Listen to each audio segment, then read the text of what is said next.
Well, it promises to be a cracker. Middlesex 270 all out. Yorkshire 235 for 6, but there's another story. Yorkshire needing to get to 350 and to win the game. And to win the championship, and they trail by 35. Bresnan is 72. Rafiq has played pretty well for his 20. A little partnership of 31. The new ball is due in 11 overs. We're in for a great morning, Dominic. Yeah, we are in a few scenarios, as you said. Also, does he stick with his opening bowlers throughout with the new ball due in 11? So lots of things to consider for James Franklin as well as captain as Middlesex. Couple of wickets here, and you'd expect Middlesex to go on to bowl them out, and then what they can do today to give themselves an opportunity to win. But it's all set. This first session, I'm sure he's nervous. Jason Gillespie. What a position to be in at the end of what's been an outstanding county championship.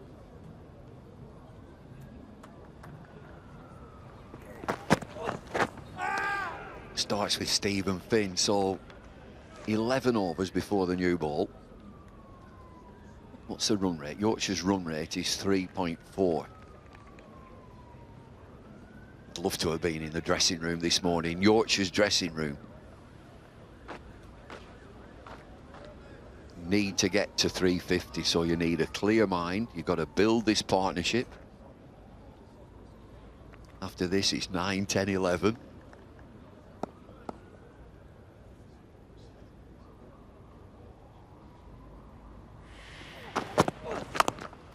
Patterson, Brooks and Sidebottom, I think they've all got 50s somewhere along the way, so they're handy.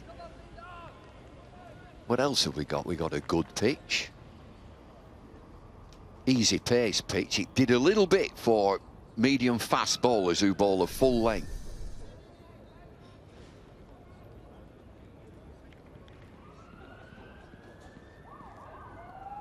Nine, 10, 11. They used to come out and just swing. Not now, they've just got to play. Got to play like batsmen if they can.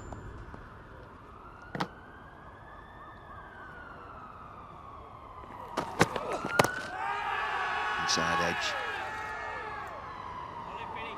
Sort of pace from Stephen Finn. 84 miles an hour.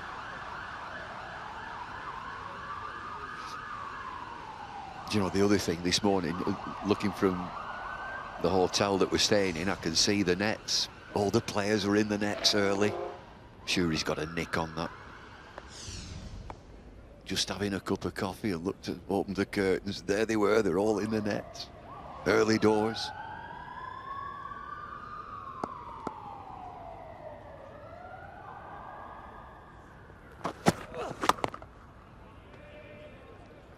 Sharp stuff from Finn. Well, you used to say, as England coach, remember? No. 8, 9, 10, 11. What did he used to say? 40, 30, 20, 10. Yeah. I once said to Alan Mullally, I said, if you like to drop a Guinness. I said, if you get 30, that's one of my hotel rooms there. It's not a suite, it's just a room. I said, I'll get you 30 pints of Guinness if you get me 30. My money was safe.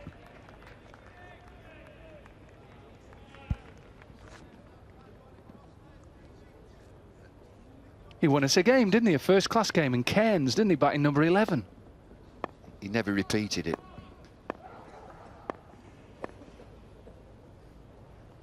He somehow, in a game at the Oval against Wakar and Wazim, he'd somehow got to 26. And from the middle of the pitch, he shouted up to the balcony, "Get him in!"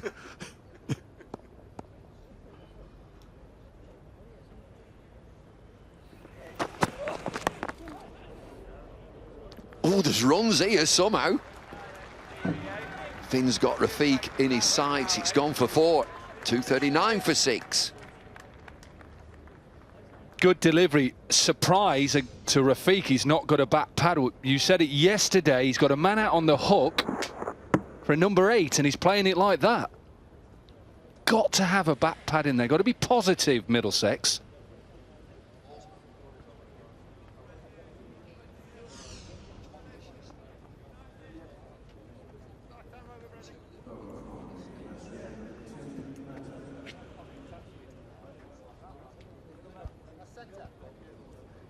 A sharp over from Stephen Finn. Tim Bresnan played really well. He's played well all summer.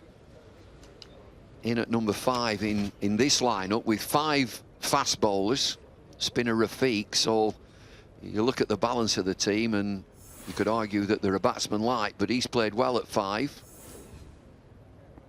10 overs before the new ball. Tim Murtagh.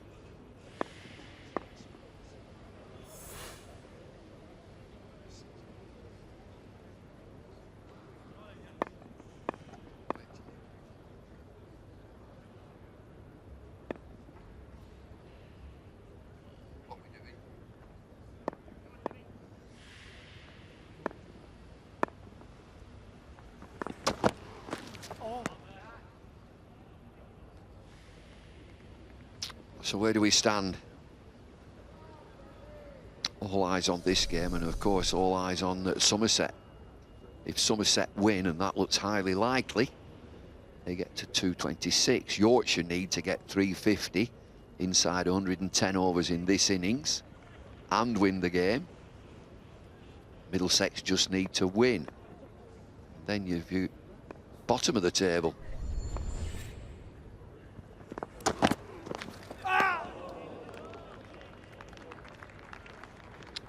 So we're looking at the top of the championship. There's also a real scrap going on at the bottom. Yeah, Hampshire. There's rain at Hampshire. Can they pull off that great escape?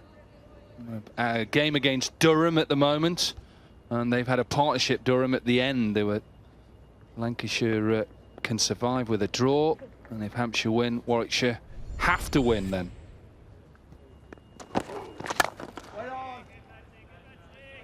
And it's funny, if you look at the makeup of Warwickshire, and with Bell and Trott playing all summer, I thought they'd be real contenders. Keith Barker with a shed full of wickets, Jeetan Patel with a load of wickets, and they find themselves in a bit of bother.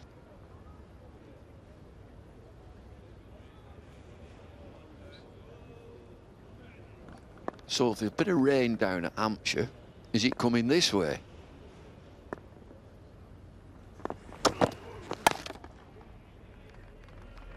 Our statistician, Radar Richard here, says that it's a little bit of rain, it's not much. And it might just hit around here, not much, at about 1 o'clock.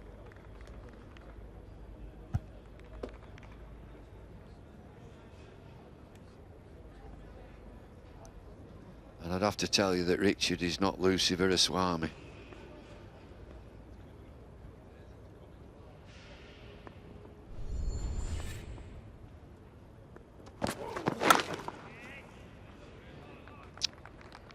Well, he could be right. I've got a lovely app.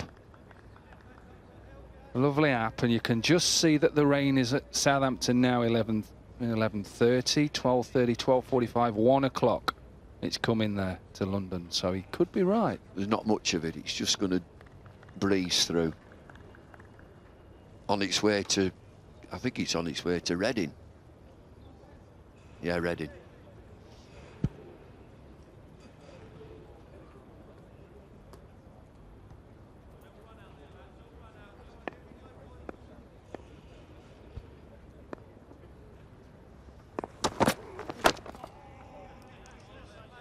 Maiden for Tim Murtagh, 239 for 6.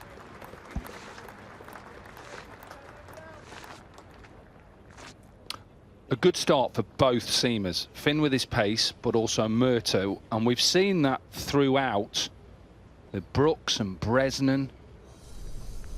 Talk about Roland Jones as well, how well he bowled with that new ball, but with pace and medium pace and Murtagh. You talk about batting partnerships. You were a big believer in bowling partnerships as well.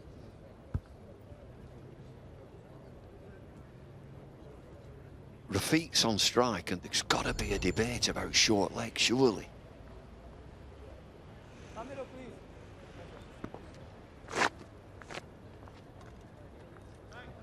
There's a man on the hook, and he's come in from the boundary about full 15 metres.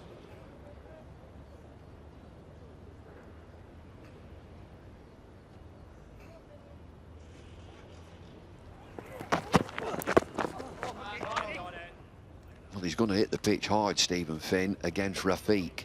He's had him in trouble. Just going back to yesterday when Rafiq came in, hit him a couple of times. Just back of the lane, sharp bowling. He had a flirt at 1 and got 4.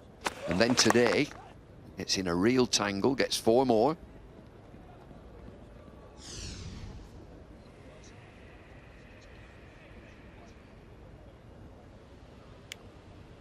Field change with cover coming across just to mid-wicket, short mid-wicket.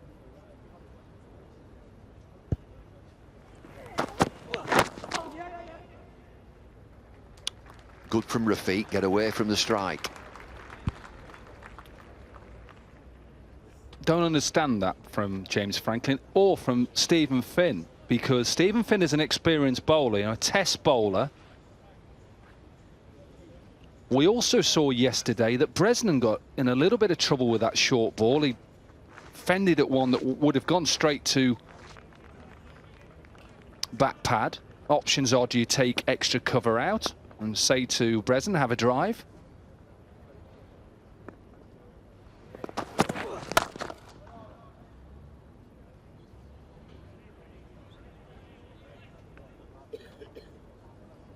Mentioned that match where Alan Mullally won the game. You mentioned it. It was up at Cairns. Richards found the scorecard. England beat Queensland by 1 wicket. Mullally 23 not out, batting with Robert Croft. You opened the batting for some reason. They must all have been ill.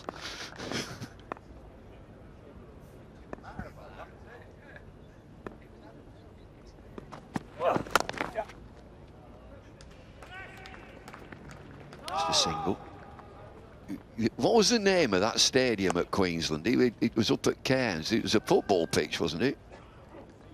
Kazali, Australian Rules Football Park. Did you get any? Let's have a look. Dominic, did you? 36. Top score.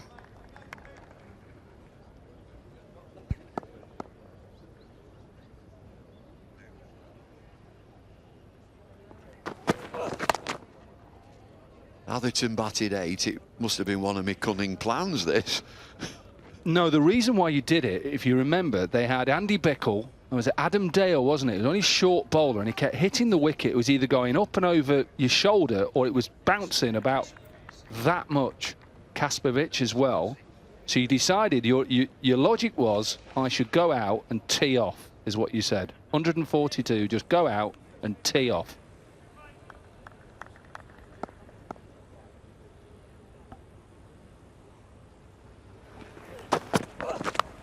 Oh, in the air again, and it's gone over slips. He's got him right in his sights. 245 for 6. He's unlucky, isn't he? Aggressive bowling from Finn. Right line, look at this. Bang on the money.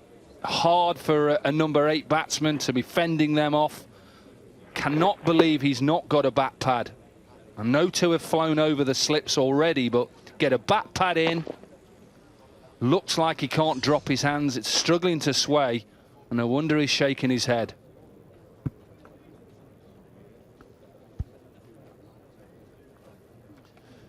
Yorkshire trail by 25.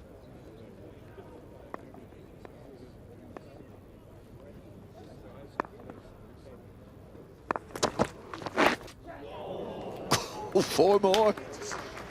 Through slip. He's tinkering with his slips. He's gone first slip and probably 4th or 5th slip. Bresnan, I think he plays this. Plays it softly, open face. Well, we saw with Murtaugh's first over, he got a little bit of movement, didn't he? You're going to get that with the slope from the nursery. Too much swing, but just a little bit of seam movement down. I'm just a bit confused. What are Middlesex trying to do here? Stop runs or take wickets?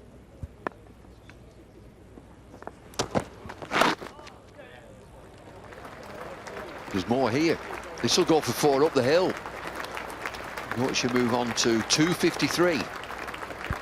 And another point. And under 100.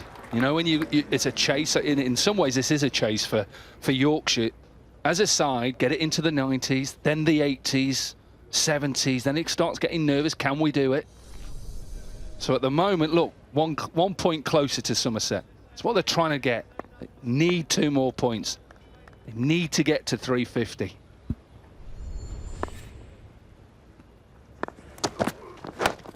The other important thing for Yorkshire is that the run rate is good. It's 3.5.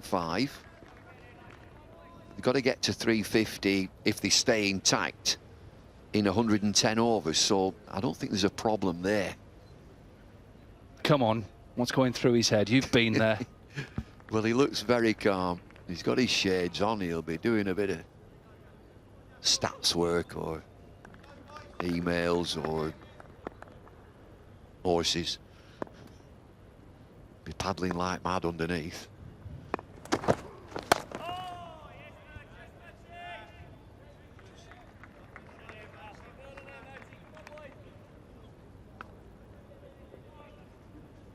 We've got a great position here, right? And when you look down, and you, as a Middlesex bowler now, if I was bowling, I'd be thinking, hang on here, there's 6 down. Yes, Bresnan is 81 not out, but I'd want as many options to take a wicket. Not 1 and 1, 1 and a 5th slip.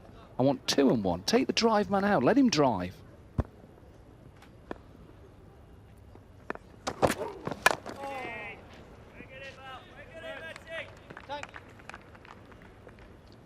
And also James Franklin has got to manoeuvre his bowlers with an eye on this new ball in 7 overs after this delivery.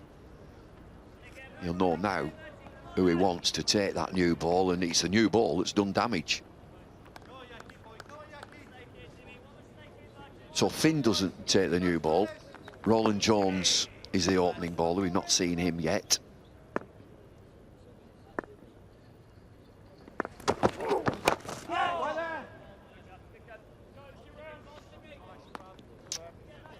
.253 for 6.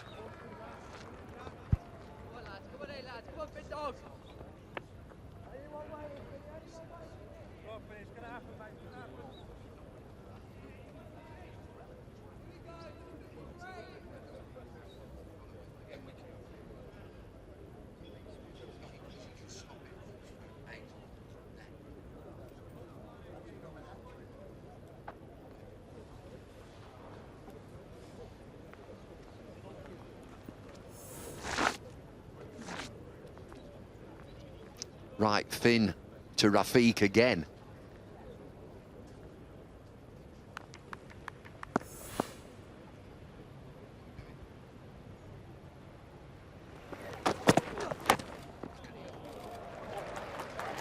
Here's another 4.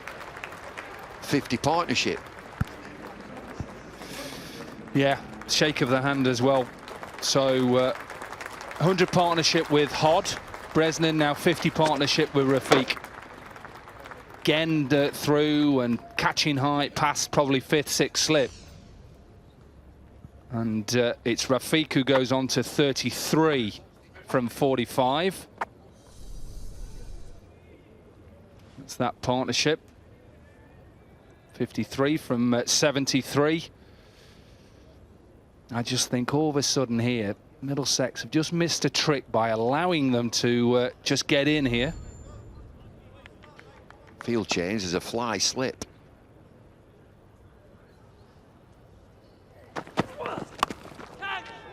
There he is. Oh, he's dropped him. Nick Compton is at fly slip. It's one of these positions you think, what's he doing? He just about gets to this. Well, perfect. The plan, set it up, should have worked.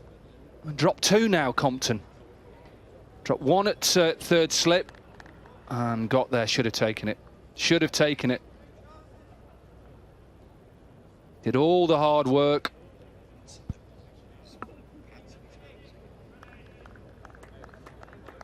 For Rafiq, he's now at the other end. Bresnan takes Finn.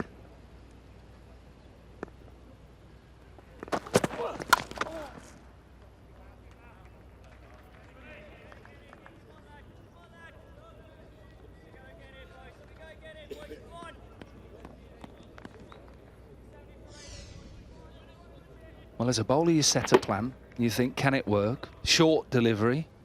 Everything's gone exactly how Finn and Franklin would have wanted it to go on. Unfortunately, it was Compton who put it down. Well, Rafiq's got to work this out quickly because Finn's going to come at him short of a length. He could perhaps get out of the way.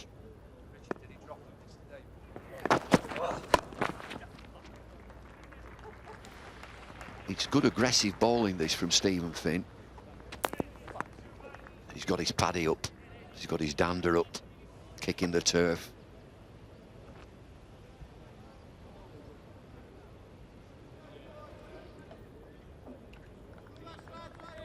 So Finn to Rafiq, he's just banging it in short. And he's got him again here. Got to be strong, Rafiq.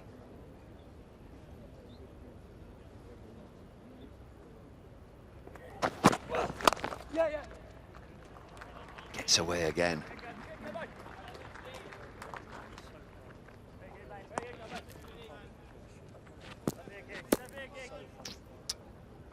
Partnership is working well, Bresnan and Rafiq. Alarms for Rafiq, yeah, he's trying that also. If he can get out of the, just get under it. Change of angle here for Stephen Finn. He's going to go around the wicket.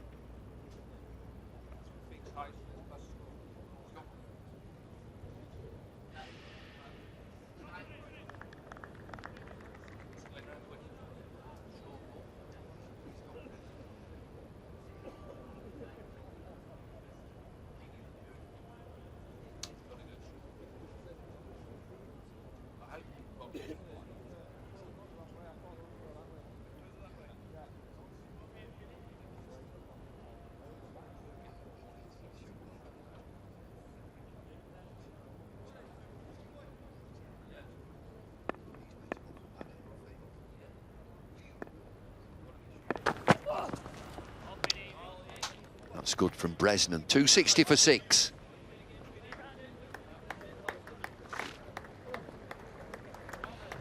That's the way to play it as well, isn't it? It's the way to play a short ball. And made it look easy, didn't he? Well, it's a real battle for Azim Rafiq, and he's surviving. He's still there. But you look at that last delivery to Tim Bresnan. It's banged in by Finn, and he just rocks out of the way. And Rafiq's not been able to do that.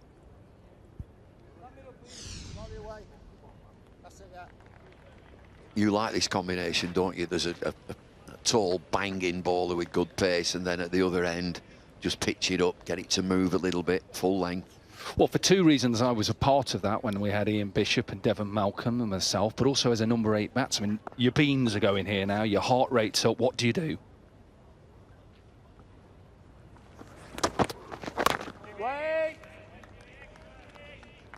From a batsman's viewpoint, at this pace, he's less than 80 miles an hour. You'd be thinking he's going to bowl full.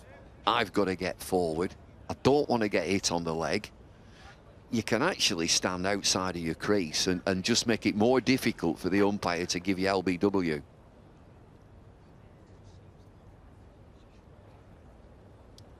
Another field change. It's now 2 slips and a gully.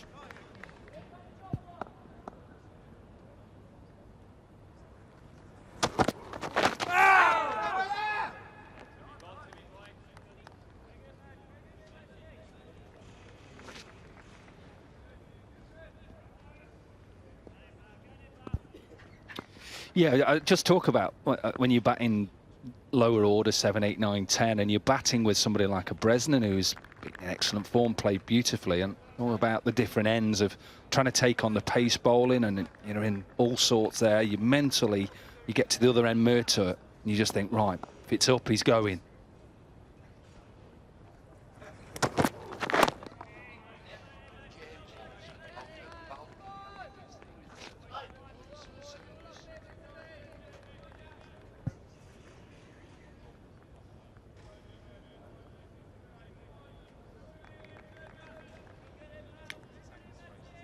Well, they're in a terrific position, the 3 suits there on the Middlesex balcony. Great rooms, aren't they? They're fabulous rooms. The dressing rooms here at at Lord's have never changed, full of history and tradition.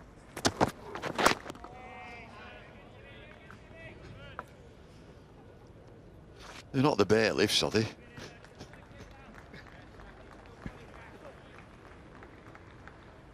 Do you reckon father and sons?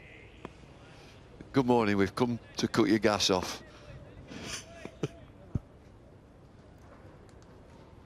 Well, it's what a position, you know, to be in such a big game as well, and they just allow whoever it is on the balcony.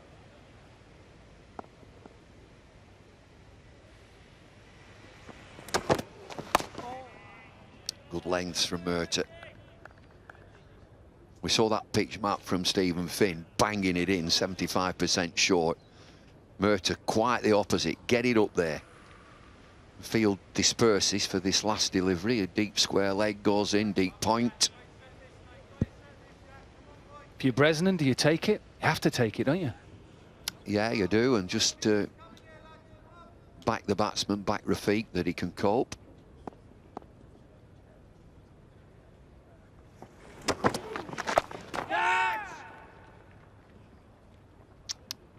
Finn gets another go at Rafiq. 261 for 6.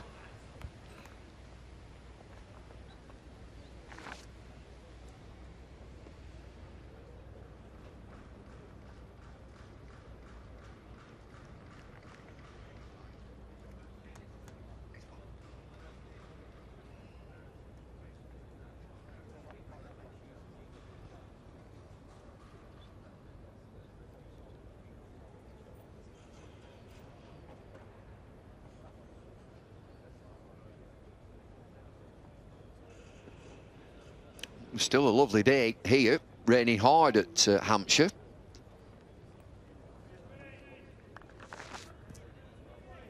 Not a bad crowd in. Right, Finn to Rafiq.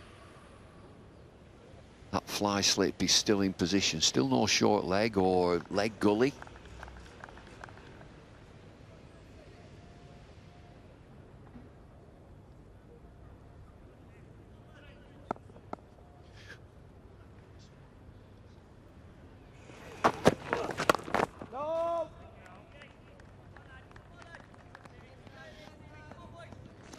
So Yorkshire got in trouble yesterday.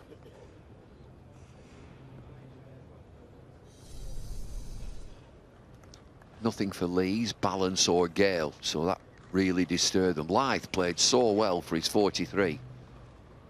And then that resistance from Andrew Hodd. David Willey with a useful 22 from 27, a couple of sixes in there.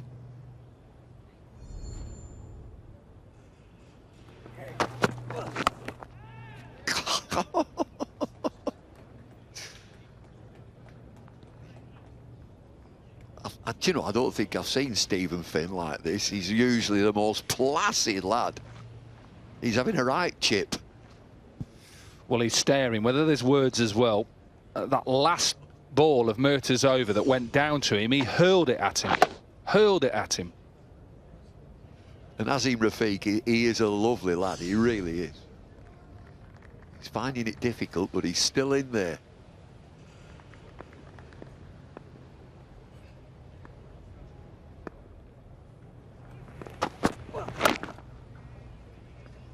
Well, I think also, you know, the character of somebody when they're released from a county, they go back into the league, work hard, get wickets and come back onto the staff. He's enjoying it, why not?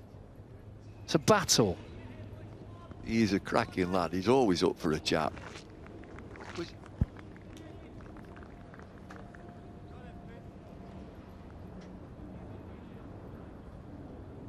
He's a good story to come back to Yorkshire. He left the county and then came back. Played really well in club cricket.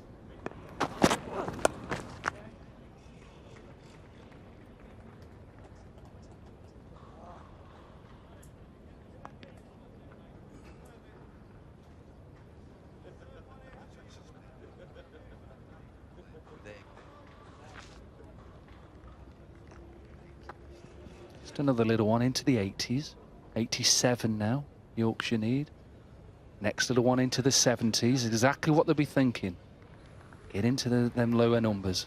A real obligation from 9, 10, 11. New ball coming up.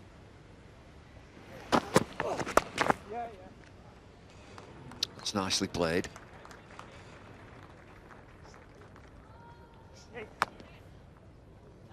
If you're the England management and you're watching Stephen Finn, this is good.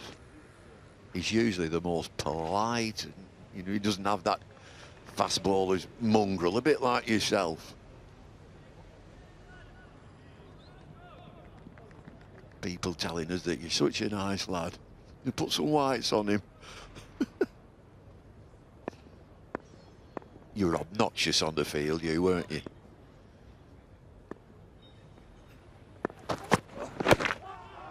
Inside edge.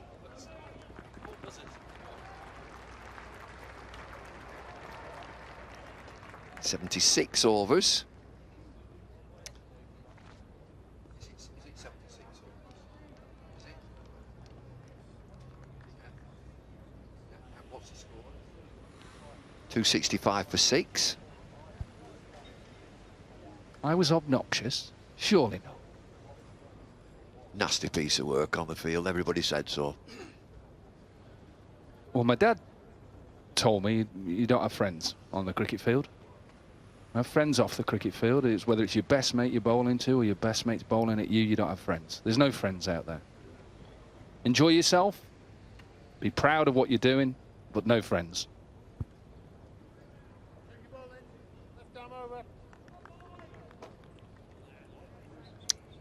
Nice day for the young uns. And they'll have to write about it, won't they?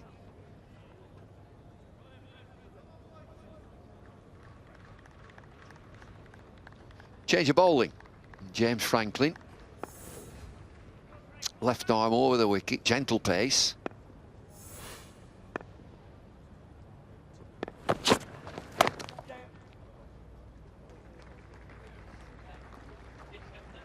Four overs before that new ball. Well, you think Franklin has made this decision because when this new ball is due in, what, 3.5 overs, he's given Murtagh just a little bit of a rest before that new ball. And Roland Jones will take that unless Finn takes a couple of wickets and then you throw him the new ball and give him a couple of overs. So Franklin will rest Murtagh and say, right, you take the new ball from the nursery, Roland Jones from the pavilion.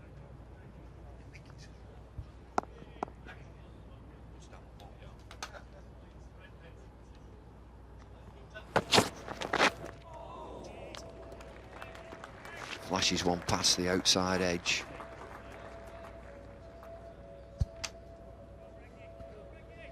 Roland Jones will be a threat. When he gets hold of the new ball, he's got 48 wickets this season.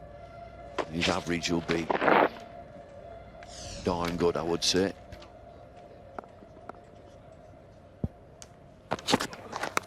Outside edge, down again! Ollie Rayner. Chances galore for Middlesex. Nerves setting in, possibly. Went quickly, but yesterday we saw Ollie Rayner make it look very easy. Was it his catch? Was it first slips catch? I think once you see it, you've got to go for it.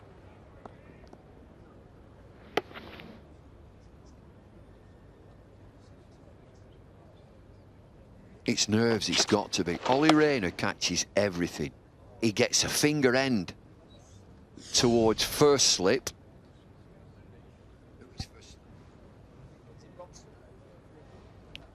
Looks like there's a bit of damage as well. It's Sam Robson. Reflective Ollie Rayner.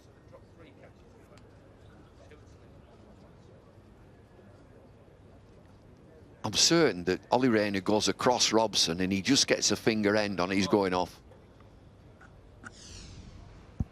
Well, he definitely goes across. Not great pace. Look how he's quite closed off. Gets a finger, then hits him on that left thumb that's already got strapping on it. So off he pops. 3 catches they've dropped, Bumble. 3 catches. Well, it's got to be nerves. Because they just catch everything, Ollie Rayner especially. And it's a gentle pace. It's not one of these that he's flying through. It's the front foot. Well, just look at the angle. We'll probably show it again in a minute. But when the angle, he's quite closed off. When I say that, he's actually closed off towards the keeper, which would make to the left hand would be easier.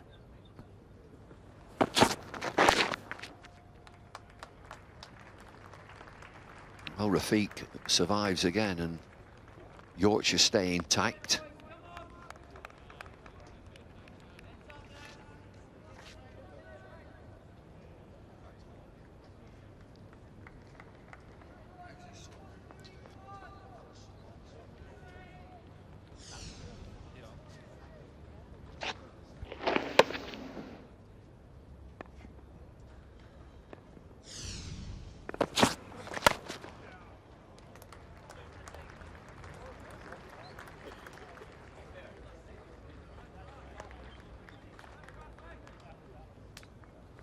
We talk about this first session, Bumble, but even, you know, what are we? First half hour, 34, 35 minutes. It's all happened, hasn't it, already? Could have been the end of Yorkshire's hopes. Middlesex would have gone closer to, you know, being able to bat again. Yeah. No ball.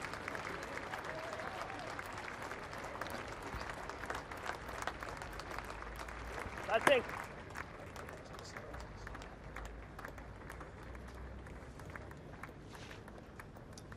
Well, look, he's questioning that. I used to love this when I used to umpire, and I call a no ball, and the bowler comes in, and hey, what's up with that?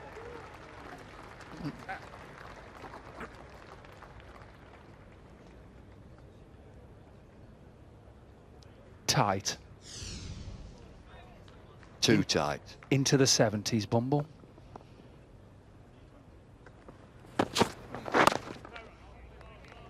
Lead by 2. It's boiling up, is this game? 272 for 6.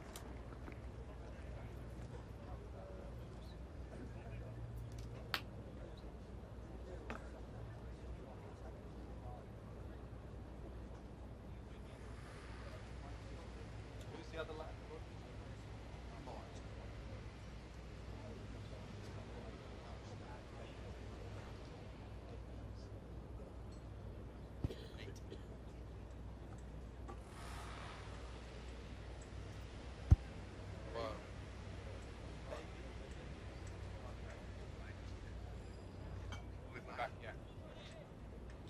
272 for 6. Stephen Finn comes again. Change up here. Rob Key. Nasser Hussain. Thanks, Bumble. 3 drops each now. Yorkshire dropped 3 on the first day. Middlesex have dropped 3 in this first innings. And 3 overs to go to the new ball.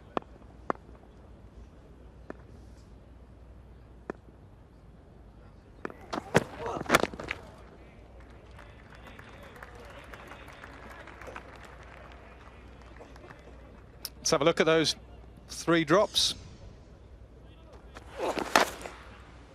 Compton at slip, relatively easy chance. Compton again at third man, made it look difficult. It wasn't that tricky. Coming forward, and then Rayner, probably first slip's chance because they're so close. First slip just had a little bit more time to get across.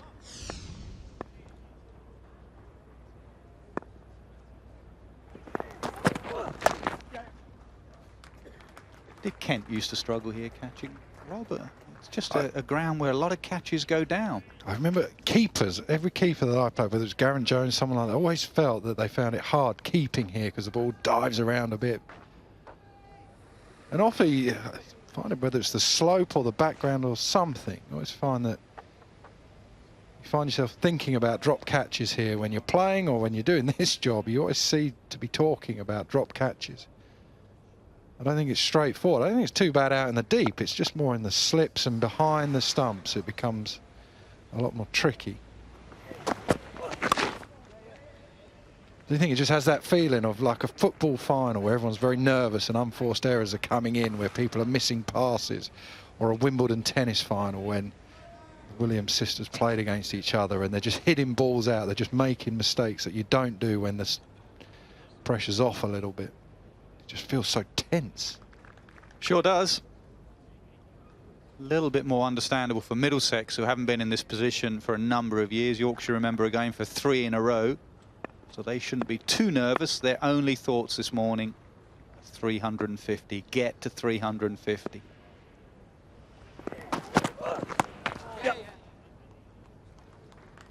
It's been fairly hostile at times today, Stephen Finn. And it's just that game within a game. Normally, you come to this time, you are not busting out your bowlers. We've had a bit of Murtagh, we've had Finn. This time, you might bowl a spin. Talk about tense. Look like they can't stand it. But because of the situation of the game, he's having to go to his frontline seamers to bowl as much as they can before the second new ball.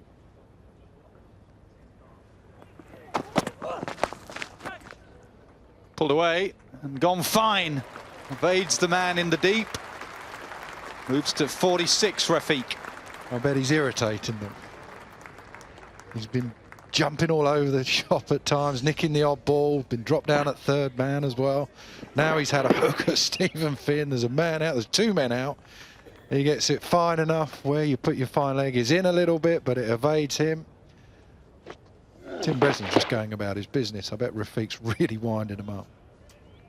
It's a very Yorkshire performance, this. If you've looked at them over those last 2 or 3 years when they've won championships, yes, they've got some runs at the top, but their middle order, their lower middle order, have got a whole heap of runs and got them out of trouble on a number of occasions.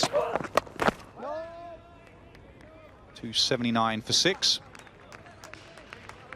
Let's have an update from what's going on at Taunton. Both the lads that were not out overnight have got to 50. Rogers and Davies are going at a fair lick. They'll be trying to get on with it, as you can see from that shot. And, try and get the declaration and get on with bowling Nottinghamshire out twice. 365, 138, didn't enforce the follow-on. Want Notts batting last on a spinning pitch. They lead by 390. Smash another 60 and declare.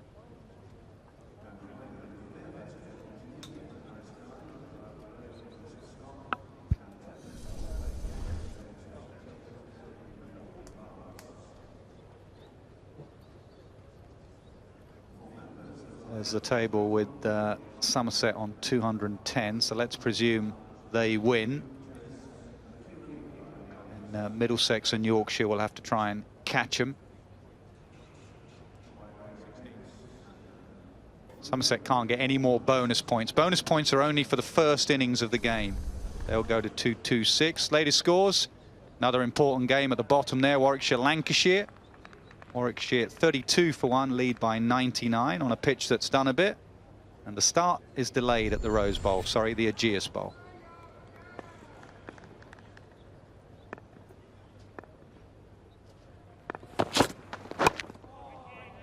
Both these sides here will be working on the presumption that Somerset are going to win. I apologise to Somerset fans if this puts you off and is the kiss of death. There's a big if here. If Somerset win, which they look like they're going to do, they will go to 226. If Middlesex win here, they will go above them. If Yorkshire win, they'll get the 16 points, which will get them to 224. That's why they need 350 to get the extra 3 points.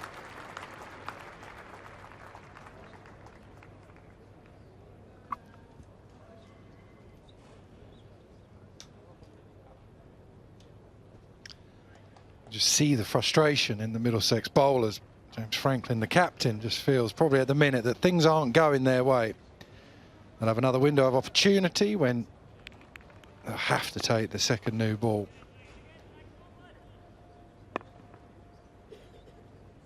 Somerset probably watching, thinking, keep going, Yorkshire, doing well at the minute. They'll be sitting there watching, thinking, we just want Yorkshire to keep batting here. And then once they get close to 350, then they'll be desperate for Middlesex to swap and just start getting wickets. The absolute ideal for Somerset fans is that Yorkshire get 3-4-9 and take as long as possible to get it. Third man has been peppered.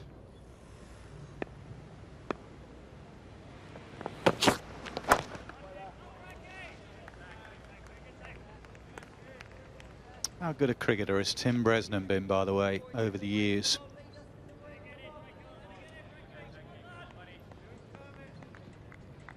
Batting at 5, you looked at that scorecard on day one, you thought, oh, that may be one position high. I know he's got runs this summer and he's played really well.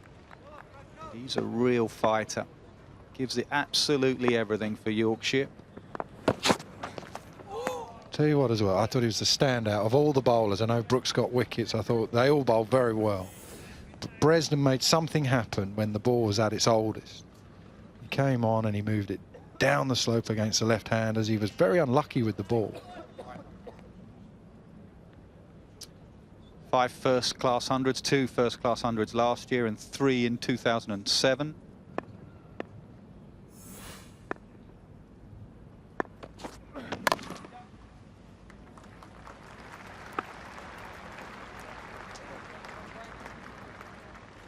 .284 for 6.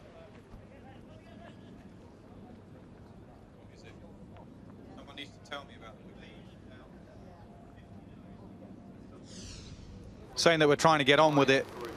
And you can see Davis down at Taunton has tried to get on with it and he's lost his wicket. You can see some shots now down there, definitely. They're not worried about losing their wickets. They're worried about making sure they have enough time to bowl Nottinghamshire out. They'll be playing some shots. Lead is 400.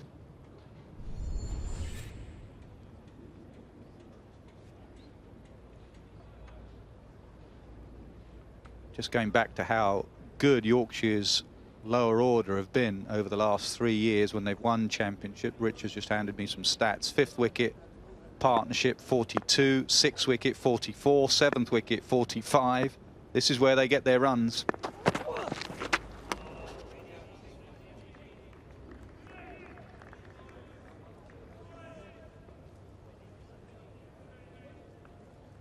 New ball is 5 deliveries away. Bresnan might try and get some runs. Needs 66 more. He might try and get 100 as well before that new ball. He needs 7 more.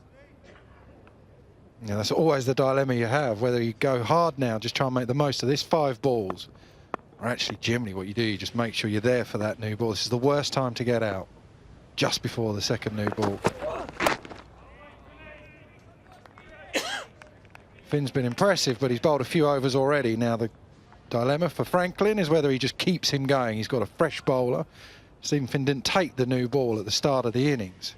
Whether he just says, keep going, you're in good form, good rhythm, off you go. But the problem with the second new ball at times, especially on a slow pitch, as much as it might move around, if the bowlers miss their line or length, it's much easier to score, so it can be tougher. You might feel you might get out, or might have more of a problem with the ball moving.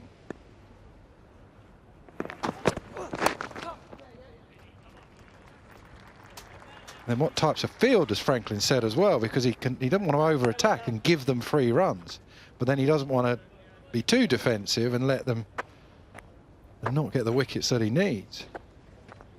I make it a tough day for James Franklin as a captain. The decisions that he's got to make, and then the decisions he's going to have to make later on in the game as well, regarding a declaration, especially the longer that Yorkshire bat, how they then go about their batting, how they up the ante. It's just a fascinating day.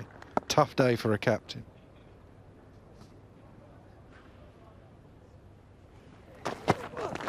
No. Well, it's a battle of a side who know how to win championships, Yorkshire, against one that doesn't at the moment. I think it was 93 the last time Middlesex won a championship. Yorkshire going for the three-peat, 3 on the bounce. So that man has to work out. They will have a deficit. They go out to bat again. They have to win the game. They've got to presume Somerset are going to win. Tomorrow could be intriguing. Will Yorkshire still be in the race tomorrow? Flicked, leg side. Again, short of those 2 men in the deep. Rafiq moves to 47 and frustrates Finn. I've just been so impressed with Rafiq this year. When we've seen him in the 20-over cricket, he was brilliant. He's coming in this game as well when the side was in trouble, and he's just fighting away.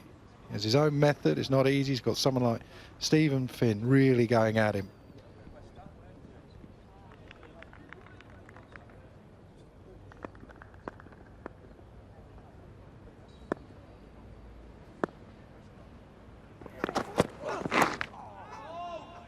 End of the over, 286 for 6.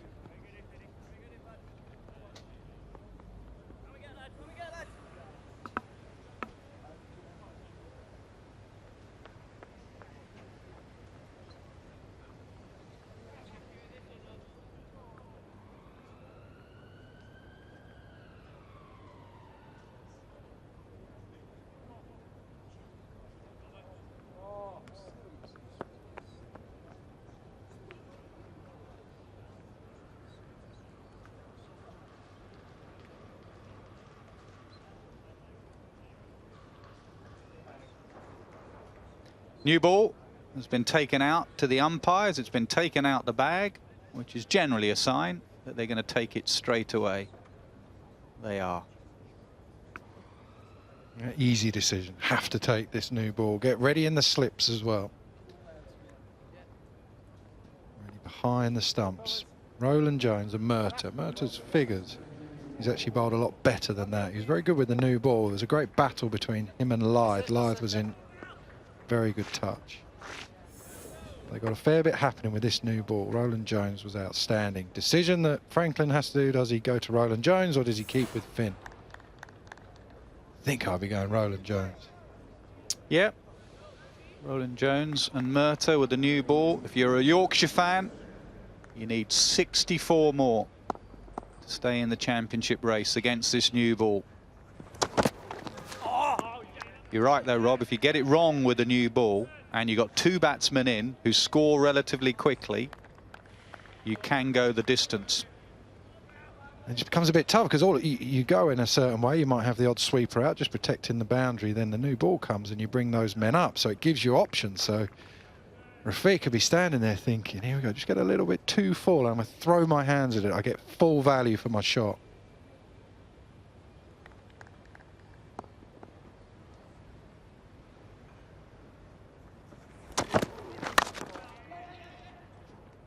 It's a good run.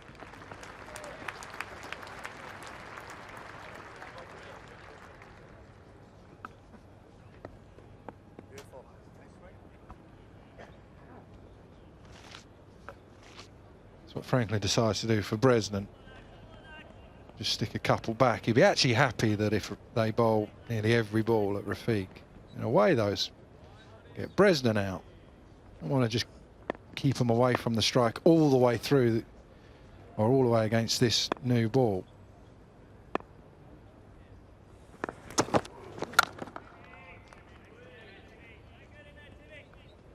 Be desperate to see some zip. Haven't seen it yet, so just a little bit of nip out of the surface. Bresnan just playing that so easily.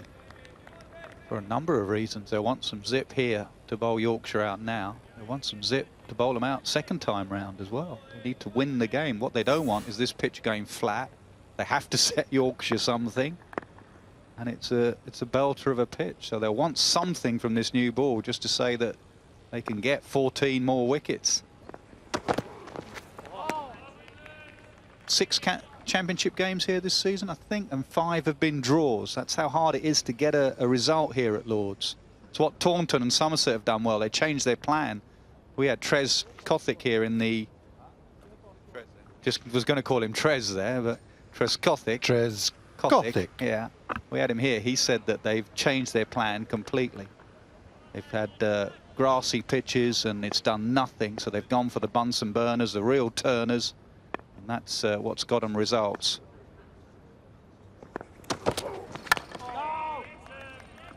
Middlesex have no say in their pitches. It's an MCC prepared surface. And they've said that all throughout the year here, they've just been slow. So at times you don't mind a flat pitch if it's got bounce. Spinners want bounce, seamers want bounce, even batsmen want bounce, but it just becomes hard. It's been hard to force a victory. That's why, in a way, it's good if Yorkshire are still in this race. because then they'll have to try and up the ante a bit. It might not be an easy pitch to do that as a batting side. Good solid block from Bresnan, 287 for 6.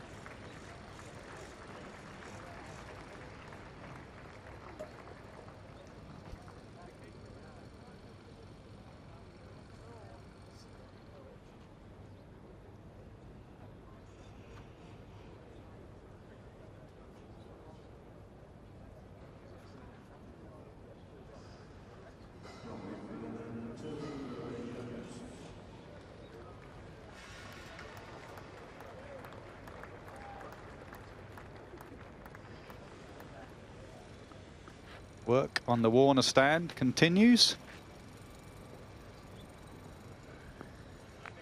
Work in the middle continues. Two sides trying to win the county championship. You're right, Rob Key was right. Roland Jones, very impressive. 17 overs, 4 for 31. He's been given the new ball.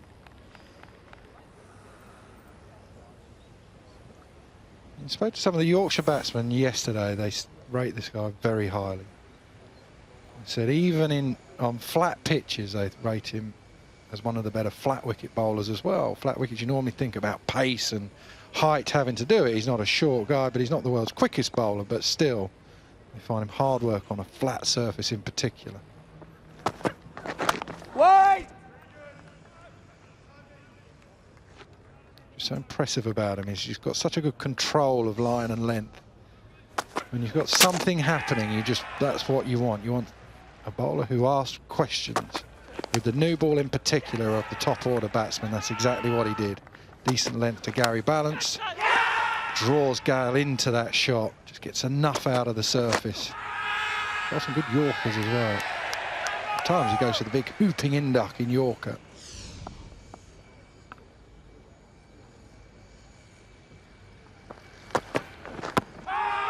Inside edge, I think. Well, your point's a good one about speaking to the Yorkshire batsman getting wickets on flat pitches, because he bowls here. He's brought up on bowling on a flat surface at Lords. There is that inside edge just going down the slope. So he's learnt to bowl on a very good surface. Yeah, I think the better bowlers come from the better surfaces because they get no margin for error, so they have to survive and have a career. They have to be relentless with line and length and have a huge amount of skill. It's the best way to learn. No!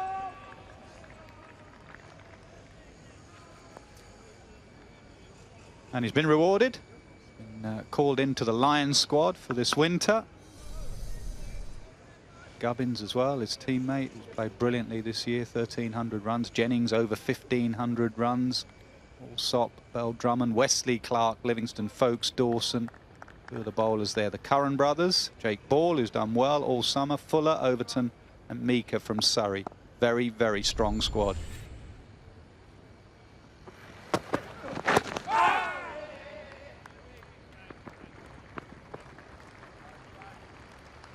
Say that this year the strength in depth is in English cricket is stronger than it's ever been, wouldn't you, Rob? The players that have missed out could have easily got called up. Yeah, correct. And when you think you've got people like Wood from Durham, who's now in the England setup again after being injured, who might not start in the Test series, he may well do, but I think I've seen a better bowler in domestic cricket. Actually seen a bit of him play for England on the TV, but when you see him live, I was amazed at how good he was. Clipped away. They'll come back for 2 there comfortably.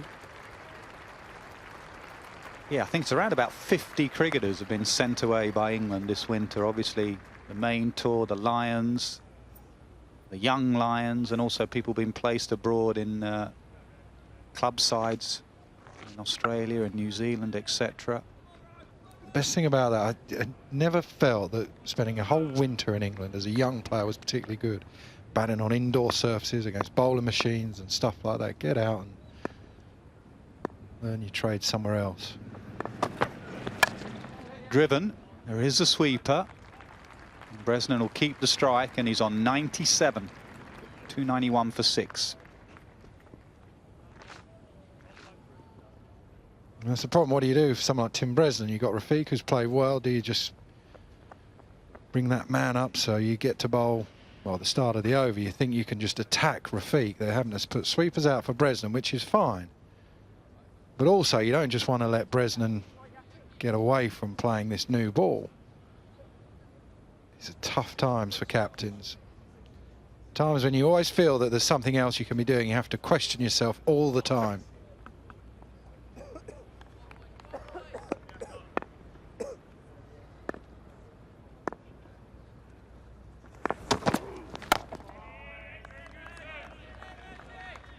Difficult, but at this stage, and at this stage of the season, you've got to put your personal milestone just to the back of your mind. Often watch county scores, even international scores, and you'd be amazed the amount of wickets that fall around a personal milestone, either just before, when you're looking to get it, or just after. 100's important. Next 59 runs are more important.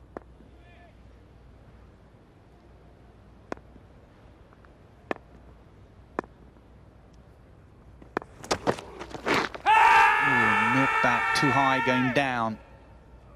He couldn't be rubbing his inside thigh quicker there, Bresnan. He was very quick on it, trying to make sure the umpire saw that hit him high. He had a little look up. As soon as it hit him, he had a look up because he just saw that deck back a little bit, and it's hit him just in between where the inner thigh pad is and above the pad. Does hurt there, doesn't it? There's three spots. There's the obvious one, which is a little bit higher. There's one round by the knee and the inside thigh. Driven in the air. Again to the sweeper. Moves to 98.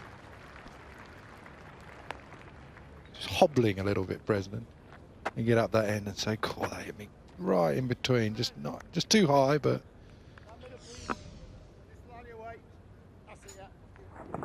As a batsman, wanted to let the umpire know I felt he'd made a good decision when I was batting, even if I thought I was stone dead.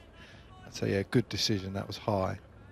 Look where it's hit me. You used to play umpires, Rob. Field at square leg and chat to them all and ask them questions about their evening. Yeah. Do it all day long. Darren Stevens plays golf with them. I said, mate, that's not going to help you. Oh, keep giving them putts. Oh, what a lovely shot that was, umpire Robinson. You hit that 250 yards down the middle. That's out, Steve-O. Yeah, that's right. Oh, you're such a good golfer. Warren was the master. I think he used to go the other way to try and put him under so much pressure. Just make you think. You play him right in the middle of the bat, he'd make you think that you'd missed it. Driven straight to mid-off, who fumbles. He'll come through. Bresnan goes to 99. Could be a buzzer. Not a buzzer. Bresnan says no. Where did buzzers come? Have we made up buzzers? Club cricket. Don't know why it's buzzer, but it'd have taken a buzzer to get him to 100. And then everyone standing in the dressing room or wherever you'd in club cricket, they'd all shout buzzers, wouldn't they? It's more excitement than a nice cover drive, the buzzer. It's just because you're just given a run. 4 people walking around the outfield playing boundary bowls, shirt off.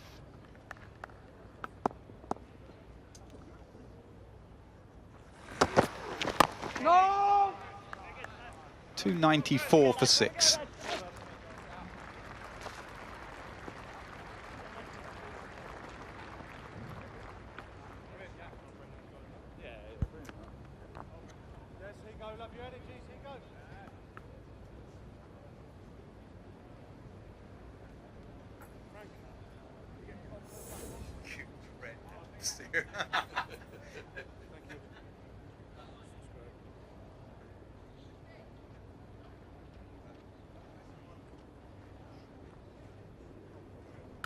.294 for 6, 49 for Rafiq, 99 for Bresnan. Here's Lloyd and Colville.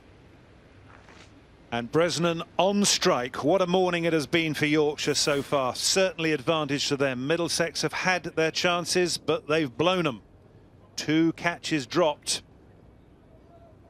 Bresnan has not been dropped, though. He's played absolutely brilliantly. Given that extra responsibility of coming in at 5, he has done a sensational job. So here he is on 99, facing Toby Rowland-Jones.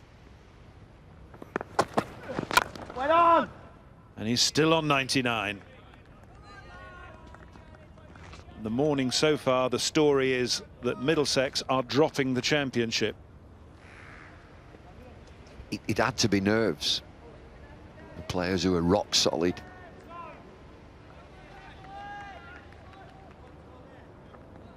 Partnership is 90. And Rafiq has somehow just stuck in there. He's on 49, but Bresnan 99.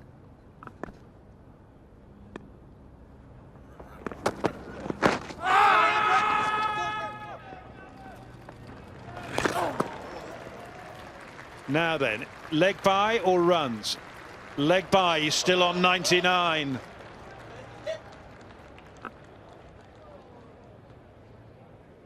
Well, a real scramble.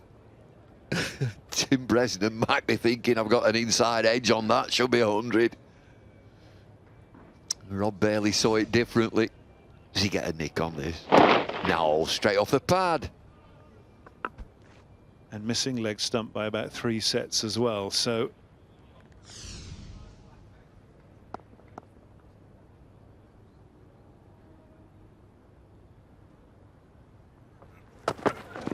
No!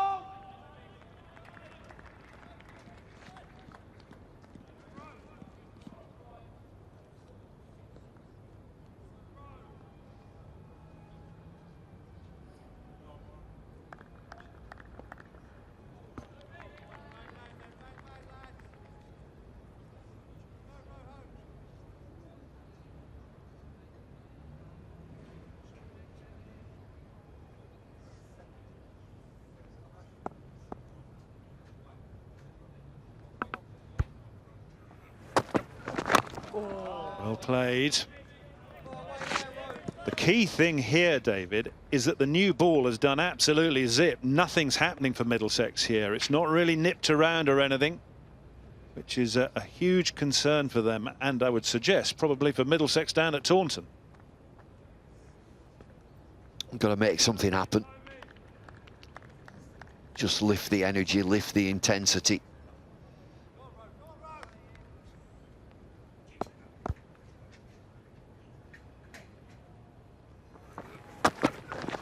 Wait! Well stopped.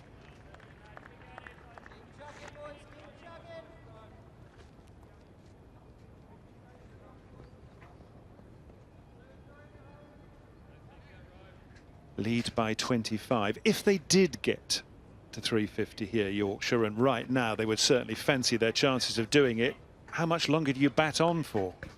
He might pull out straight away, but there's a lot to be played for before then.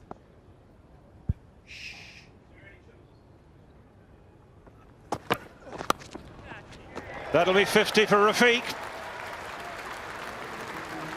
I would like to report it's been a chanceless innings, but that wouldn't actually be right. But it has been an invaluable one. Well, he's stuck in. He's been worked over by Stephen Finn. Real responsibility from Rafiq. Staying out there with Bresnan. That partnership is 95. They've got to get through this new ball. They've still got a quest. And to get to 350. No third man, angled bat, that'll do nicely.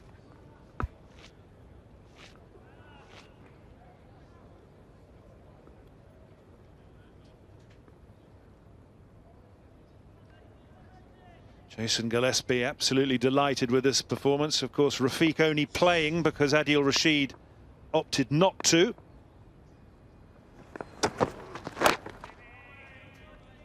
We now go back to the Bresnan subplot on strike and on 99.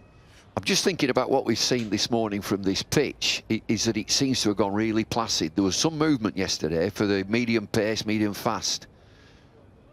But it seems to have gone very, very placid.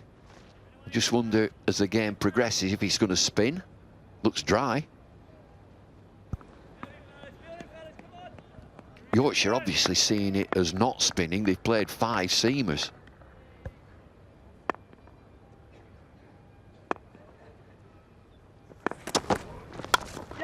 And that'll do for Timmy Bresnan. What an innings this has been by the Yorkshireman.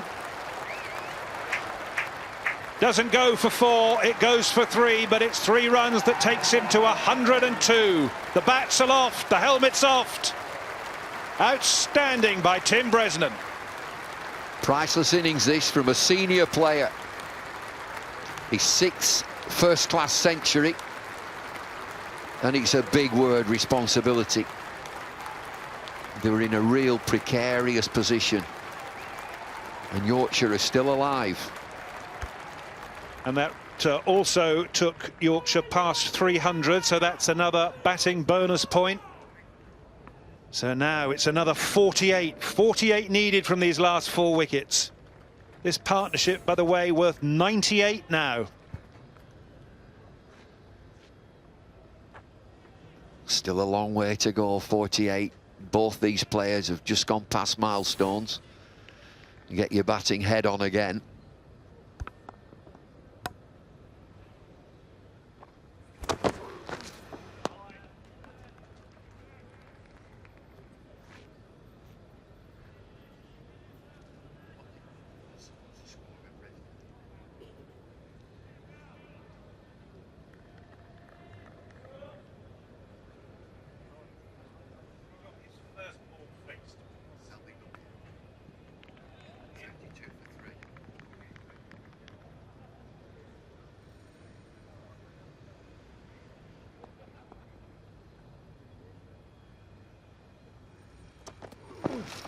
Past the outside edge, lovely stuff from Murtagh. Still nothing happening though for Middlesex.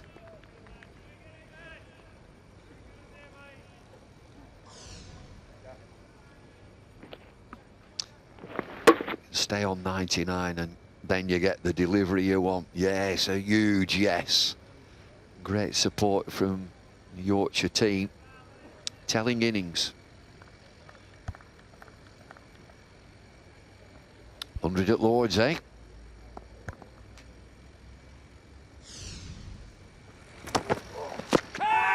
Going down, I suspect. And if Yorkshire go on and win this title some stage tomorrow, the most important 100 of his career, I'd suggest. Yeah, this is his 6th. He came in at 32 for 3.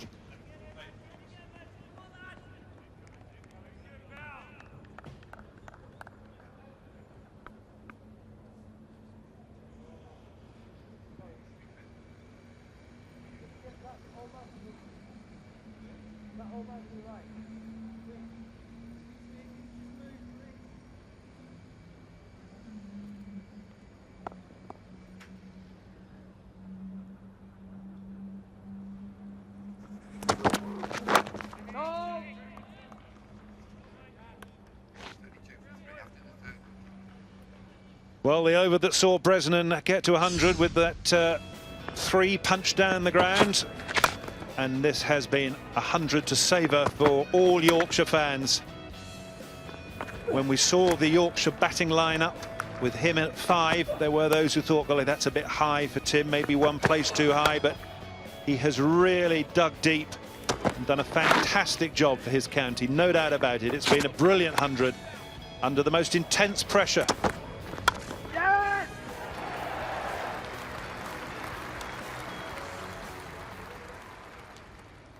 10 fours in his century. In situations like that, 32 for 3, you need leaders.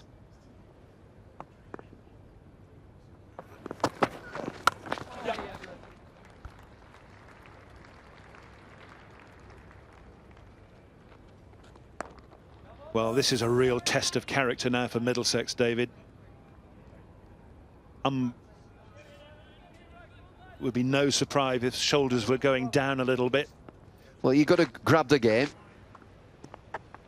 This has been a wonderful performance by these 2 batsmen, Bresnan and Rafiq. So for Middlesex, you've got to roll your sleeves up. I just mentioned leaders. You need leaders out there in the field. There's somebody who can maybe lift the energy of the team.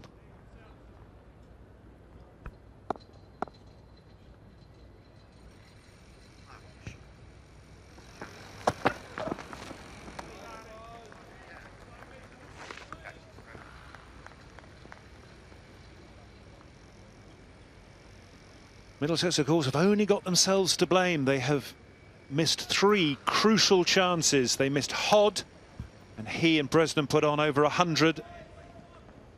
And then they have missed Rafiq twice. Twice this morning they've missed him. Hod was on 22 and got 60. Got 64. Oh, that's clanged him on the head, on the helmet. Various bits of the helmet flying off. Nazim Rafiq will just take a moment or two to catch his breath.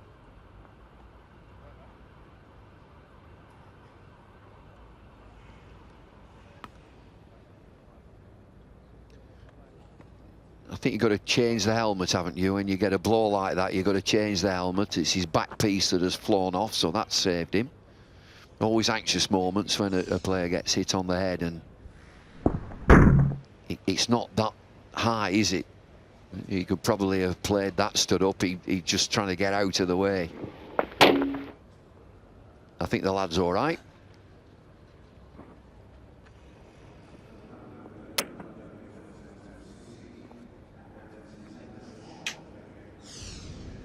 When Middlesex look back on this innings and work out how they bowled at Rafiq, can't help feeling they've missed a chance. They should have had a short leg in early yesterday and first thing this morning as well. And they should have worked at him, because he has looked vulnerable against the short ball.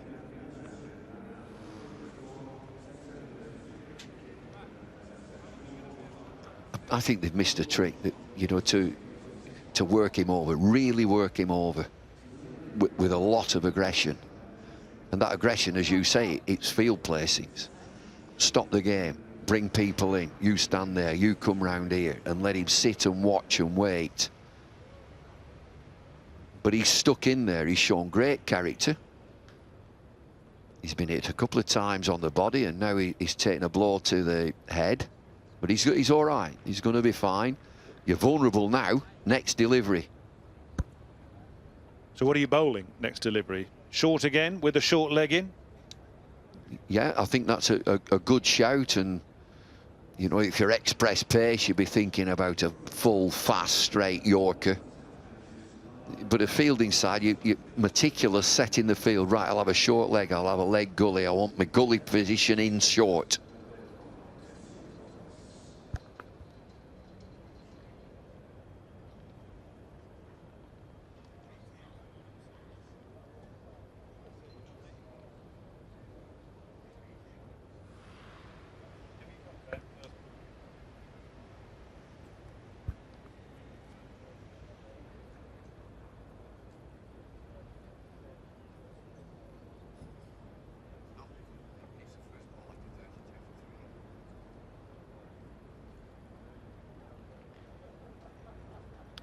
Game just coming to a little bit of a halt.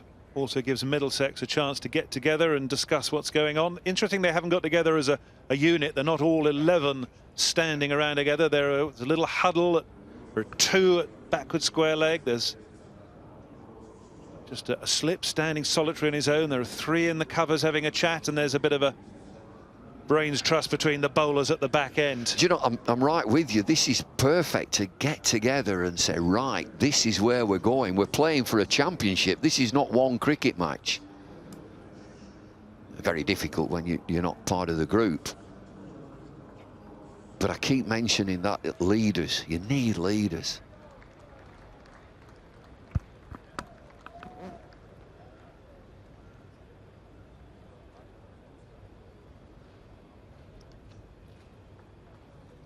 So it looks like Rafiq is okay. Gloves are back on, helmet back on. Not sure whether he did change the helmet or not, whether he just stuck a bit of something back on again.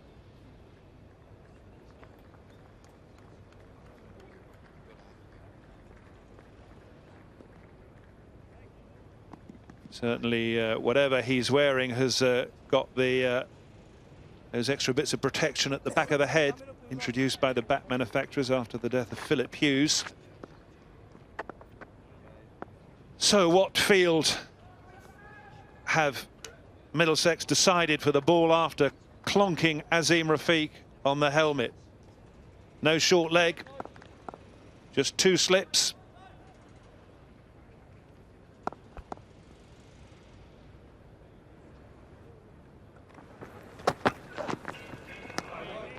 Just too short, way over Azim Rafiq's head.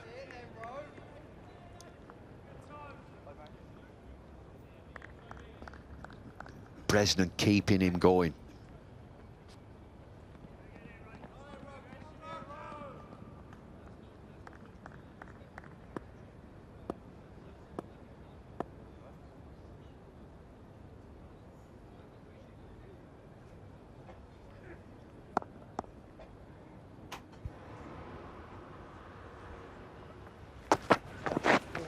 Past the outside edge.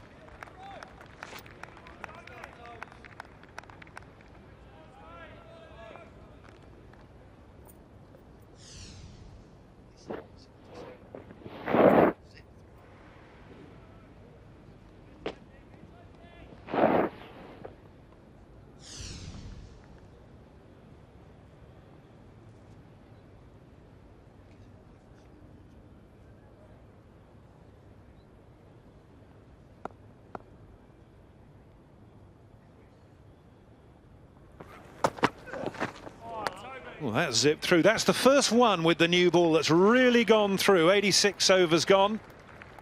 6 with this new ball, 303 for 6.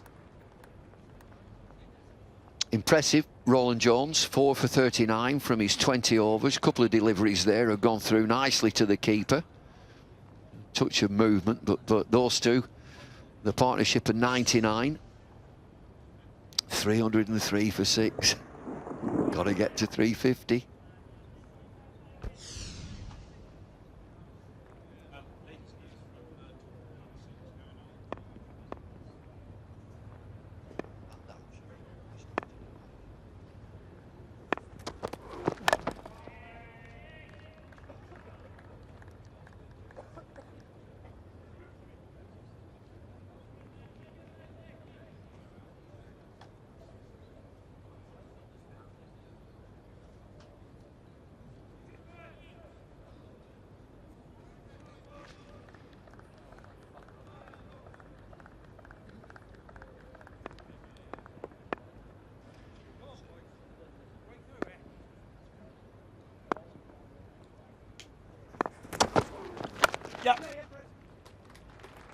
Bresnan wants 2, but I think he's only going to get 1. 100 partnership between Bresnan and Rafiq.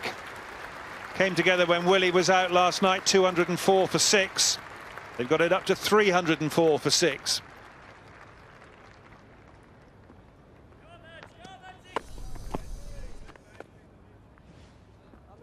We've talked about all eyes from this game at Somerset. Right now it's the other way. Somerset, all eyes on this game.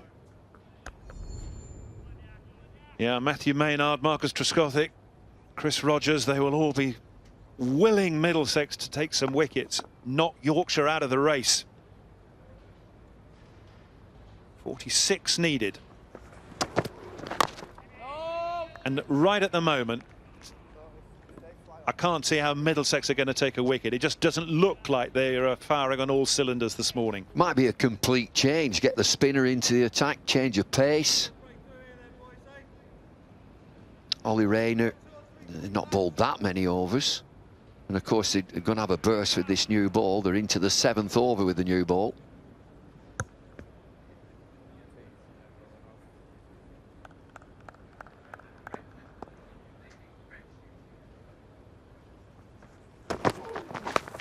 Pulled away in the air, but it's going to fall. No, it's not even going to fall. It's going to go all the way. 6.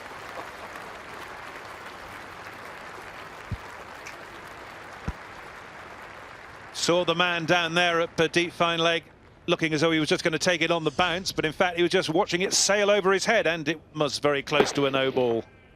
It's an extraordinary shot from Rafiq. He's taken a couple of blows on the body.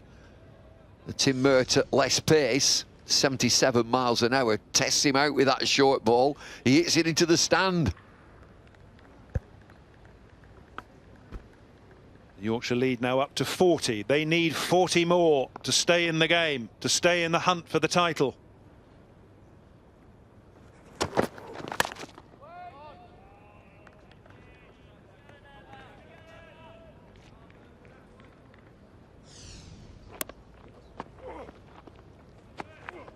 him plenty of short stuff, and he's worn a few on his body. He's had a little bit of luck as well.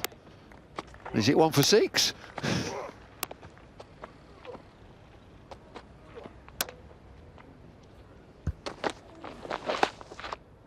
And that's the best riposte of the lot from Azim Rafiq. Getting it away for 6. Last ball of this Murta over. Solidly forward. 310 for 6. 40 more needed. If you're James Franklin, you've got a decision to make here. This new ball is only 7 overs old. You surely have got to get back to Finn at some stage, even if he has to bowl at the nursery end. Murta's not really troubling the batsman. Finn is your England bowler. The championship is up for grabs here in the next half an hour.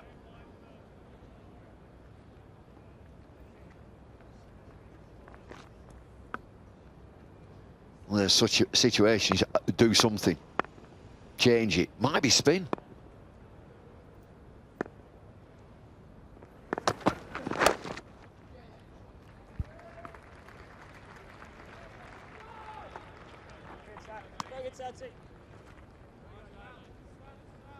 It's a terrific opportunity for Finn to come back into the attack. He's had a little bit of a rest.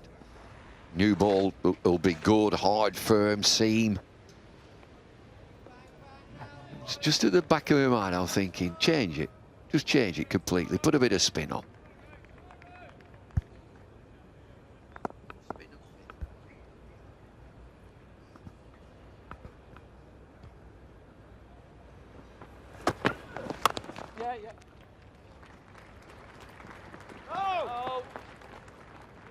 Every run being cheered and clapped and applauded by the travelling Yorkshire faithful. They're loving this.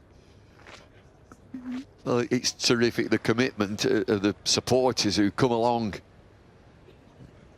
They're an absolute hoot walking around the ground this morning. They've got their little haversacks with them and the sandwiches.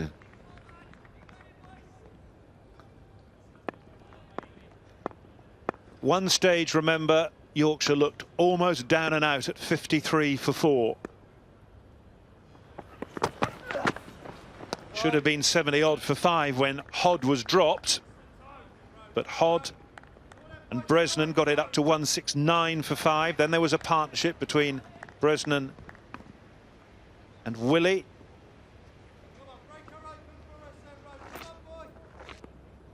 They're quick to tell you also that it's expensive down here.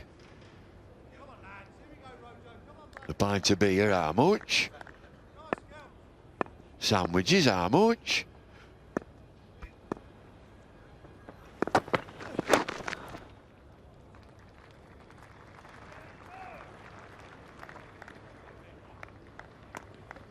I'll tell you what we've not seen from Middlesex, something different, field placings. Just let's make it a little bit funky.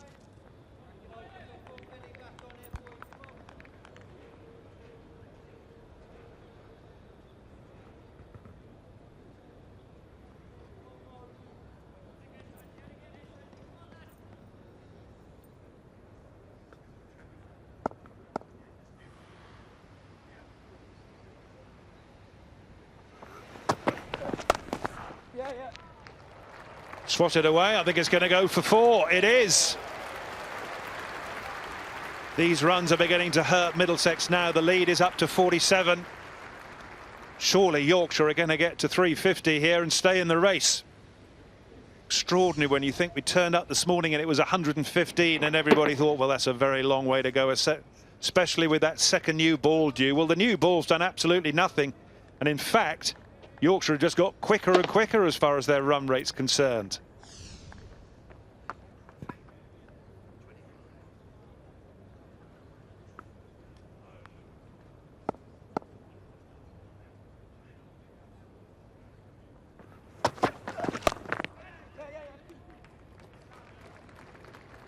And another.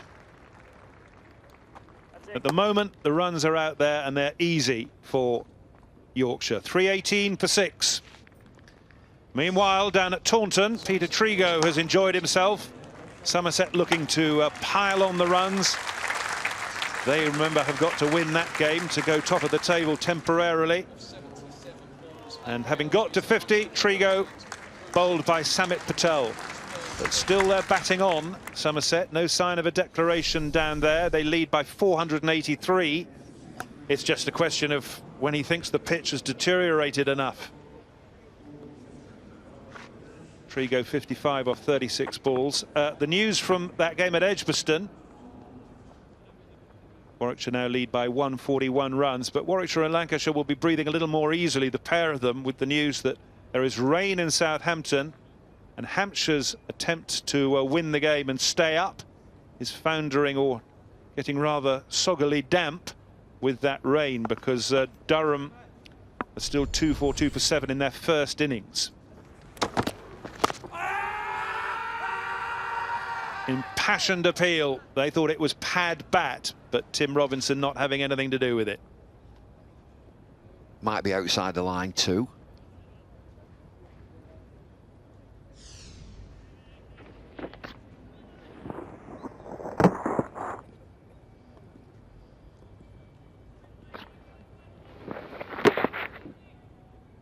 Can't tell, can you?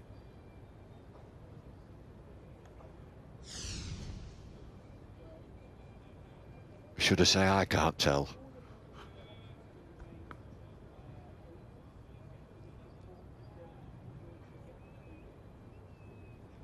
Now, I'm not sure whether it's Azim Rafiq asking for something to be sorted out behind the bowler's arm, or whether it's Middlesex slip fielders. I think it's Ollie Rayner saying that there's something distracting him.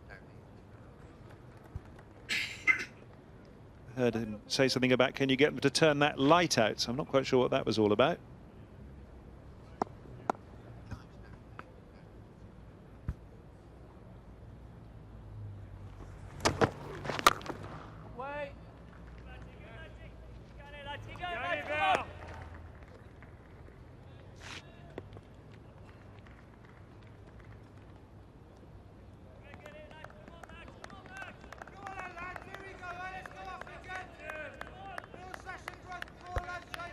Ollie Rayner trying to ramp up the pressure, get his Middlesex team back on song here. They do look flat in the field at the moment, Middlesex.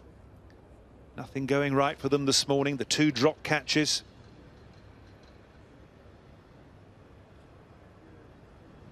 Now what?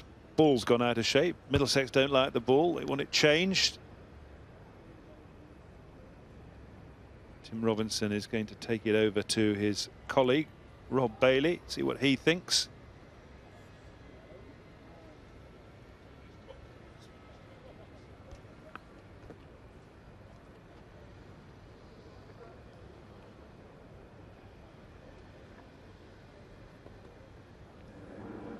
Two drop catches this morning. How badly have they hurt Middlesex?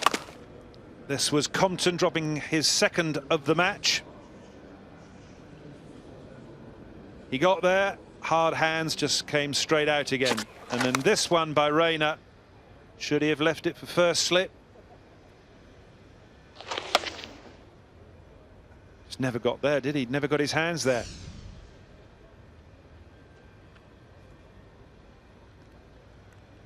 Umpires have decided that they're going to change this cricket ball. Again, how times have changed. Umpire Cess Pepper, somebody like that, Bill Alley. Ball's out of shape, Cess. You keep bowling and that batter will knock it back in shape. Well, they need a ball that is, what, 8 overs old? So it's going to be relatively new.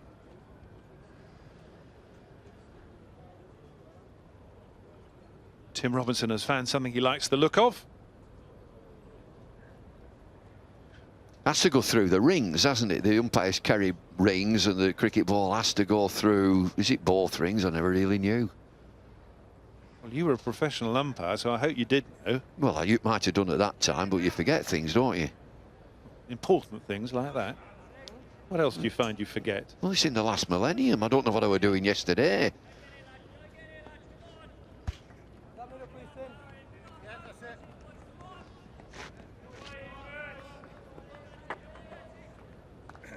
Good news for you tomorrow if you want to come down here and watch the last day of the championship season.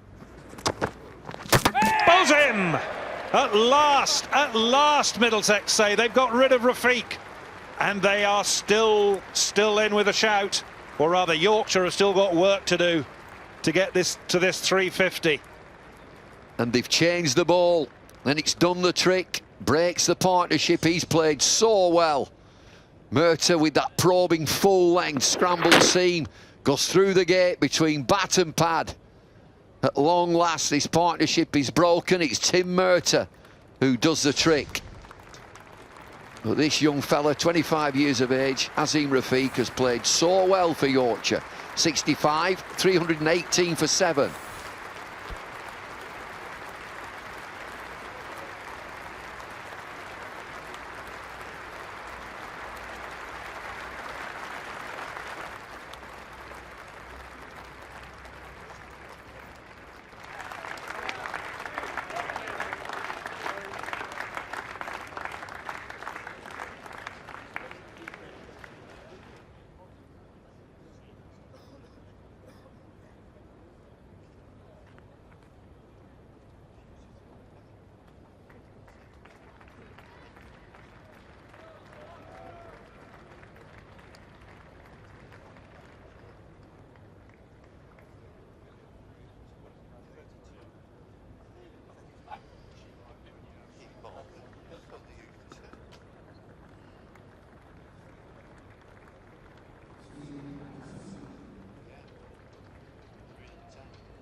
Well, Steve Patterson has made his way out to the middle. 32 still needed by Yorkshire to get to the all-important 350, which means that they're still in the hunt for the championship.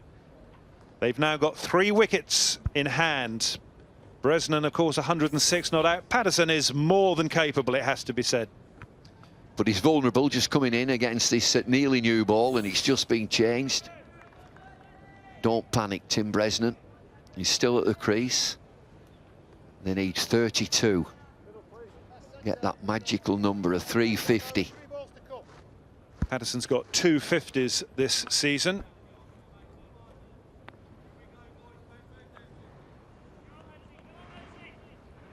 Vital stage of the match.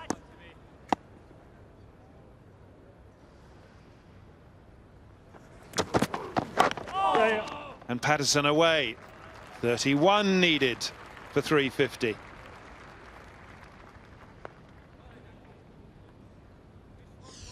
Now, did this do that much? Bit of a scrambled seam.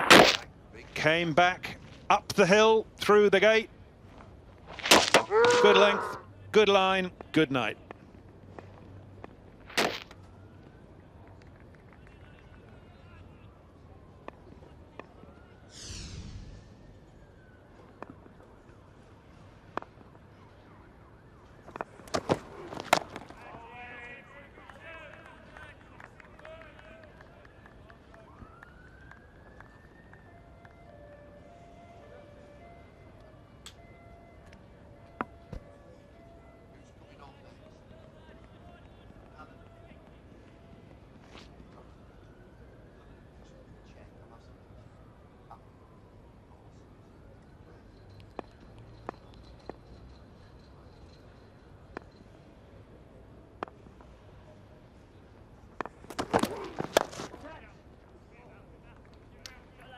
Successful over at last for Middlesex. Yorkshire are fighting hard, 319 for 7.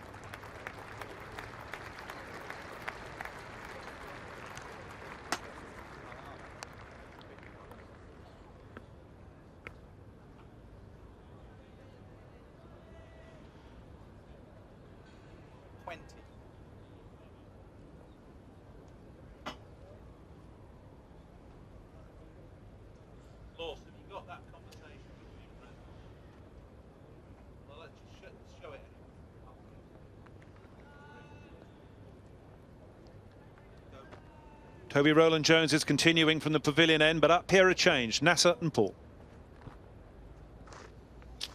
Thanks, Charles. Just got a little bit more intense with less than half an hour to go till lunch.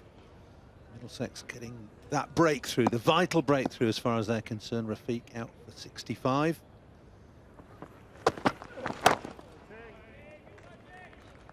Nolan Jones continuing ball change. The new ball taken at 80 overs, and that's been replaced. Tim Bresnan doesn't look particularly impressed about the fact that the ball has been changed. He was having a chat with the umpire at the fall of that wicket. Nothing he can do about it. Just one of those things, got to get on with it now. Yorkshire try and get these 31 runs.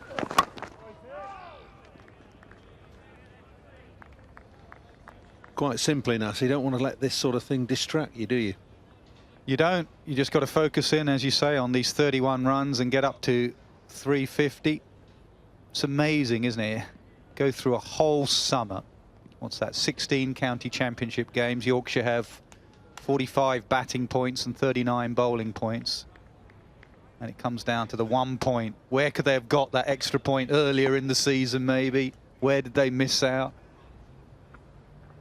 I remember my days at Essex, Graham Gooch, Keith Fletcher going absolutely ballistic if we just missed out on 1 point. Even in May, if you suddenly got bowled out for 349 and you didn't quite grind out 350, and you think, well, what does it matter? 1 point because of days like today. I know, it matters right the way through the division, doesn't it? There's still 6 teams in with 3 with a shout of winning the championship, 3 battling to stave off relegation. Hampshire, one of those sides, have lost 3 points to over 8 fines. They're the only team in the division to have lost those. That in itself is inexcusable.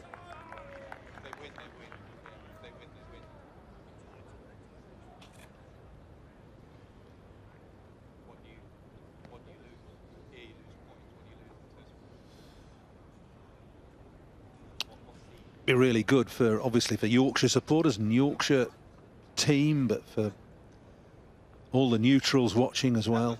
For Yorkshire to get up to 350, get that bonus point, still means there'll be 3 teams in the running for the county championship title. Yeah.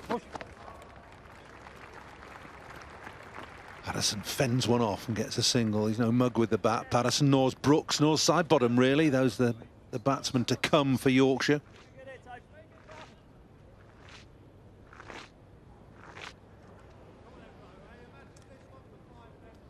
Nervy times as far as Yorkshire are concerned. They need those 30 runs. Trying to work out what's going on at Taunton, actually. Somerset are 508 ahead, and they're still batting. I think it's enough. I mean, a county championship on the line, 508 is not enough.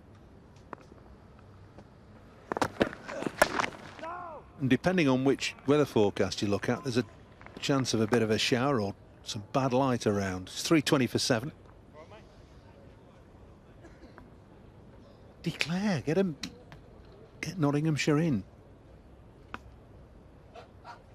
Well, they say it's going to spin. They say it's already spun. And if Nottinghamshire get 520 to win, you say, well done, we don't deserve to win the championship. If they get 520 to win, they deserve to be not relegated.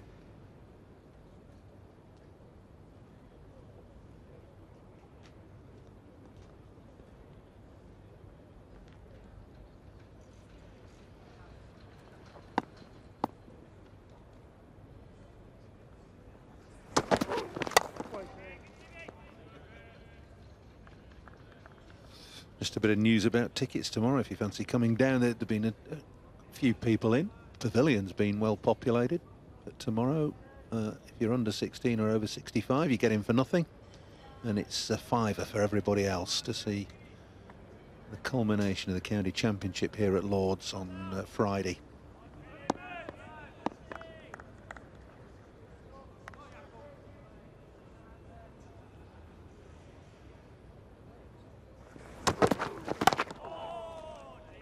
Richard's busy telling me there have only been 2 chases of more than 508 in first-class history. 541 and 513. I bet neither of those were to stop a side winning the championship either. Neither of them were in England either. One was in India and one was in Sri Lanka.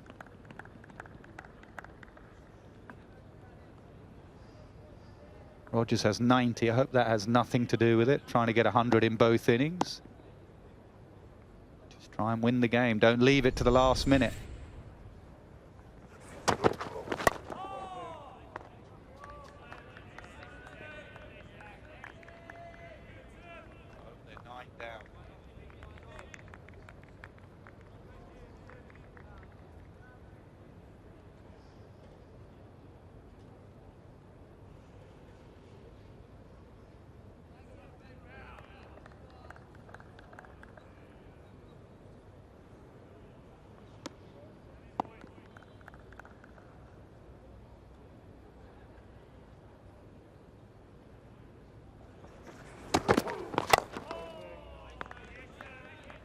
Bowling a good line here, Murtagh, stump to stump, trying to get bowls and LBWs. The ball that got Rafiq was a beauty, nipped back in.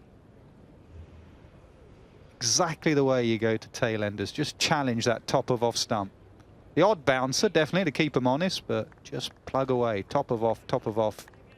Yeah, you're right. The more we've seen of this pitch, the more the bowlers realise and we realise that those are the lengths to bowl on the full side of good. If you've got a little bit of pace or you're very tall like Roland Jones and Finn, then the odd short ball unsettles batsmen. It's difficult to play on a slow pitch. Saw Rafiq take a blow to the helmet. Trying to work out, Paul, what Middlesex do, sorry, what Yorkshire do if they do get to 350. Because they want to keep Middlesex sort of interested, that they might set them something tomorrow. Give yourself two options. Well, if Yorkshire do get to 350, then both these teams are still in with a shout of winning the championship. And both teams have to win. It's 320 for 7. I reckon if you get to 350, have a little bit of a dart. Try and get to maybe 400 or 370 as quickly as you can. And then that just keeps... If you bat on too long, then Middlesex have no chance of winning the game, and then you're relying just completely on bowling Middlesex out. Whereas if you may get 370, 380 and pull out, Middlesex tomorrow might have to do something. You get a lead of 100. Yorkshire get a lead of 100. Middlesex, there's going to have to be some contrivance then for if Yorkshire don't bowl Middlesex out. So if Somerset win, there they are. It's all clear for you. Yorkshire, we've said, need to score 350 to keep him with a chance. So if Somerset win, they go to 226. If Yorkshire get to 350 and win, they win the championship. If Middlesex beat Yorkshire here, they would win the championship. The relegation, Hampshire, if they win, and it's either Lancashire or Warwickshire who would go down. Lancashire can survive with a draw. I don't think it's going to be a draw at Birmingham. Finn's on. The irony of rain down south saving Lancashire, eh? Well, it's tight, isn't it? 6 teams out of 9 still involved in nip and tuck battles. I have to say it's been one of the best county championship seasons in both divisions for a long, long time. Not just the way it's ended, but throughout. There've been some classic games. I mean, Somerset, if you're a Somerset member this year, you've got your money's worth. They have been in some epic games. Beat Yorkshire last week. They beat Surrey when number 9, 10, 11 got them over the line. Fantastic games. Beat Warwickshire in that low-scoring game down at Taunton a couple of weeks ago. Is that the one where there was 21 wickets, I think, on the first day? Yeah. Money's worth. Really good county championship this summer.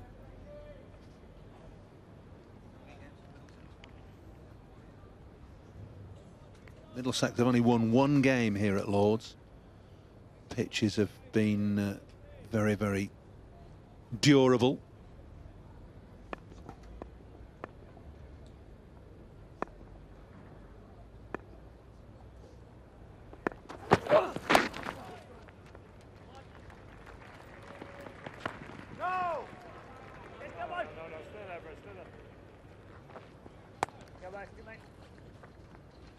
Hoping this sunshine lasts for the day as well. I mentioned the threat of rain. There's some cloud coming in through the afternoon here, and we saw what happened when the cloud cover descended on the first day. It went off for bad light. with time and overs left on the first day. I don't think either team would want that to happen again today. That's why I think Yorkshire will probably pull out at 350 if they get there.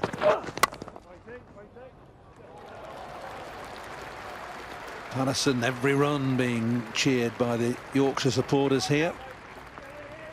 3 more of them there.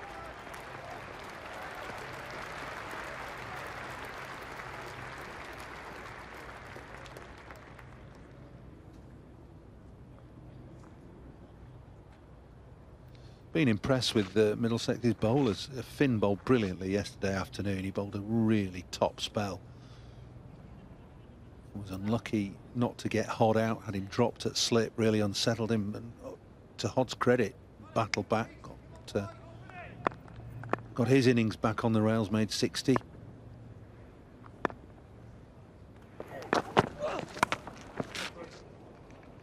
Carved away down to third man.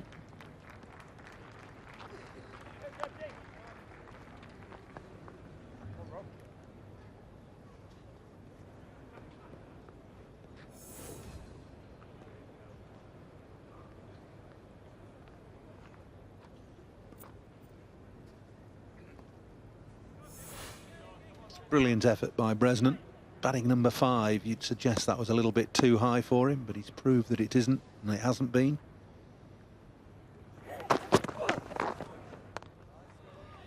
.92 overs bowled, 325 for 7.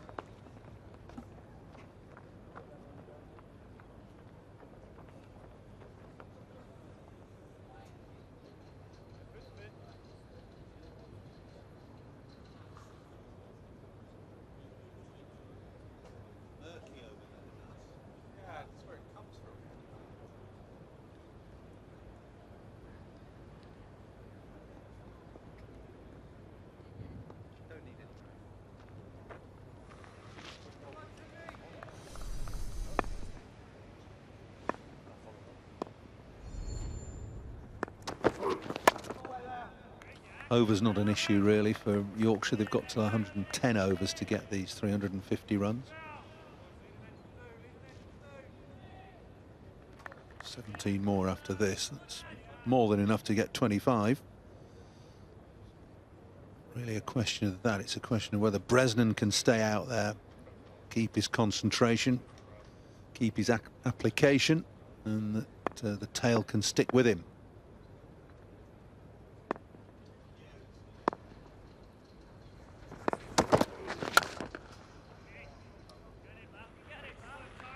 The length that Murtagh bowls is a tempter for Bresnan because he's bowling very full. A little bit like Jack Brooks bowled, same sort of length. Brooks picking up 6 for Yorkshire. But, the length is a tempter. You want to drive, you want to hit the ball. Bresnan is one of those that plays that way. 10 fours in his 108.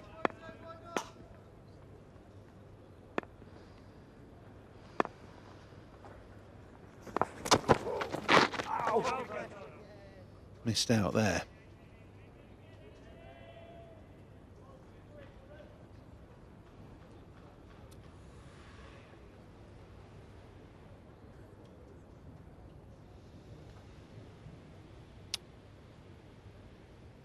If proof were needed, there it is. The full balls that have been bowled that have taken wickets. They're very full, aren't they? I mean, 14 in the full area. Usually it's the other way around. In a good length gets you wicket, but full length has been excellent.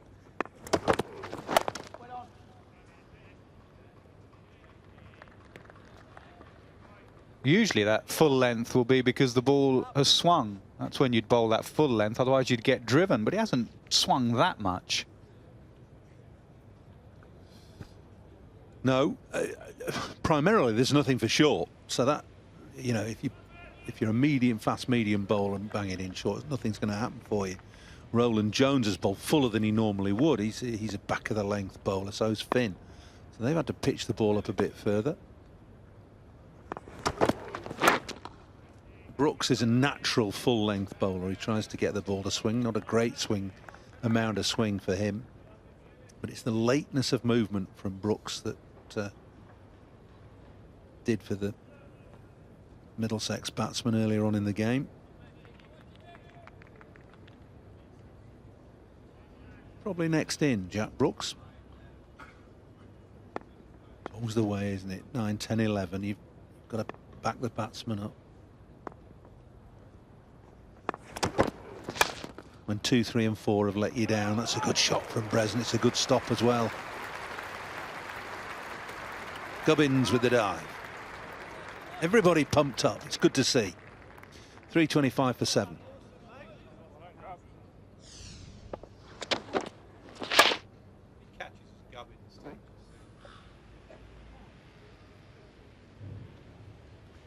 It is a good bit of fielding. I'm just a little bit concerned that your opening batsman's fielding at mid-on and third man there. I'd like to see Gubbins in the slip cordon if he's going to be an England player. The old days of having your opening batsman, boycott-esque or whatever, just wandering down to third man. Good stop, but maybe he should be in the cordon somewhere. Only 4 catches for Gubbins this year. Forcing shot from Patterson off the back foot.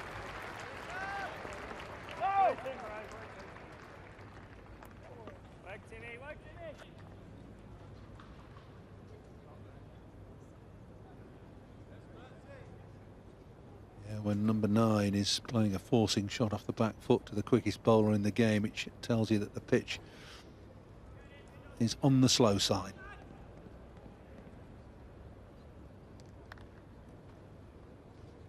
Just gets better, this pitch. We've played here championship games, test matches where it just gets better and better. That's the problem for Middlesex now. Not only do they have to work out how to get 3 wickets, they work out how to get 13 to win the championship, with time running out. Oh.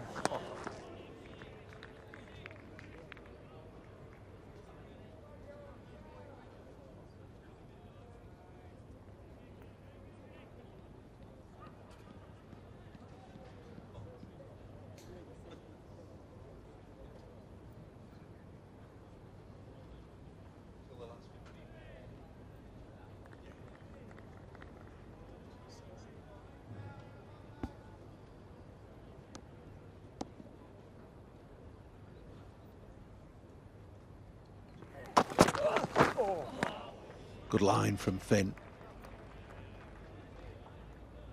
Patterson just fending, hanging the bat out. Yeah, and he just stays leg side of it, doesn't he, Patterson? So it is a very good line, because it does mean that he'll play away from his body. Often with Patterson, you'll see off stump. He'll show you his off stump as he drags his leg out the way. Watch his off stump appear from behind those pads as he gets out of the line. He can nick those. Yeah, refer to the graphic with the full balls. Just pitch it up another couple of feet, Stephen Finn. Or go the other way. Ballooned over the batsman's head. It's a no ball.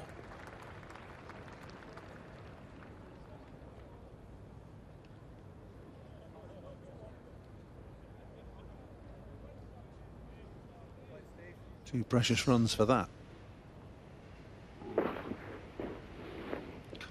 Nearly had a camera shot out of the frame.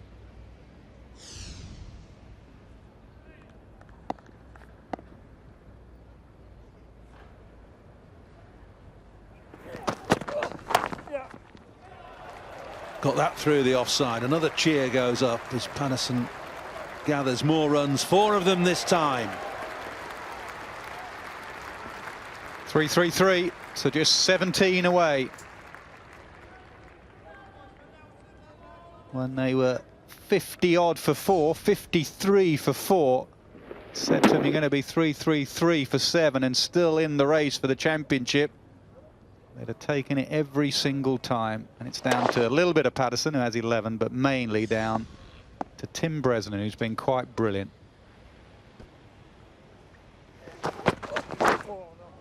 Better and gone. Slightly fuller from Finn, and Patterson fends it away to slips. A good catch. One had to stick soon. So Middlesex getting their 8th wicket. Yorkshire 333 for 8, or are they? Checking for the no ball.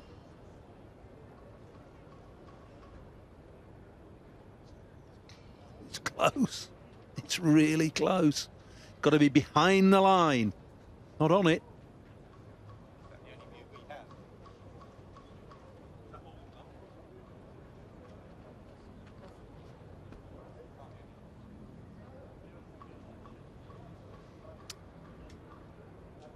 It's mighty, mighty close. Maybe a stump. Well, look. Does that heel land behind the line at any stage? I think it probably does from that shot. Just.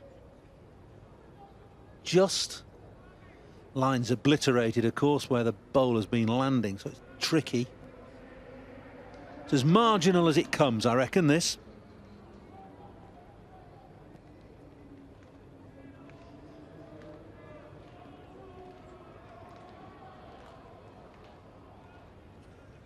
Who are you with, Nasser, bowler or batsman?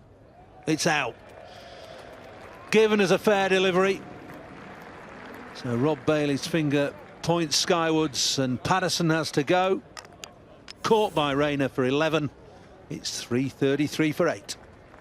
Yeah, every Yorkshire supporter was saying that's a no ball. Every Middlesex supporter was saying no, there's a little bit behind the line, just a fraction.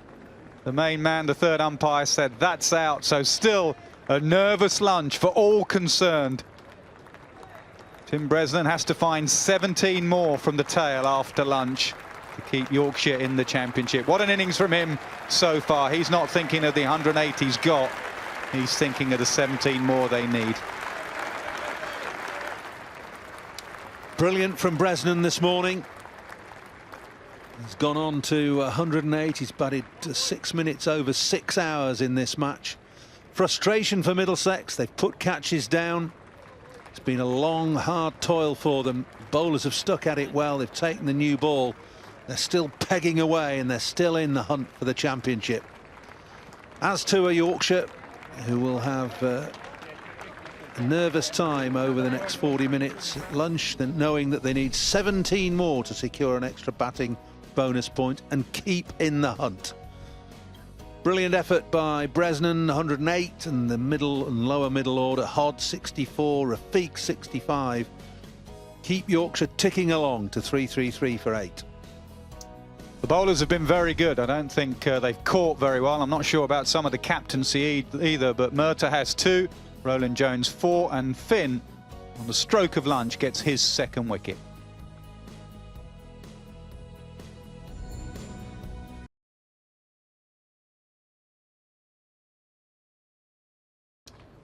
Clouds have come in, 5 sessions to go in the county championship of 2016, and 3 sides still in it. These 2 sides and Somerset. Yorkshire needs 17 more to make sure it stays as 3 sides.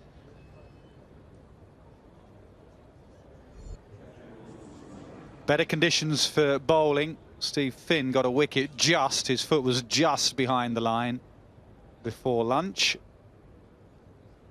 And after lunch, the clouds have rolled in. Tail enders have come in. It'll be Brooks that joins Bresnan. And the equation hasn't changed. 17 needed for that vital batting point.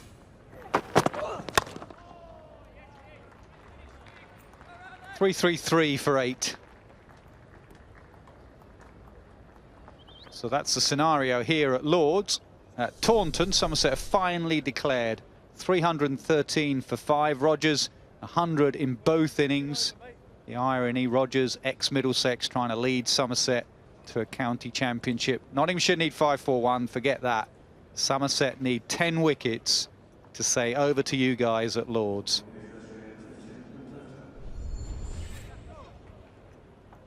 How do you think Bresnan should play here? Bumble, just the same or have a little dart? Just the same, I think, and trust his partners. They're both handy. Brooks and Sidebottom to come. Bresnan 108. Got to start again after that break.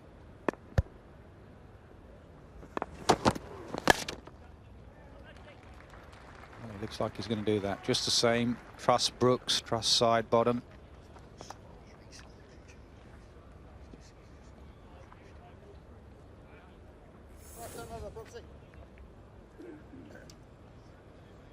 Fabulous, isn't he? All the talk about England players that aren't here, all the talk about the number 5, Johnny Bairstow, that's not here. The number 5 that is here, Tim Bresnan, has been quite brilliant.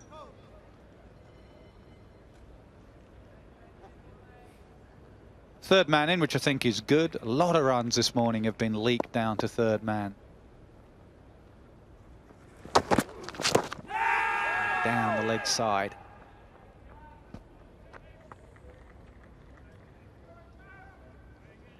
You get that full length from the Tim Murtagh, round about 80 miles an hour. And that seems to be the length to ball on this pitch. We've seen it in the first 2 days, ball at full length. Could go even fuller to Brooks. Brooks tends to get that front leg across, planted.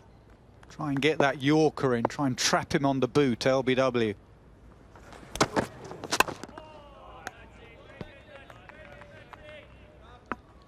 You mentioned how's he going to play. There's a temptation when you look at 16, only got 2 wickets left, whether he has a real dart.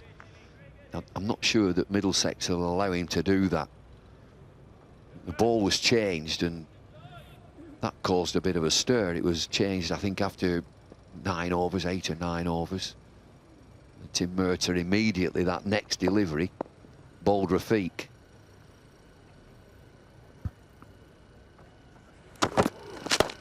In the air and gone. Just poked up to mid-on. What do you do now, Tim Bresnan? You still need 16. Well, it's dramatic, is this? They've worked so hard, Yorkshire, but they've only got 1 wicket left. After the break, a new batsman at the crease, a number 10. And it's a prod to mid-on.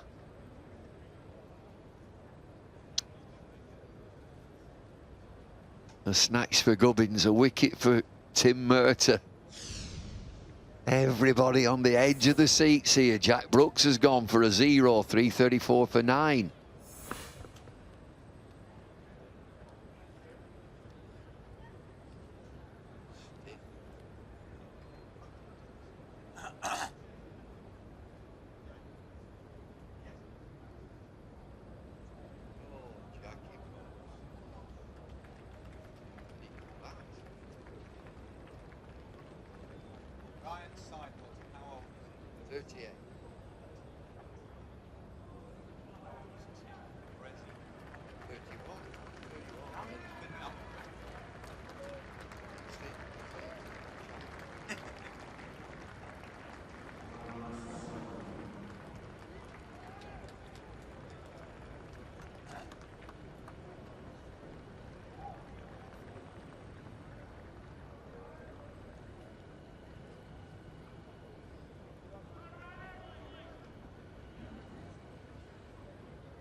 Yorkshire's county championship title just hanging by a thread here. Takes a 38-year-old to come out to a middle, someone who signed a year extension to their contract to try and see him over the line. Ryan Sidebottom joins Tim Bresnan. 2 lads, Yorkshire through and through.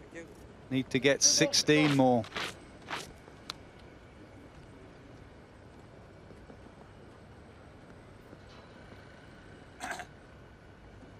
Take a caught mid-on. Tim Murtagh just poke up in the air from Brooks.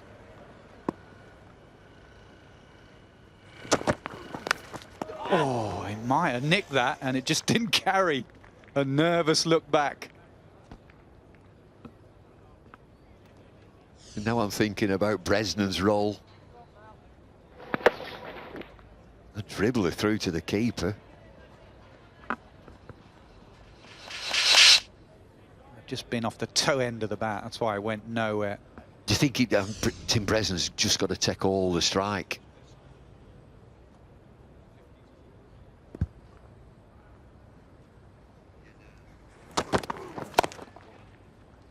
He gives Sidebottom the strike. He takes the 1. He's confident in his number 11. 335 for 9. Well, they're taking every run that's on offer. It keeps him on strike. That's the end of Jack Brooks, and he just chips it to mid-on.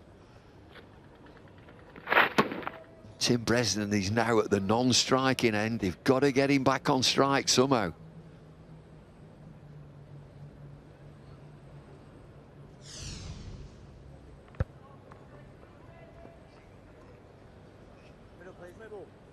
Ryan Sidebottom has 3 first-class 50s, but this season he's got scores of 15, 13, 0, 3, 0, 9, 7 not out, 3, and 2 not out. So highest score of 15 this season, and they need 15.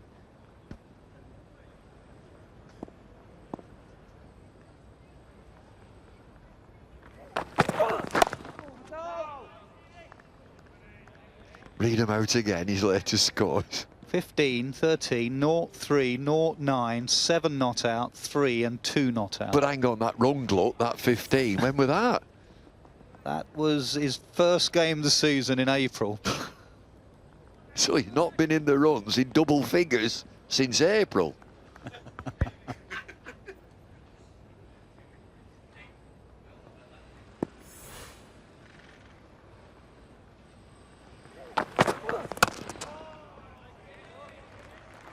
Nothing wrong with that block, Ryan.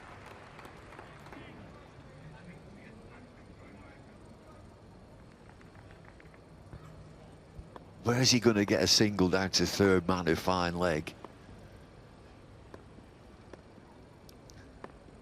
Where's Bresnan going to get 15? Is he going to tee off?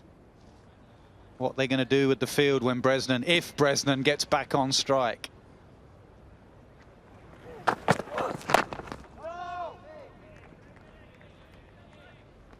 Is there not one there?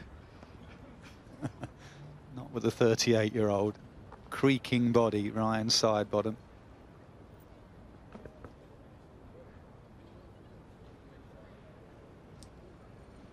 It is a little bit gloomy out there. We might have light issues later in the day. Remember, the first day a reading was taken. They were off for light.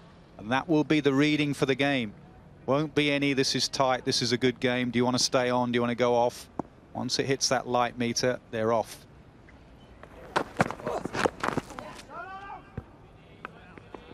I wasn't here day one, so they can't put the lights on at all. Is that right? They've used up their allocation. Electric. No more money for the meter. Must be local residents, is it, or the It council? is round here. Don't mess with the residents round here. Oh. Blue plaque, isn't it? I'll tell you, there's one at the back of here, Billy Fury. Halfway to paradise. Just round the back of here, Billy Fury.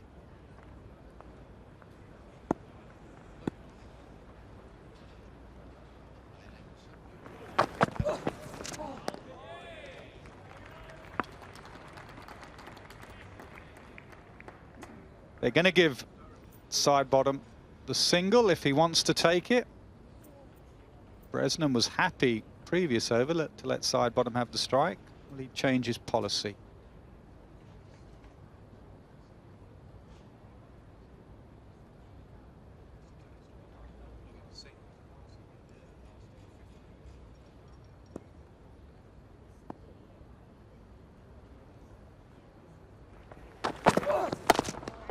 Good from Sidebottom and maiden from Finn. Bresnan will have the strike. 3-3-5 for 9.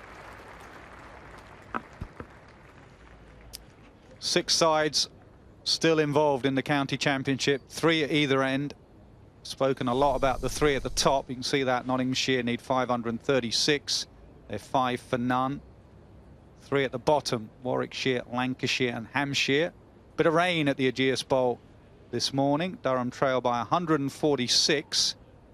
Warwickshire lead by 179 at Edgbaston. So we'll keep across those scores as well. Durham have avoided the follow-on. Deep point and deep square legs. A sweep at both sides for Bresnan. Key for Bresnan here is you'd think after 4 balls, fielders will come up, and that's when Bresnan can go the last couple of balls if he wants. Mid-on's back as well, 3/4.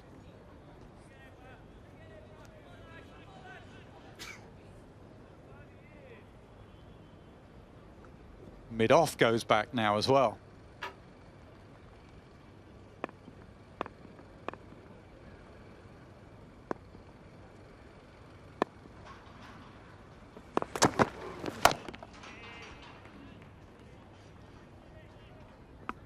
So how does he play this? Just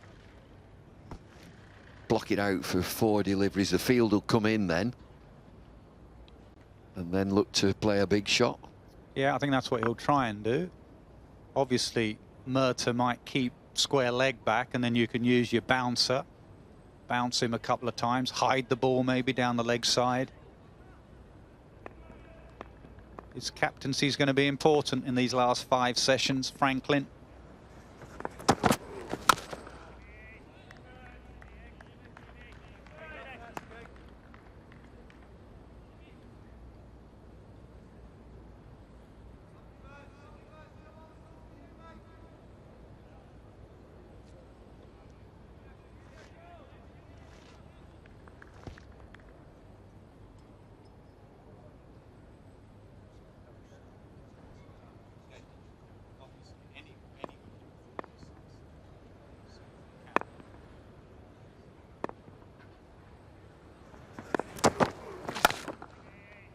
Right, that's 4 balls gone. Now the captaincy manual says 2 or 3 fielders could come up. We'll see if Franklin's following that manual. Here they come. Does he leave square leg back? Just to give him the bouncer option. Bresnan might hook it for 6 towards the grandstand, but just to give him that option to the bowler to hide the ball or hide one down the leg side.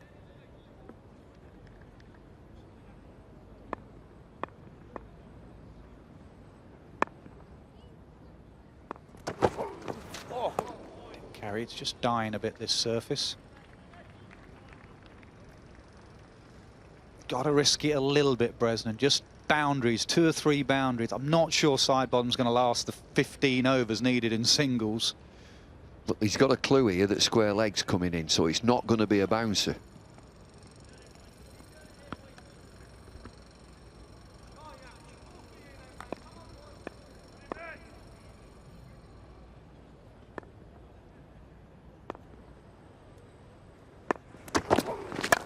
Takes the leg side option. Very good batting, showing all his experience there, Bresnan.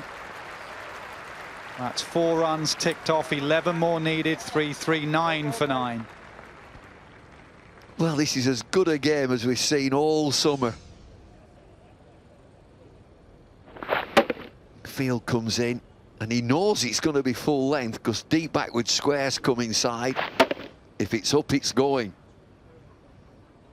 Showing all his experience there, Tim Bresnan. What a wonderful cricketer he is. Often in situations like that, they do something headless. Runs down the pitch, exposes his stumps, gives his wicket away. It was aggressive. It just wasn't stupid. Very, very sensible aggression.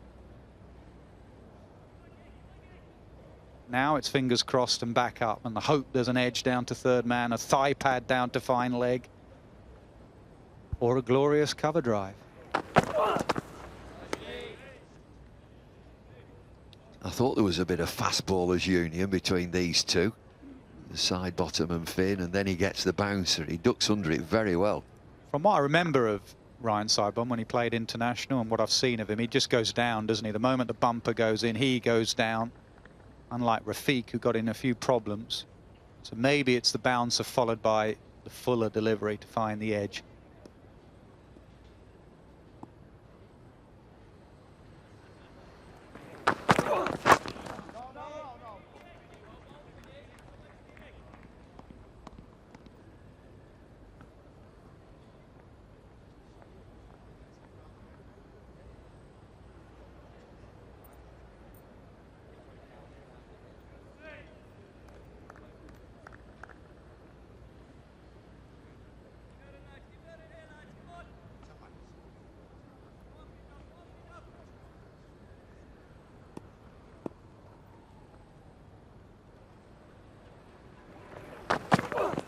Edged. Doesn't carry.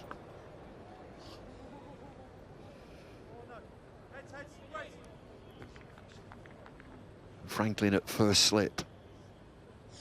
89 miles an hour. Finds the edge.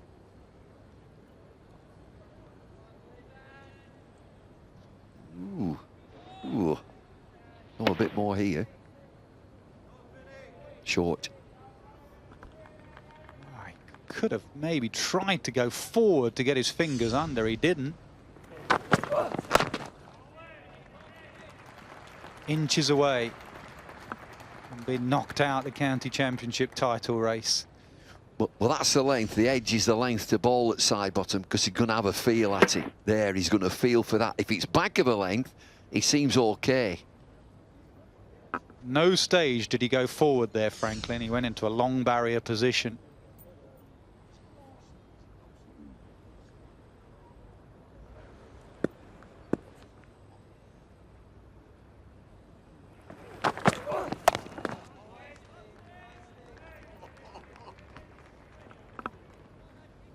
He's got to get that block out again here and leave it with Bresnan. Bresnan talking to him all the time.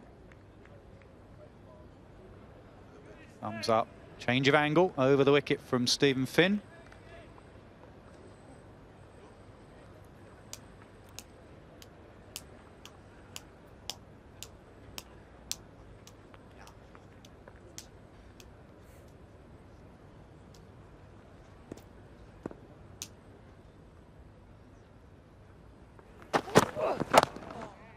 Excellent from Ryan's side bottom. 11 needed, 339 for 9.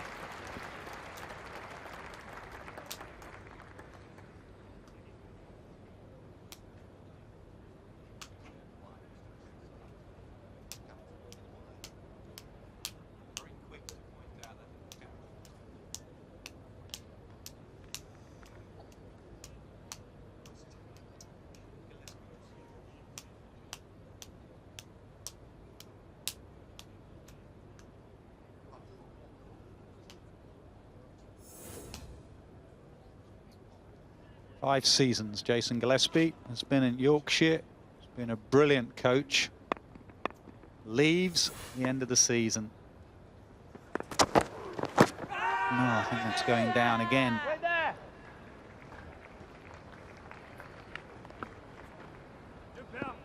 Yeah, Gillespie leaves, so it's a good job for whoever takes that job. Well-run club, successful club. They bring on players. They've both been good. Martin Moxon, ex-Yorkshire and England opening batsman, very fine player. Jason Gillespie on the right there. Great man management. Well-run club. To take the single, I don't think that side bottom should come back for 2. What do you think? Should they have taken that? Just thinking of the last delivery of Murtaugh's previous over. He just tanked it over mid-on. I think he's going to be more vulnerable with that full-length ball round side bottom.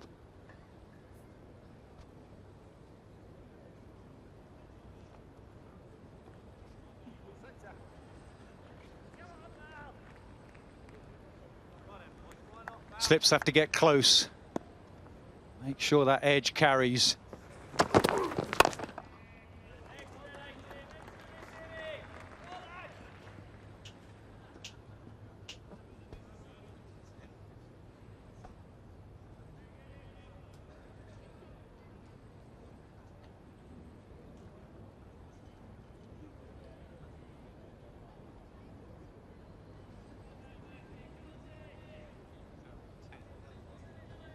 Side bottom's been here before, 2010 with Notts when they needed the extra batting point. It was him and Pattinson that got him the point that was required. Here he's trying to do the same for Yorkshire, his beloved Yorkshire. Darren Pattinson, opening ball in Nottinghamshire. Trivia question, what's he doing now? Something to do with roofs or something. No, he's not. Something to do with dogs. Is it dogs? I think so. Greyhound trainer. Greyhounds, that's it. Whose greyhounds does he train? Ricky Ponting. Ricky Ponting. Yes.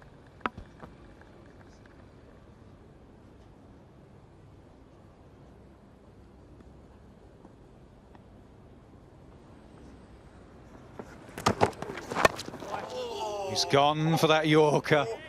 He missed that right on the boot. I can't sit down here. Ooh.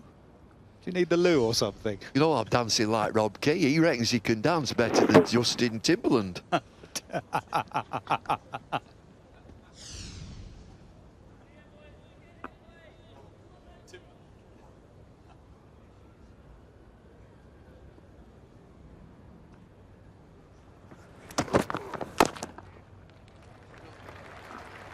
Another overdone, 340 for 9.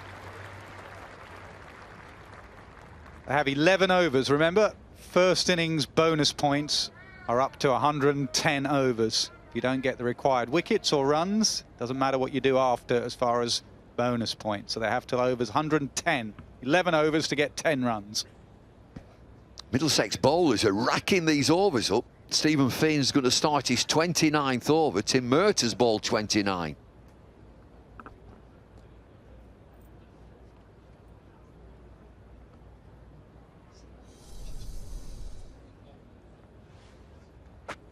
Just 9 overs for Franklin, 28 for Finn, 29 for Murtaugh, 22 for Roland Jones. No spin at all today. Maybe if you get side bottom on strike, an over of Ollie Rayner. LBW in play, outside edge in play.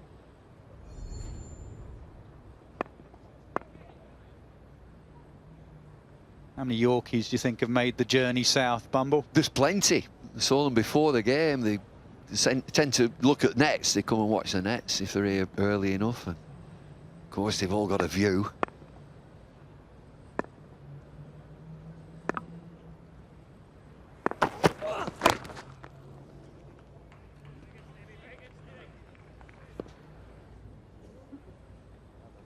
So field spread, just one slip now. And so just giving him a single. Very difficult now for Bresnan to get through the boundary, or through to the boundary, so giving him a single. He's not going to take it. I reckon if you get side bottom on strike, get the off spinner on.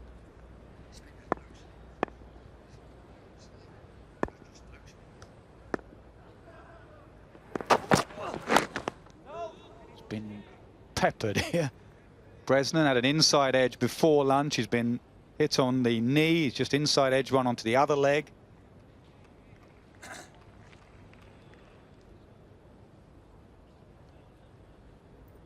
Here they are, Yorkshire fans. I think we're going to see the off spinner, you know. I think it'd be the good move, the right move. Maybe even with Bresnan on strike, he'll have a little dart, have men back.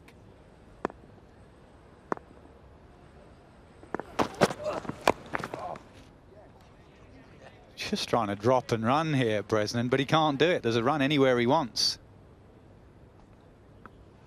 Well, he's rattled 3 into his body from the inside edge.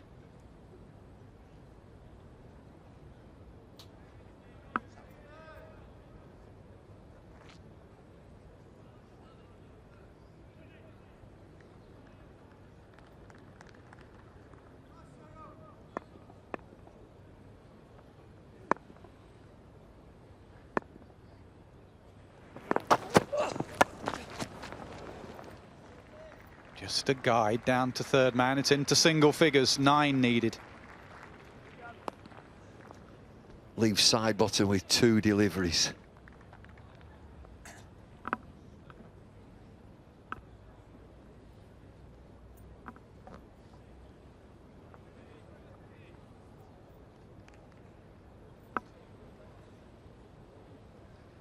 You reckon it is? Pair of socks. Scarf.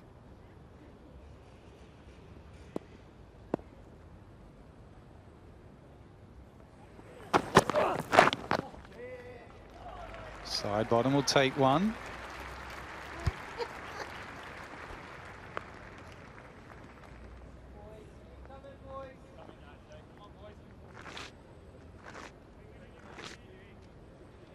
Now then, how's this field now? Last delivery. Bresnan's on strike. Bouncer, isn't it? Yeah, bring everyone up. Everyone, third man, fine leg. Get side bottom on strike and bowl the spinner.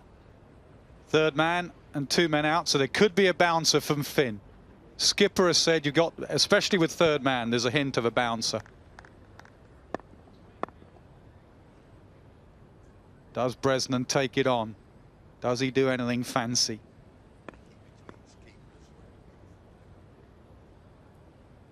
Slip has just gone to around about a third slip, gone wider to stop the run down.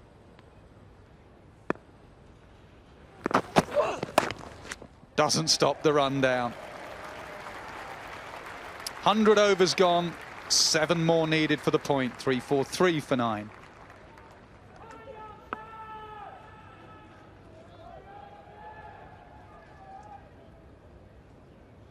That's a good single for Yorkshire, really is. I reckon if Sidebottom was on strike, we'd have seen the off spinner. Tim Murtaugh's going to continue.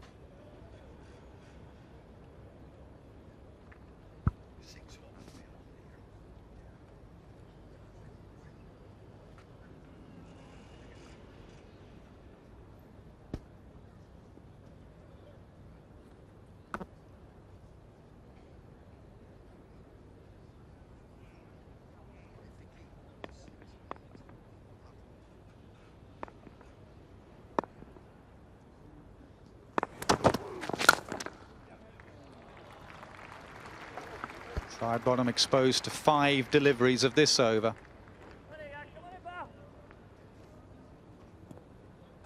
There's a drive right in the slot too.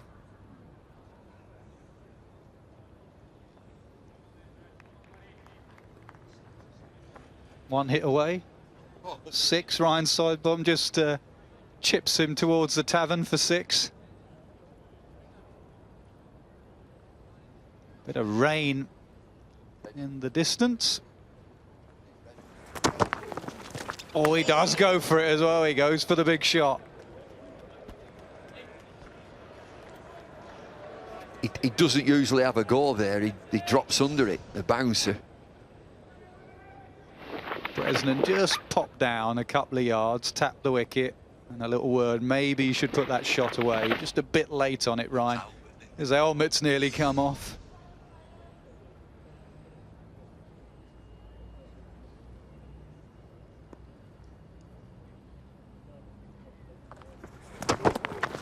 Oh, just jams his bat down on it. Don't miss that, Siddy.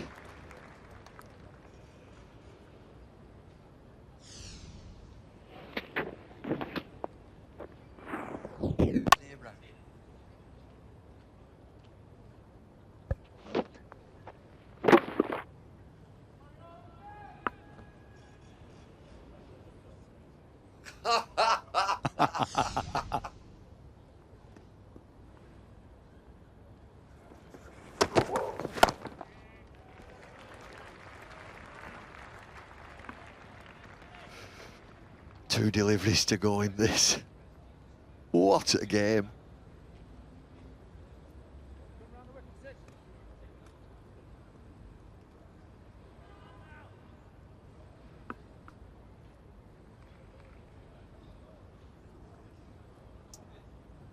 Change of angle, Murtagh goes round the wicket. Does bring LBW slightly more into play, the left-hander. Be pitching outside leg stump.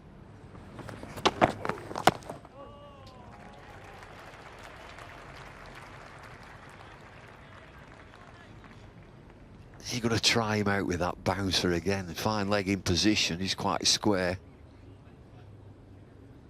He did have a dart at it. He looks comfortable, coming well forward.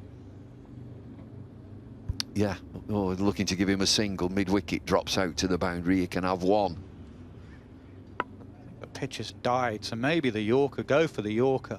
Looks like the most deadly delivery. Try and hit the toes, hit the base of the stumps. Toe end, good work from the keeper. Stops the boundary.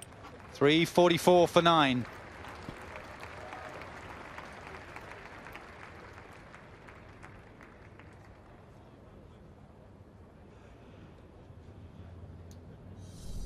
Yorkshire lead by 74. What will they do if they get these 6 runs? Will they just wander off? It's good bowling conditions. Use the cloud cover, get some wickets. if they get there, they can have a dart, just throw the bat. A few bonus runs. 24 deliveries. Side bottoms survived. 256 deliveries for the hugely impressive Tim Bresnan.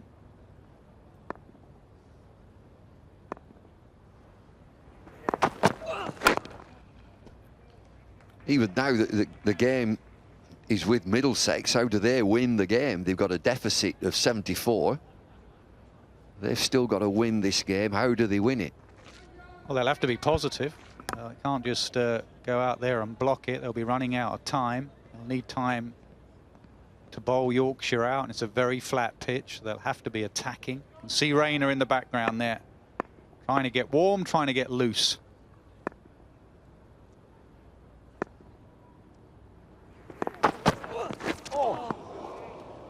Didn't nick it.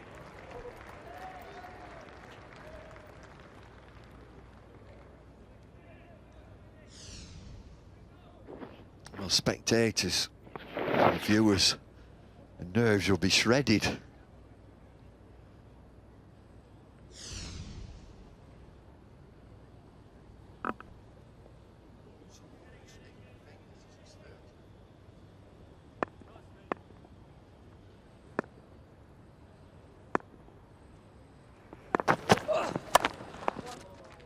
Cut away. Will Bresnan risk two? No, just one.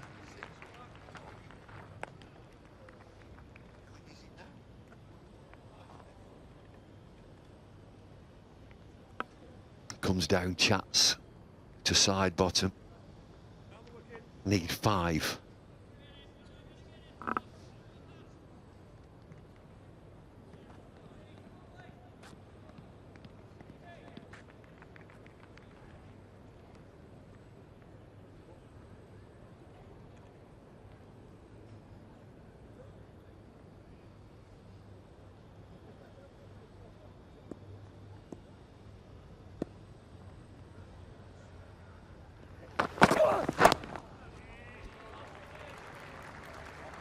I reckon he's all right at that length.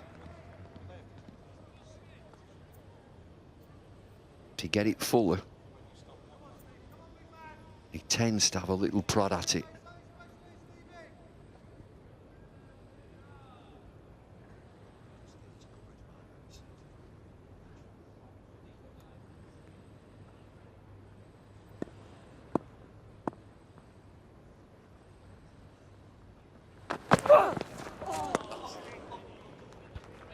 That's it. Just had a little nudge at this.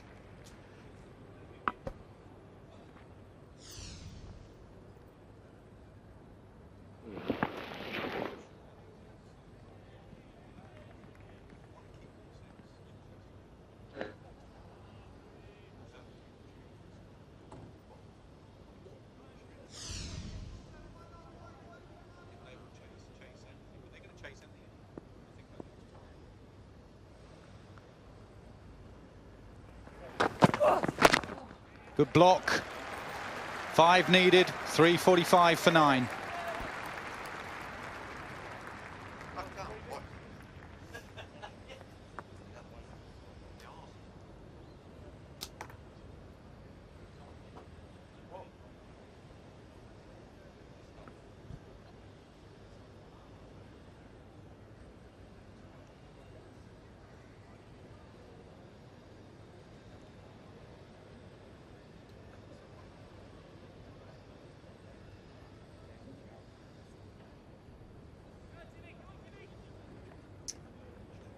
Five needed for the Yorkies to get that point. We're going to have a change. Rob Key, Paul Allop.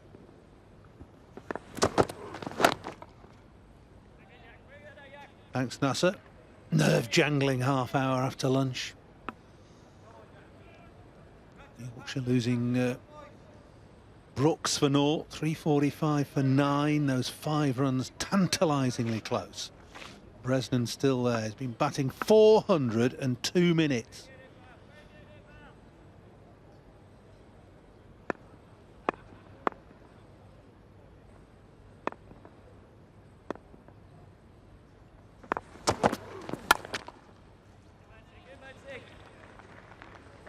the run spurned by Bresnan. He's not wanting to risk side bottom up at the non-striker's end or the striker's end. Has there ever been a time when people have just watched each individual ball harder than this? The suspense is just ridiculous. It'd be fantastic if Yorkshire do get to 350, because it keeps everybody in. It keeps Middlesex in, obviously, in the race for the championship. Yorkshire still be there with a chance. Pulled away by Bresnan, no run taken, everybody out now. Saving 2. 3 balls left in the over. 1 blow away, Bresnan thinking, might have got 6 there if I'd middled it.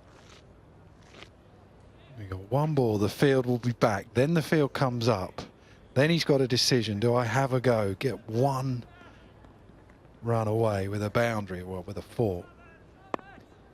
This is where your mind must be doing overtime. That's it, get the boundary and then tip and run. Whipped into the leg side, it's only 1, hit firmly. Franklin, the captain, the fielder. A boundary away. Side bottom must be thinking, just a cover drive. Just a cover drive. For a number 11, you know. That's all it is. If I Don't think like you lot, like you openers. Just lean on one, high front elbow. Everyone, Brezzy must be going down to, or Tim Bresnan must be going down saying, just block it. Don't do anything daft. Little clip off his pads down to fine leg would be nice.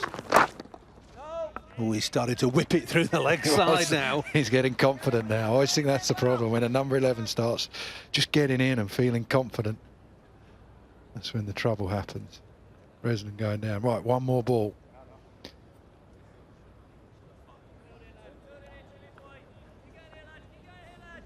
Which tense. There's a deep backward square and then a huge gap right round to the pavilion steps. Down to the leg side, Tim Murtagh. Full half volley-ish and side bottom right behind it. 346 for 9. How about that maker's name coming back? Side bottom always used to have the best leave in the game, where there's so much effort just for a leave. This time he hits it straight back. That was almost a half volley. Watch that ball a bit harder. Look at him. Perfect. Now then, the temptation is there for Bresnan. He's 1 blow away. The 4, nicely timed. A sweet piece of timing. We'll get 4. We'll get the 350.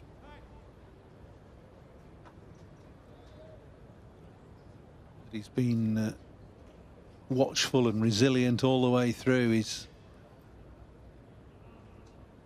6 hours and 45 minutes of batting.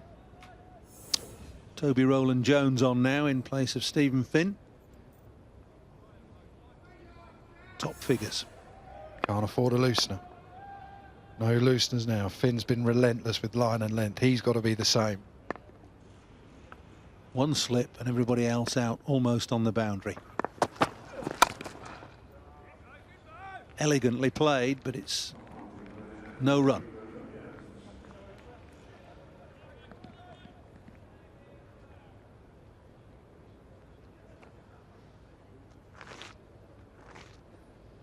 Must be thinking, where can I get a boundary? Even with the field like this, if the ball's in the right area, where can I get it? If it's 2-4, how can I open my hands up, open the blade, get it between backward point and third man?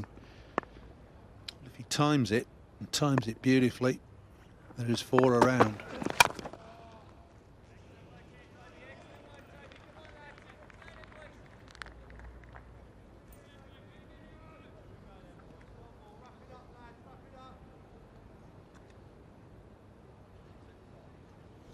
A dark cloud about as well.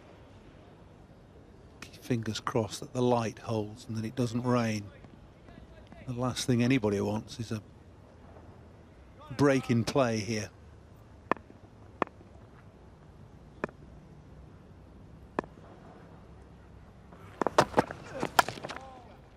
Taking 1.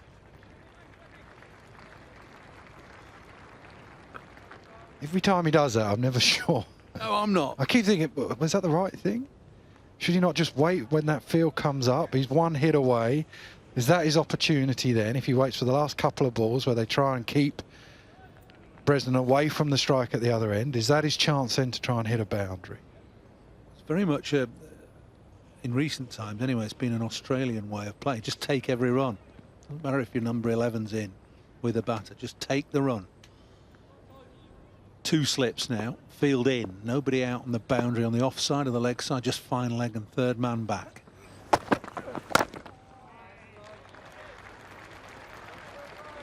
It's like if they get these 3 runs or Middlesex get the wicket, the game's going to continue. It feels like we're coming towards the end, but it's just the game within a game at a minute.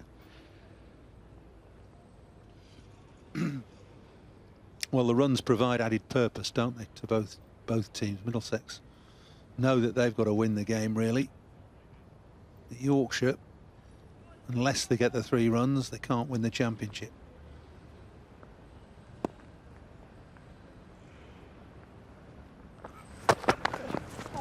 Good leave.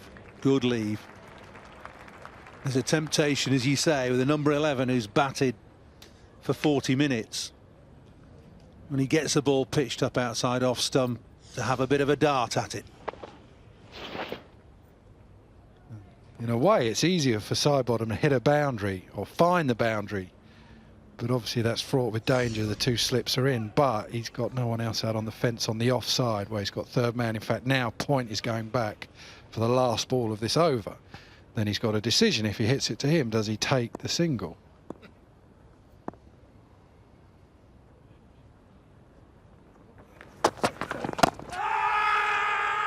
Big appeal. I think that's hit the bat. 347 for 9.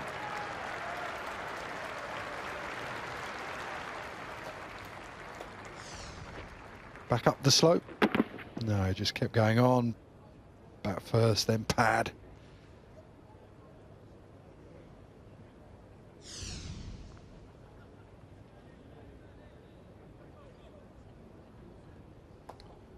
They're puzzling over it as much as we are, Rob. That's what they're doing. What do we do here? Are we hitting one? Are we taking one? What are we doing? Should I have a swipe? Don't swipe now, Tim. He's got so close. He's played so well. Bennin's under real pressure when he came in. Might try and help it over the leg side here.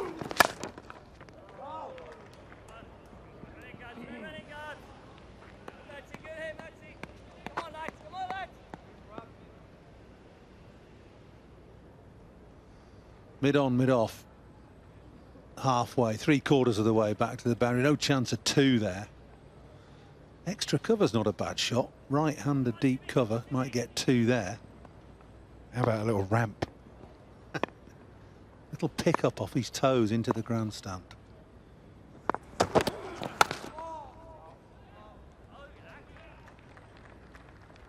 think change attack from Bresnan. Don't take any more singles till the back end of this over.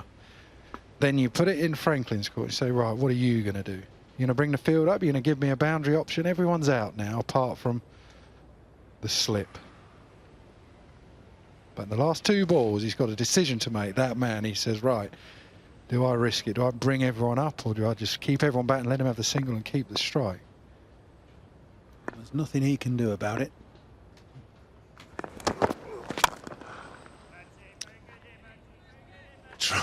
Trying desperately. You see the bottom hand coming in, trying to get it perhaps a little bit squarer than he did.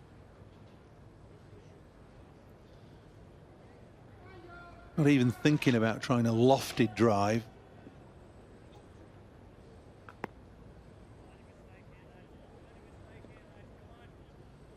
Halfway through the over.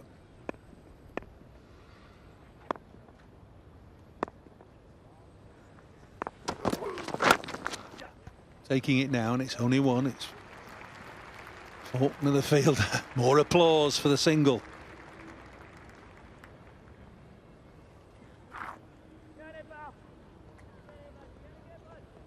It's all going on. Look at those clouds. They're coming this way. Looks like a shower on its way to me. Lighter grey over the top of the pavilion roof looks like Might be a shower. It'd be like to the drama. It'd be like Who Wants to Be a Millionaire when they go to Chris Tarrant goes to a break. We'll let you know. Oh, we'll let you know after the break. No. Right. Side bottom. Are you going to have a go? The stage is set. Well, he's almost sure that Murtagh will pitch it up. Will he be tempted to drive this side bottom? Oh, it's a full toss. That was the one. So carefully played by side bottom that he couldn't get it through the gap. So intent on defence. An inside nick. That's all you want. I don't want to hit that too well because you hit it straight to deep square leg, but there's no one at fine leg. Murtagh can't afford to be too straight. Just get it sliding down the slope. Fine leg has now gone a bit finer. Last ball. Do they take the single here? Oh, side bottom leaves it. Gets underneath it. Stays away from it. 348 for 9. He could have hit that anywhere. He had so much time. That sat up. Well played, Ryan. Side bottom. Circumstances dictating defence for side bottom. And any other occasion, he'd have clipped the full toss for 4 and hit the short wide one for 4 as well. This is where you could do with maybe side bottom saying he's got a bit of a niggle and get the fastest man in the world to come and bat with him at the other end. 2 runs. Haven't looked like getting a 2 at any stage either.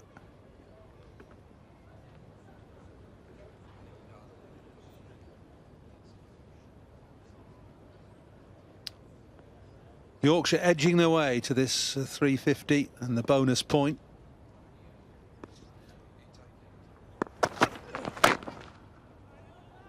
Well, not going to get to 349 off that ball. Must be now take 349. Must be worth getting to 349. Do you It's think? got to be, because then there's a no ball or a, you know, anything, or a push and run. I know. I just think you take the single, didn't you? 2 overs ago I said no. Now I say do it. You've got to. You've got to now to get to within 1. We're all experts, and none of us have ever been in this situation before, I doubt. No, not. Certainly not. No.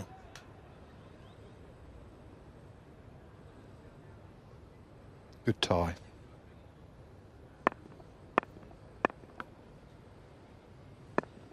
All on the edge still, apart from the slip. Clipped off the legs, down to fine leg. It's only 1, but he has taken it this time. So Yorkshire within touching distance now of 350.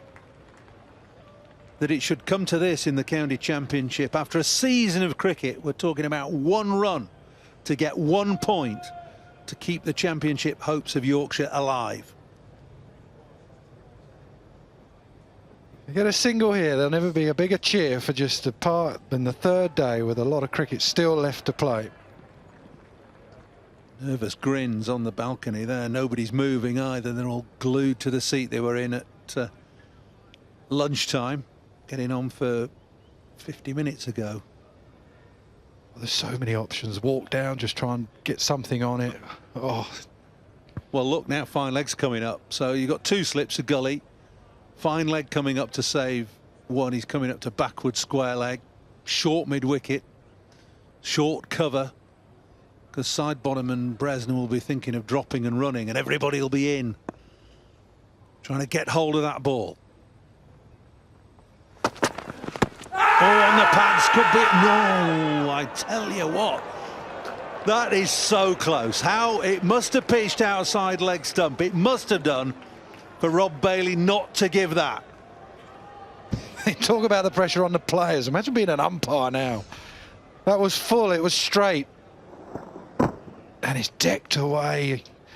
Pitched outside leg stump. That was there to hit. Give me a ball to hit, that's it. The thing is, it was so full that it may well have just pitched on leg stump, but it's not been given, so they live to fight another day.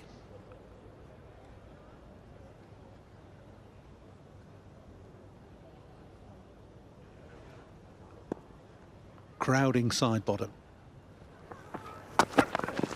Full toss, all dug out by side bottom.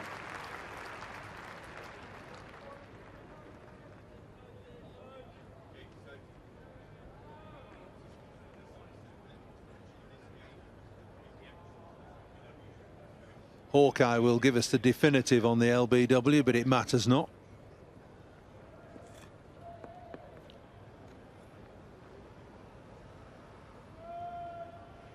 One run, that's all it is. One run.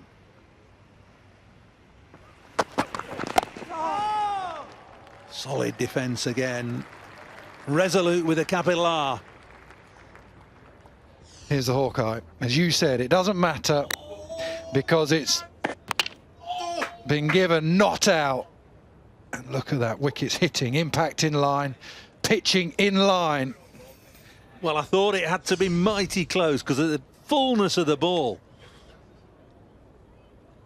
Had to be close. Got added drama.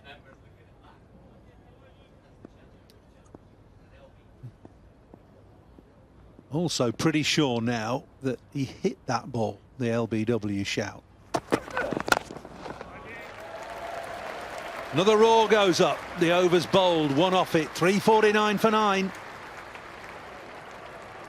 The added drama, of course, is that it's dark and getting darker by the second. It's in the hands of the umpires, this decision, whether they stay on or go off. They took a reading, remember, on Tuesday evening, and if that reading is the same now as it was on Tuesday, the umpires are duty bound to take the players off the field.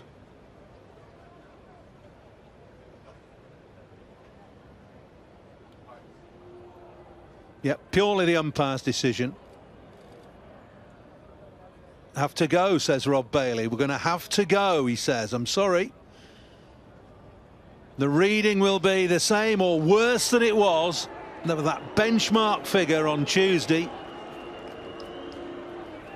So the drama will continue now. There's just a few spots of rain in the air as well, so I think it's only a matter of time before they'd had to go off anywhere. Wry smiles all round from Murtagh, from Gillespie.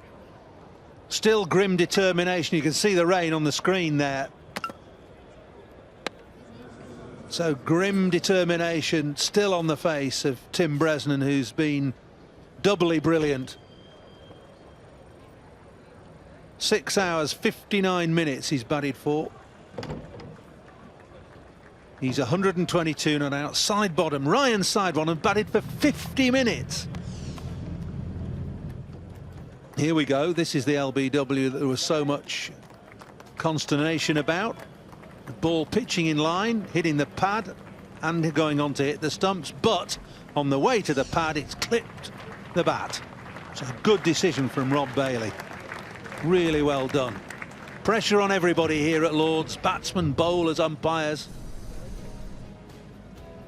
And the game tantalisingly poised. Yorkshire so close to that extra bonus point. 349 for 9.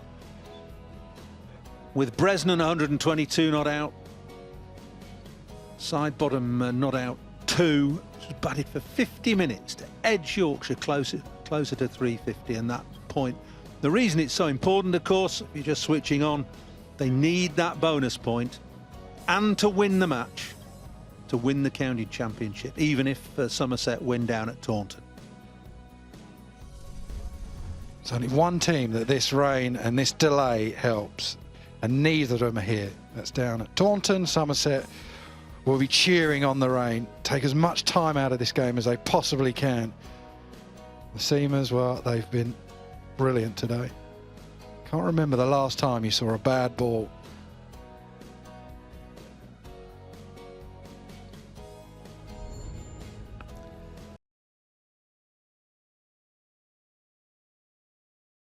They may think now it's best for them, for Yorkshire to be involved. Don't worry about Somerset. Forget that game. If Yorkshire is still involved, then, you know, they'll have to, at some stage, consider there's a game to go. If Yorkshire are out, people will say, well, they'll just capitulate. You know, Yorkshire won't care. They'll come third. No, they won't. Remember, this is Jason Gillespie's last game as coach. He's not going to allow that. You've got senior players. These two come in here with Jack Brooks, have a captain in Andrew Gale, who is, you know, before the game, outspoken about certain players. He won't want to finish off, whether they get this run or not, with Yorkshire just giving up. He wants to finish his reign in this country before he goes back to Australia, not losing the game. He'll still want to win the county championship, but he will not allow his players to just give it up. Yorkshire means too much to that man. So I can't remember who you said you were going to bowl, Mass. Now I'm off. Merton. Now I'm off the field. I'm going to be a gambler. I'm going to go off spinner with everyone up to Bresnan. Okay. And if you were captain out in the middle? Tim Merton. I'd go. By the way, I'd go Merton. I just think he's got. With his experience, he could just nip one back. Ollie Rayner it is. It is going to be Rayner who is taking his cap off, so he's going to bowl. And do you have everybody up? Do you? We just stick 1 3/4? Cow corner. This might be their way of saying you can have it. You can have it. We need to get on with this game. We think Somerset are going to win. We need to get on with this game. Okay, let's get to the commentary box for the drama.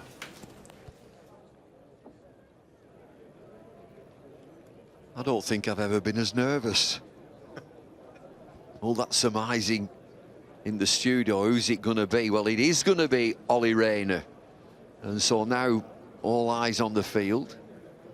Tim Bresnan is on strike. Imperious, 122 to his name. Yorkshire need 1 to get to this magical 350, and then they've got to win the game. Assuming that Somerset win down at Taunton. Is he going to have a deep mid-wicket? No. Mid-on and mid-off are inside the circle. Free hit. Go for it, Brezzy, come on. Put your foot down and smite it. Here we go. Oh!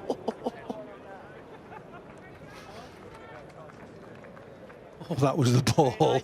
Short and wide and nobody out at backward point. Or anyway, he's missed it. Oh, down the hill, past the outside edge. A non-spinning off break.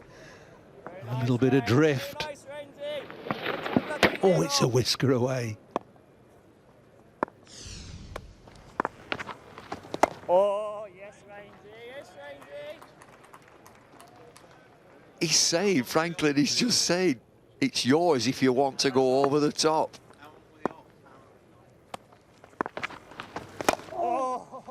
An hour and 9 minutes off the field. Oh, love that. Oh. I know. Oh, he's blimey, 50 minutes Sidebottom's been batting prior to that. 2 hours worth of purgatory. Oh, yes, It's Range, mid-on. yes, Range.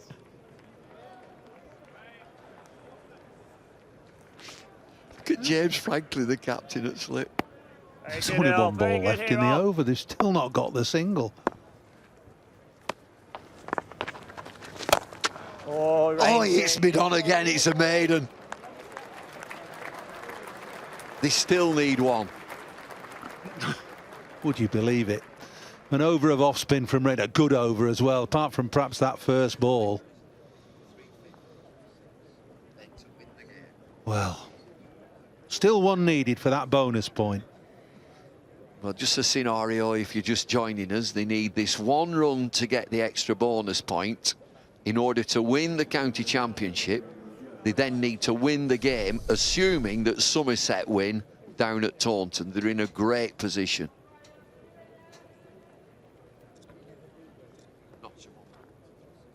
Knots at 1-1-1 for 3 down at Taunton.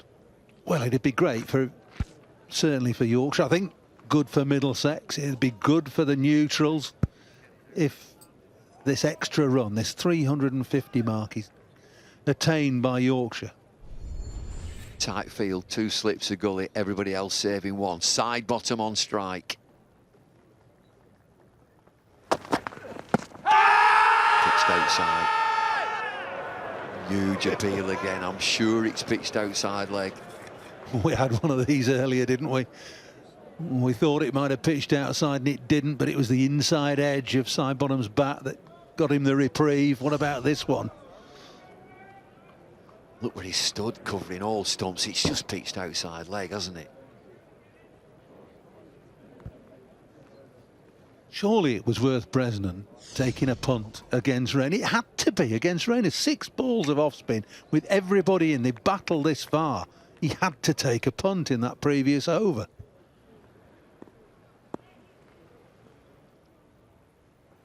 And that'll do nicely. Ryan Sidebottom as if he's just won a test match. Ball trickles away for 4. That's one part of this equation for Yorkshire. Don't they know it? Superb from Sidebottom. 54 minutes he's batted, and he's the man who's got Yorkshire the vital bonus point. They're still in the county championship race, Yorkshire, but they've got to go on and win this game if they're to win the county championship.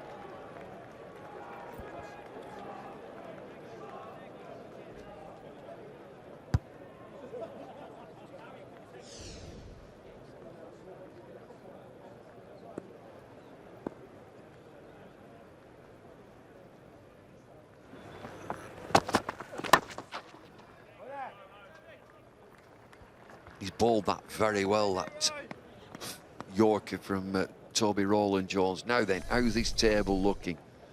Yorkshire have crept another point onto 211.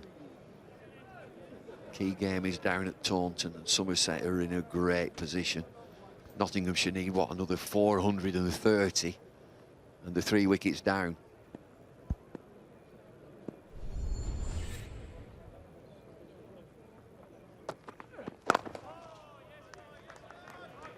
Well, in simple terms, what it means is those top 3 teams are still in the race. Still got a 3-way race, and there's a day and a couple of hours to go in the county championship season.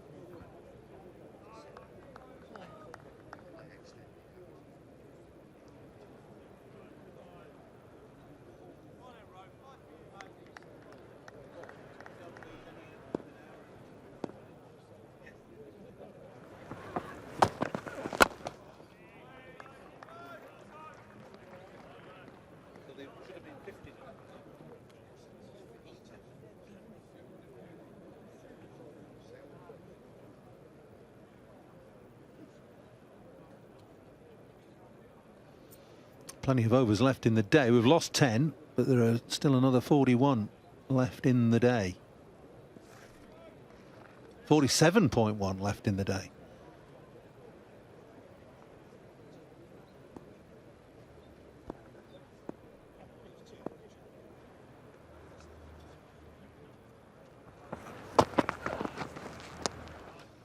.353 for 9. Well, the drama abates temporarily. Bresnan and Sidebottom have been through so much for Yorkshire over the years. Can afford a giggle and a laugh now. They had over an hour in the dressing room pondering the fact that they just needed 1 run. Now you've got the equation coming into the whole scheme of the match. How long Yorkshire go on, what the lead's going to be. Middlesex need to win the match, don't forget. Off spin with the field pushed back. Bresnan on strike. Deep mid-wicket, deep square leg, deep long on, deep long off.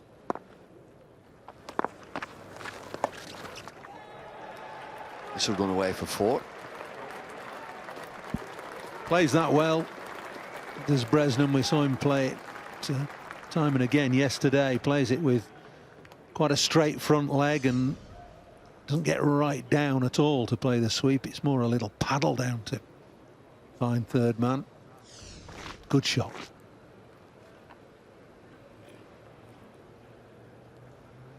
Working it, Rainsy. Come on, Rainsy. Come on, lads. Well, this is one of the great Yorkshire innings. Came in at 32 for 3.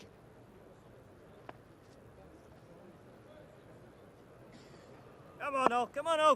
He knew then they needed to get 350 as well. It was way beyond them. Oh, yes, Rains, yes, Rains. What about your scenario for the match then, David? Now, I mean, Come on, oh. Middlesex need to win. Yorkshire need to win.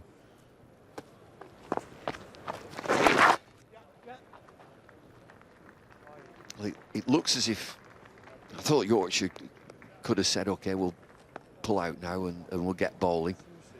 They've seen it differently. They're going to get as many as they can.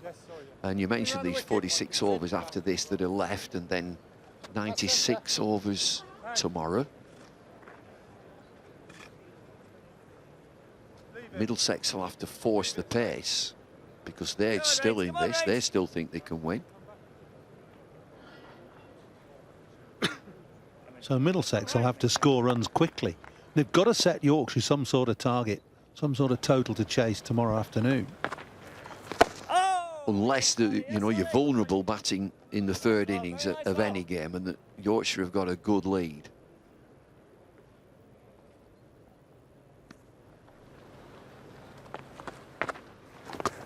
I'm just trying to think who are favourites to win the championship. If you were doing the book, who's favourites? I think I put Somerset as favourites, Yorkshire second, Middlesex third.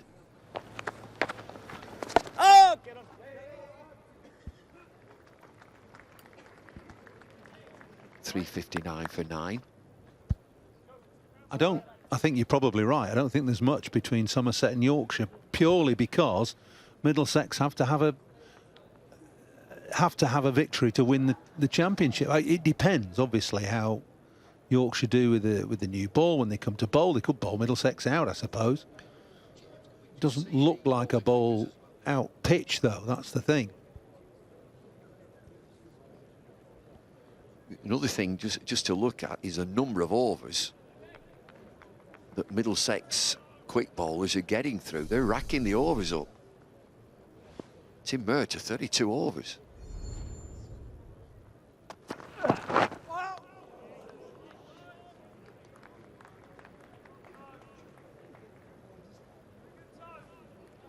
Just looking on the book, bookmakers have got Yorkshire as favourites. But look at these figures. Steve Finn, 30 overs. You'll know about that, bowling the number of overs. It's a lot of overs, 32, 30, 25.1. It's a lot of overs at any time in the modern game. In September, last game of the season. It is an awful lot of overs, but they've not got long left. I mean, it's one game to go. You've got to really just bowl and bowl and bowl, and you can have a long rest between September and April. The other thing that we're not seeing in this game, we're into day 2, day 3, is that it doesn't look like it's going to spin. It's my day 2. Yes. You had a sabbatical, didn't you?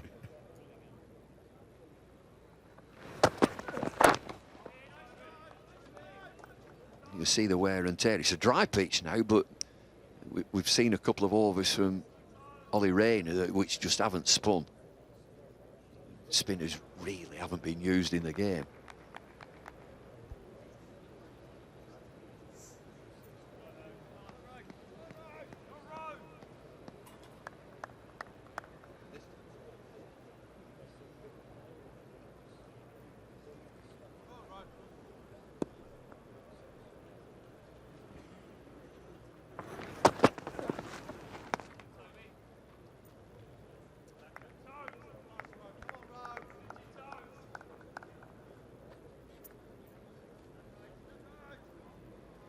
Talking about the overs that have been bowled by the Middlesex bowlers, what about the minutes and the hours that Bresnan has been batting? And now side bottom, there'll be side bottom bowling, batting over an hour.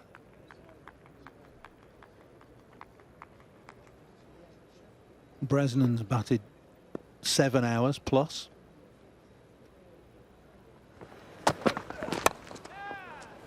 Squirted over the offside, it'll go for 4.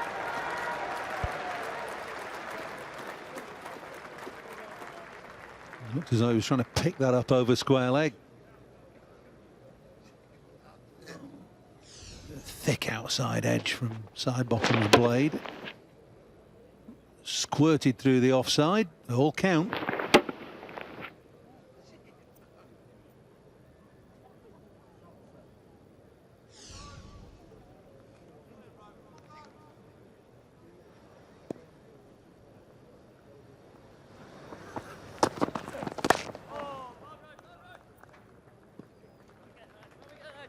Still in there, 363 for 9.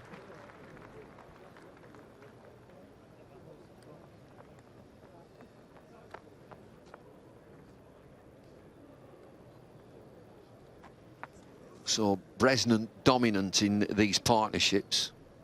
We mentioned that he came in when the score was 32 for 3. It was really good with Andrew Horden. Then Azim Rafiq played well. Both those young cricketers with good contributions.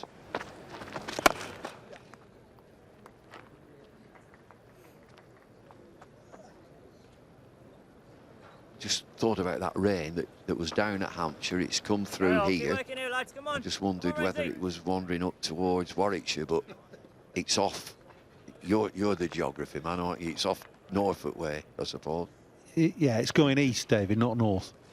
So east, down the Thames estuary, Suffolk.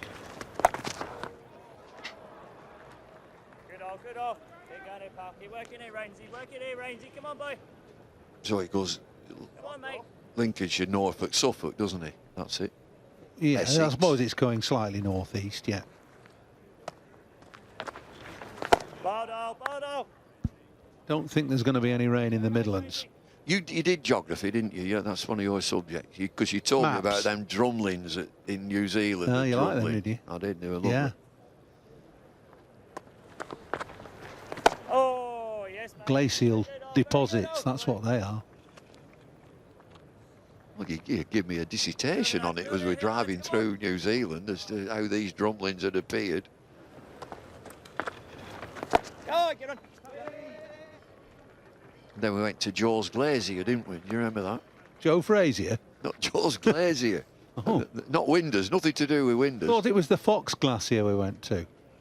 They're mints.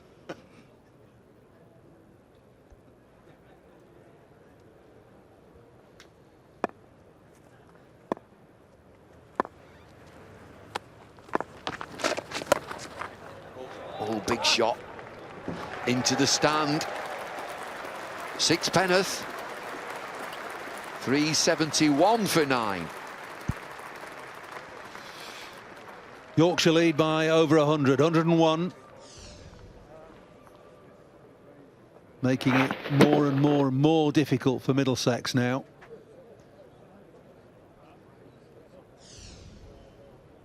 I mean, you look at this from Middlesex's perspective, they're 100 behind, they've got to bat again, they've got to win the match, they've got to get 250 and entice Yorkshire into some sort of chase at 8 and over, 9 and over, whatever it is.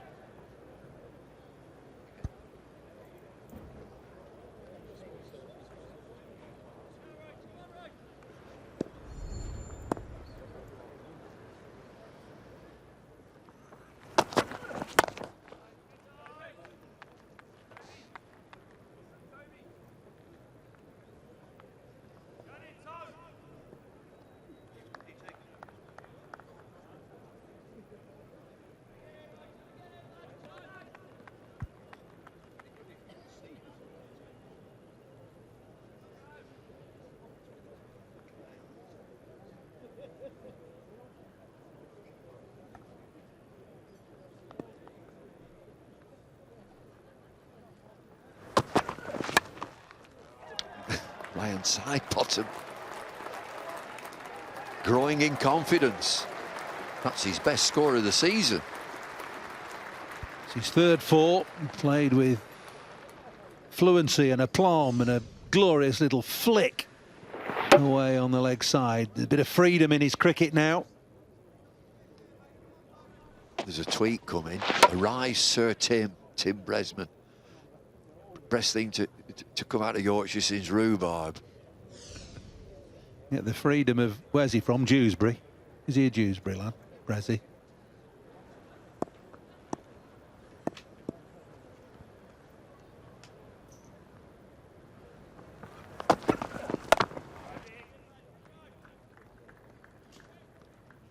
But it is showing that this is an easy pace pitch. Pontefract is from. The land of the cake. That's it. Nice then, Pontefract cakes. A little black licorice, aren't they?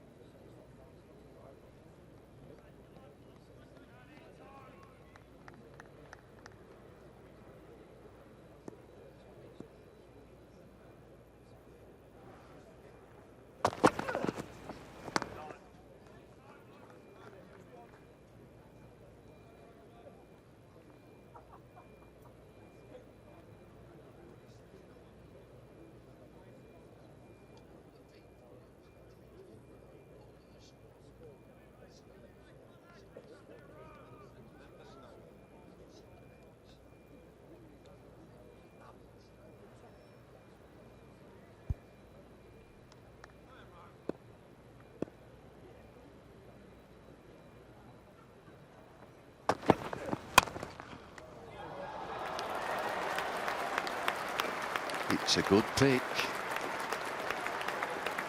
Roars of appreciation for another 4.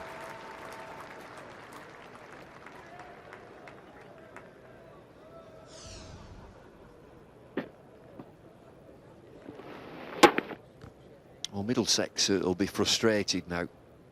There'll come a time when they've got to get the batting head on.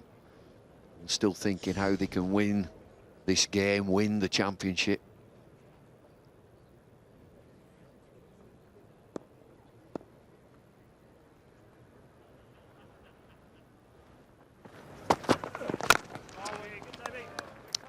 Yorkshire's still in there. 379 for 9.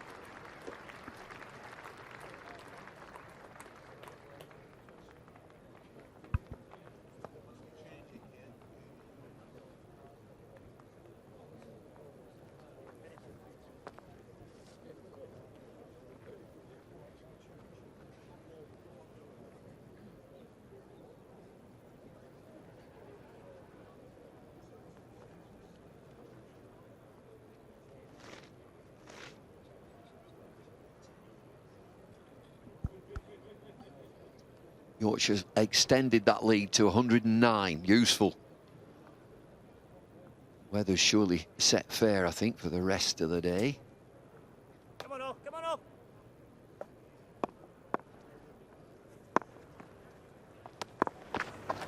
Hey!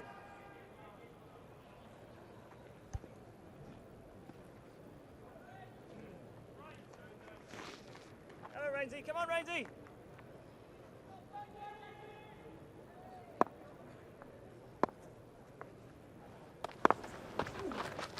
Oh! On off, on off.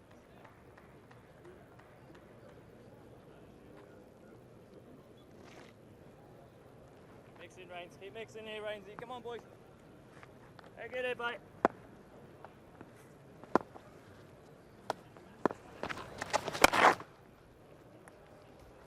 Some intent there, and Rayner drags it down a bit quicker. He saw the batsman, Tim Bresnan, coming down the pitch.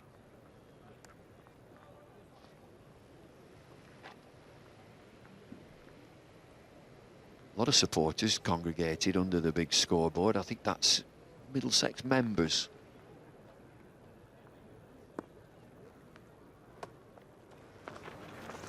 Oh!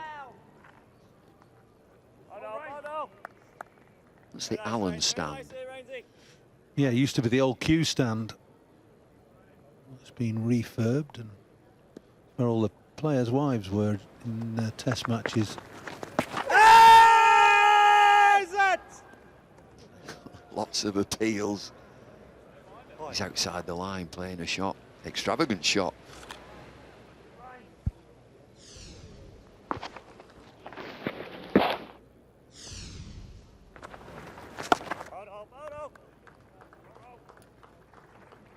Another over ticks by. 380 for 9.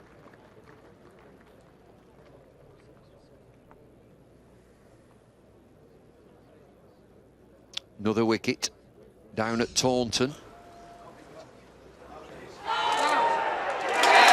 Michael Long, LBW, 112 for 4.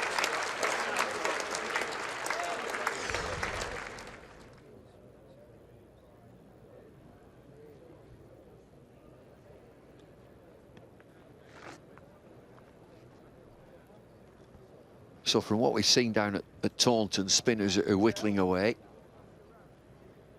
4 wickets down, Nottinghamshire. Yorkshire's lead is now 110 here. 42 overs are left in the day. This partnership is 46.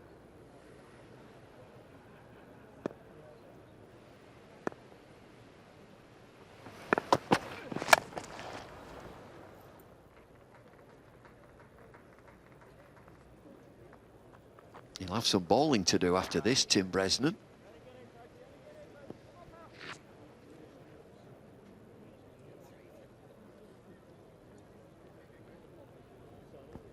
He bowled 23 overs, Bresnan, in the first innings, 3 wickets. Good all-round performance from him. Been batting for 7 hours, 23 minutes.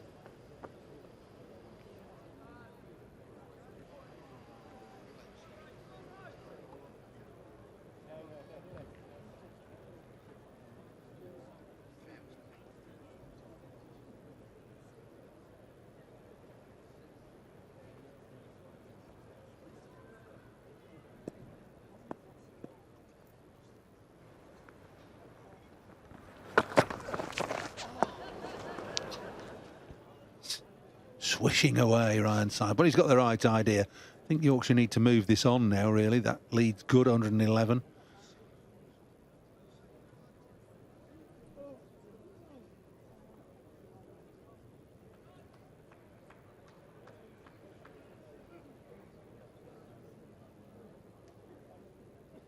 Got a slight discrepancy in Tim Bresnan's whereabouts. Somebody says that he's from Castleford, and that somebody is his mother, and she should know.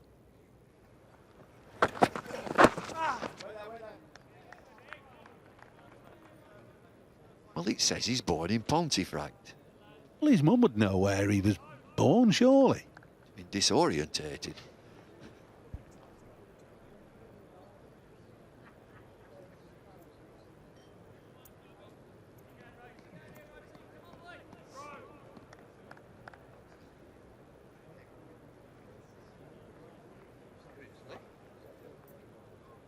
Famous people have come from Pontefract. Francis Drake, for one. Not much sea around there, is there? Am I thinking of Charlie Drake? Perhaps they play a lot of bowls there. It's not the Francis Drake, I'll tell you that. It's a different Francis Drake.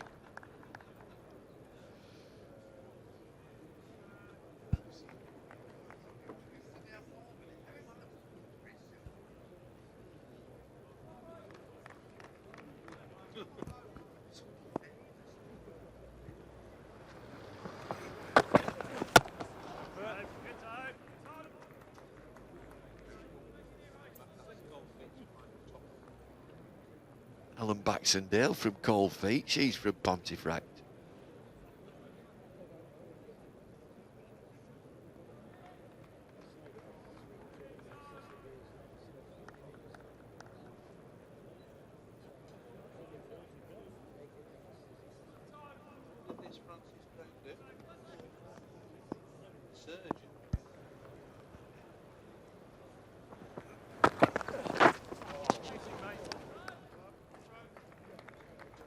.381 for 9.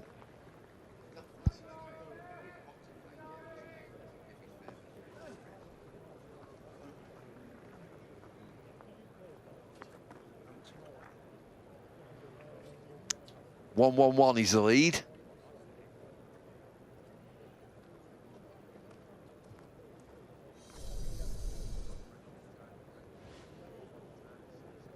Be Rayner to continue. Not spun any.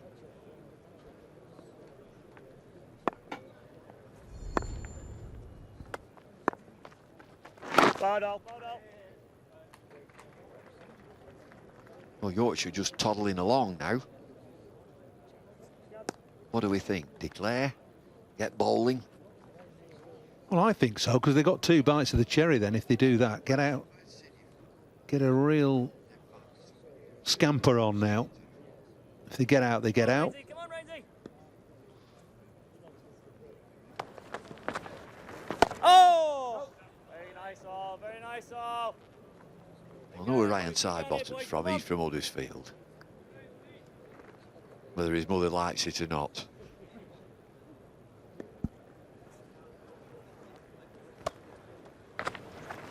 Yes, Ollie, yes, Ollie. Well, his dad played for Huddersfield Football Club before he went to Manchester United. And opened the bowling for Yorkshire. And England. Mm-hmm. Nice Rains, nice Rains. Good all, good all. Keep on it, boy, keep on it, boy.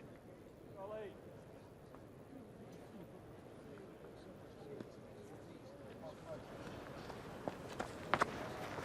Yes, Rains, yes, Rainsy. Hello, hello.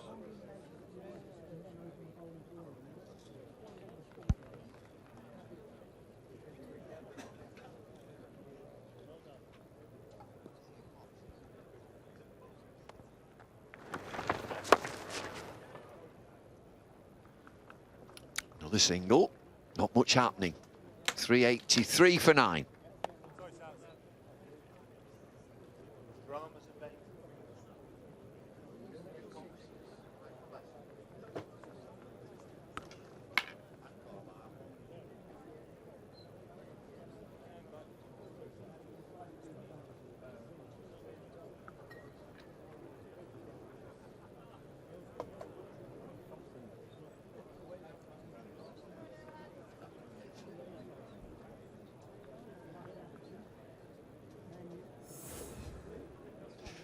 Lead is 113. It's a very flat pitch. Change up here. Nasser Hussain, Robkey. All the tension gone for a little bit. Inside Nick gets it out to deep square leg. When to declare?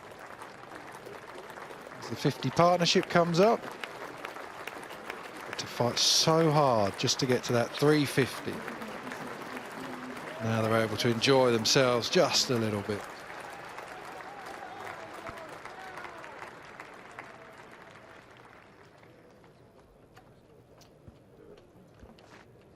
Could declare now and have 20 minutes at them before tea. Have 2 bites of the cherry, the new ball. Wouldn't be a disaster if Tim Bresnan just lost his off pole here, got out, and have 2 goes with him.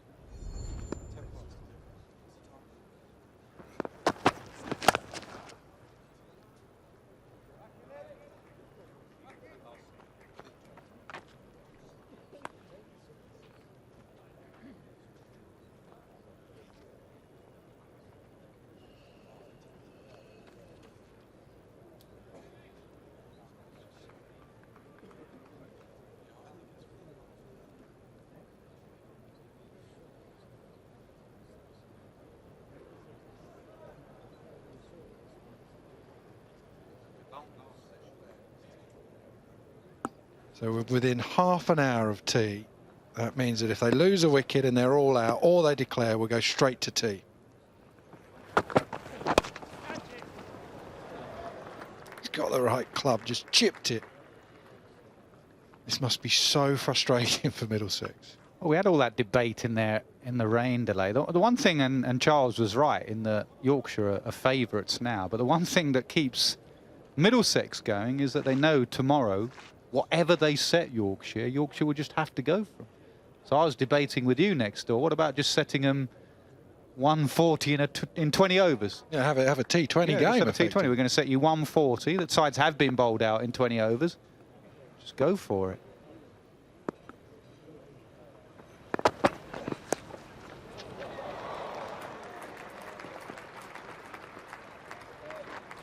Comes back for 2, Bresnan.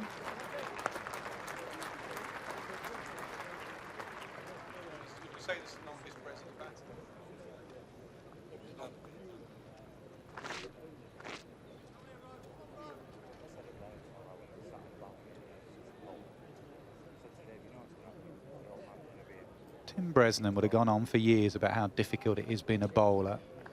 452 minutes he's batted. Might be feeling it a little bit now.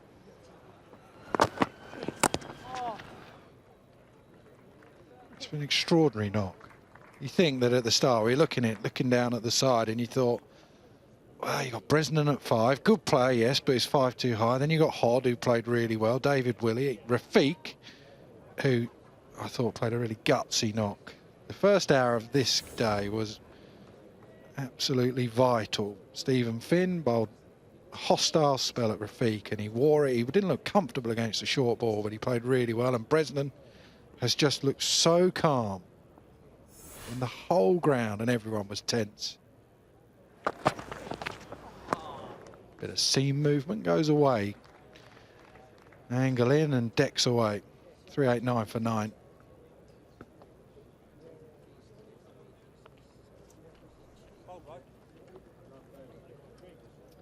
Andrew Gale said before the game, didn't he? I want 11 lads who want to play for Yorkshire in this final game. Well, in Tim Bresnan, he's got a lad who's shown that. Yorkie through and through. Moved up to number 5. Everyone looked at that scorecard and thought, oh, Bresnan's a number 6. Well, he's done all right at number 5.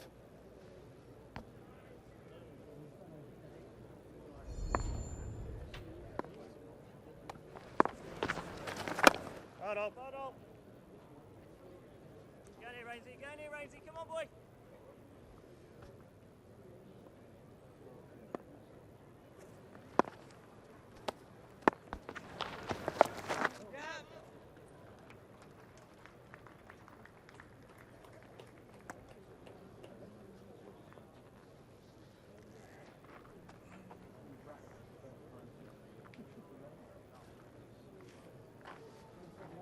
Here we go, he's got a left-hander in his sights, a few foot marks. What does Ryan Sidebottom look to do now? Hey! Bowled him through the gate, and that is it. Yorkshire's innings comes to a close. Ollie Rayner wraps it up, gets it down the slope and beats Ryan Sidebottom. Brilliant from Tim Bresnan. Most of the Middlesex players go straight up to him and say congratulations. He's a very popular man, not only in his own team, but around the circuit, and you can see why. He gives it absolutely everything. Look what it means to his teammates. Single-handedly, he has kept his side in the championship, and he's pumping them up, even as he walks off.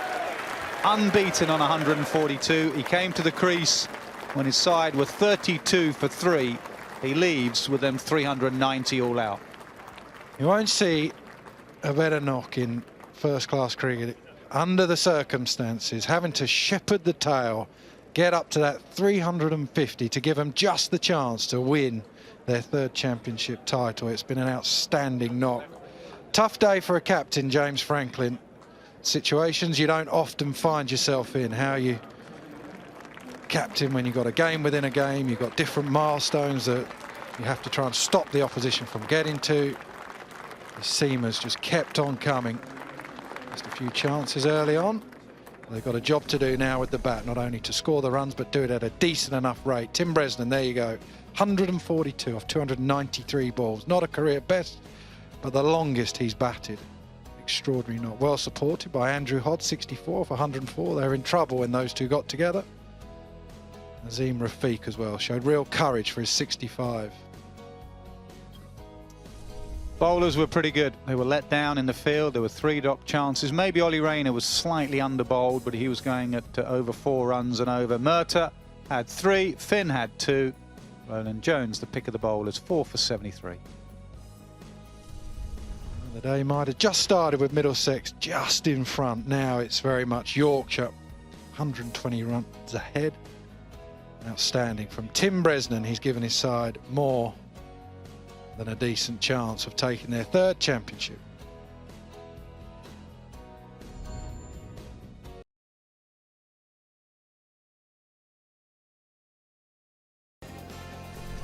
Well, it's been Yorkshire's afternoon here at Lord's. They've been bowled out for 390. They lead Middlesex by 120. The news is that both Middlesex and Yorkshire still in the title chase, with Somerset look as though they're going to win down at Taunton. It's been an afternoon full of excitement at Lord's. The drama temporarily abated after Yorkshire got that extra batting bonus point when they got to 350. They moved on to 390 before Ryan Sidebottom was the last man out. But there's no respite for him. He's got the new ball in his hand now, Ryan Sidebottom.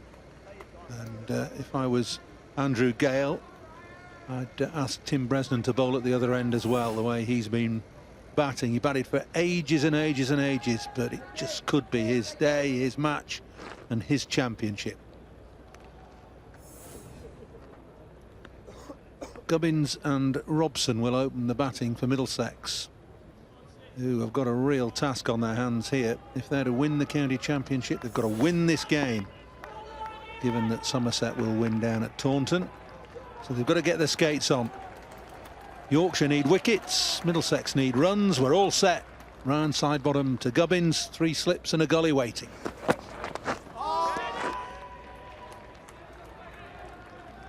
Shape the game for me, Dominic. It's so difficult, isn't it, to know what's going to happen here. But Yorkshire in control of the game. They'll want to try and get early wickets. One criticism of perhaps not that man on your screen, nothing from him, brilliant. 43 minutes, I think Charles Colville said, he's been off the field. A time where Yorkshire lost those early wickets. One criticism, I think that Ryan Sidebottom from the first innings can pitch the ball up a little bit more with this new ball in his hand.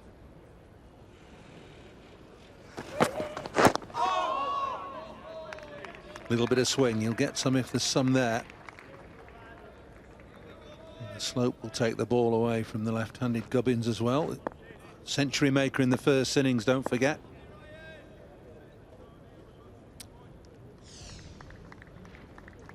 Yeah, just a little bit fuller. I thought at times he was just a tad too short with that new ball, but to shape the game, I think Middlesex this first 10 overs try and settle themselves, not being the best of days for them at the moment. Settle, don't make it easy by giving wickets away.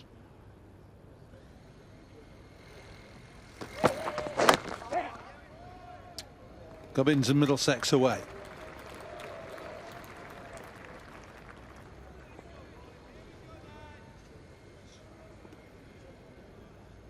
Robson not been on the field for a while, but it's an external blow. Hurt his hand in the slips, so he can open the batting. Doesn't have to wait the length of time he was off the field.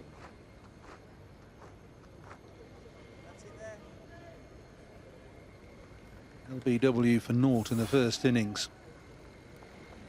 Trapped plumb in front by Jack Brooks.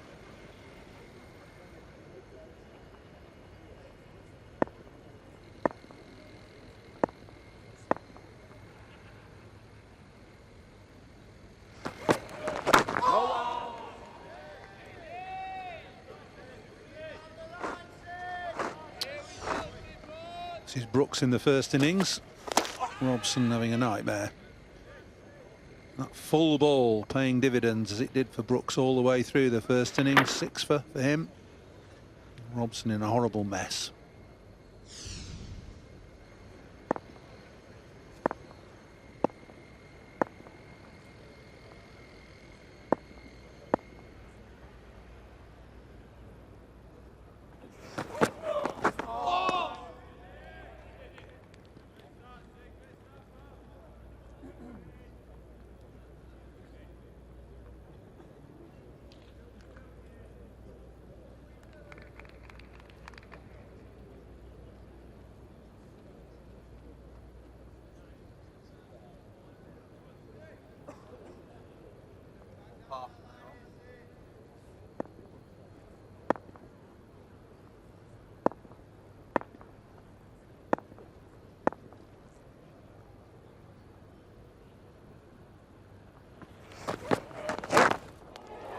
Gone, snapped up at slip, a little tentative poke from Robson, and side bottom after these heroics with the bat, strikes in his first over. It's just what Yorkshire wanted. A wicket in the first over, smart catch from Lees at third slip. Momentum, Yorkshire have it, don't they? Shown that with the bats and Bresnan, and now with the experience of side bottom. Good catch. We've seen quite a few go down. Robson again fails in the game, and it's side bottom with that first wicket. Delight, pair for Robson, delight for that man, Jason Gillespie. Naught again, Robson goes, Middlesex 1 for 1.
Nick Compton is the new batsman. He'll be walking to the non-striker's end. The wicket falling the final ball of Sidebottom's first over. Robson out for naught. A pair in the match for him. Playing an inadvertent little prod at the ball outside off stump. Snapped up at third slip by Lees. Compton comes to the crease. But it's Gubbins on strike, and it'll be Brooks bowling from the nursery end.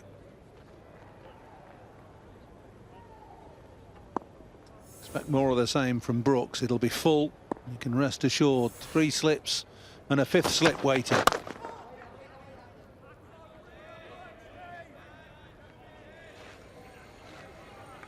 So side bottom right on the mark.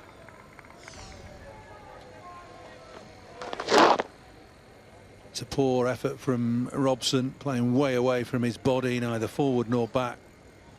And pretty simple catch for Lees. He's done well to hang on and been a few put down in the slips in this match.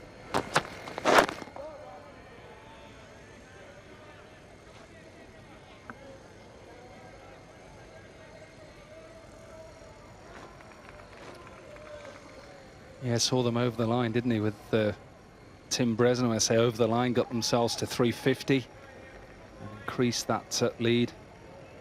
Still Middlesex trail by 119 and lost their first wicket.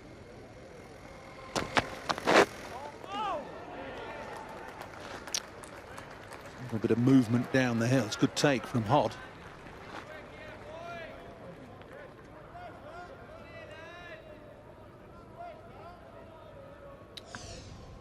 Yeah, encouraging signs for Brooks. He would like that. The ball perhaps not swinging, but just coming off the surface. Can he get one to go up the slope now? Can he ever? Bit of angle, a bit of seam as well. One thing we've seen throughout this match, haven't we? The seamers have challenged the batsmen, good lines and good lengths. A little bit in it. We've seen that with this Lord's pitch. Times it's gone a little bit flat. All of a sudden something happens with that slope, a little bit of seam. Definite new ball pitch though. Strike while the ball is hard and shiny.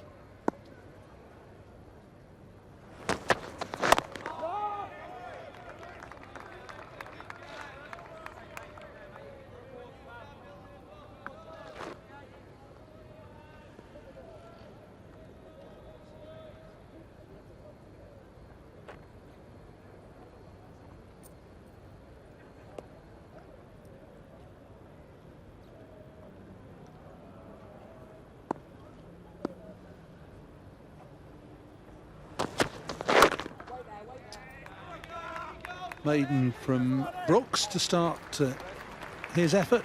1 for 1.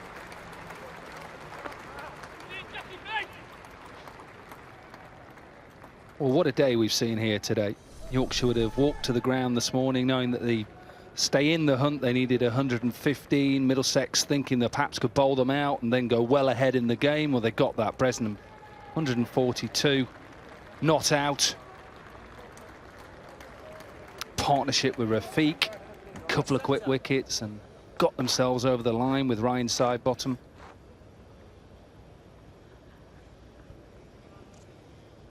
And a quick wicket brings Compton to the crease. He'll be running in, knowing that a little spell from him here could see Yorkshire put themselves well in control and to win the championship.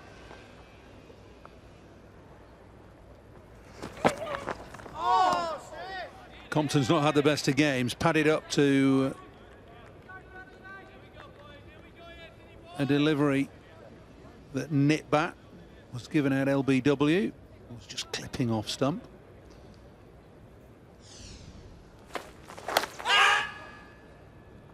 Out, says Tim Robinson. Out it was, proved on Hawkeye. We'll see ball clipping off stump and put a couple of catches down in the slips. Not a good game so far for Nick Compton. Off the mark confidently though, with a little flick down the leg side.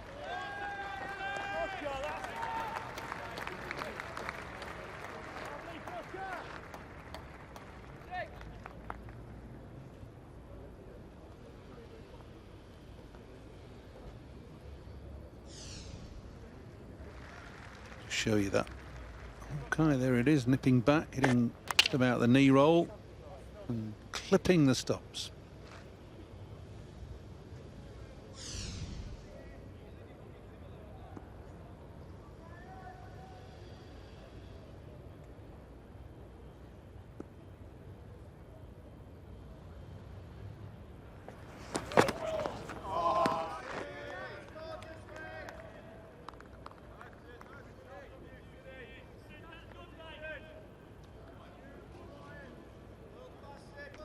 So no runs in that first innings, and drop catch, that was an important one. Hod.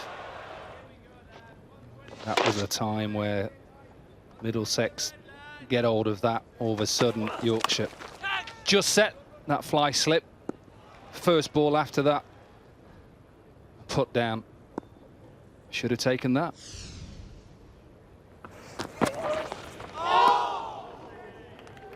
Oohs and ahs as the ball whizzes past the off stump, but it's good leaving from Gubbins. He did that so well in his first innings here. It's also the position that he gets in. He covers all his stumps, doesn't he? Look how he's right across. And spoke to him after day one, and he said it's something he's really worked on this season, is trying to cover his stumps, know where his off stump is, and leave well.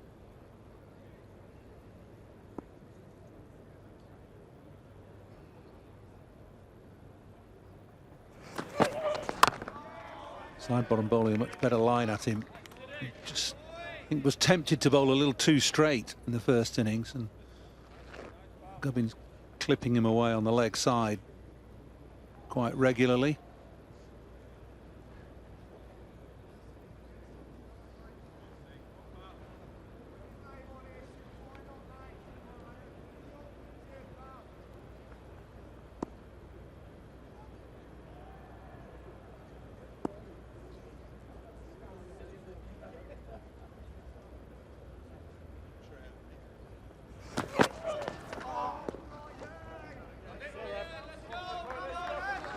One from the over, 2 for 1 then, Middlesex.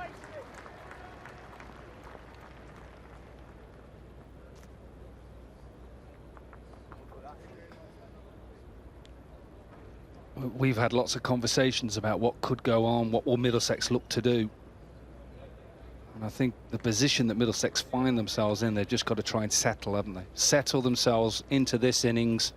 Still a long way to go. Both teams will be looking to win. Have to just stay calm.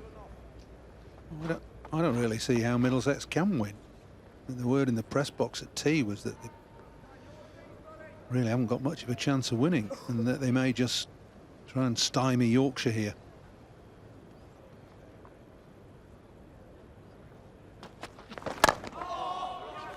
Now this could test Compton. Got to be positive in his foot movement here.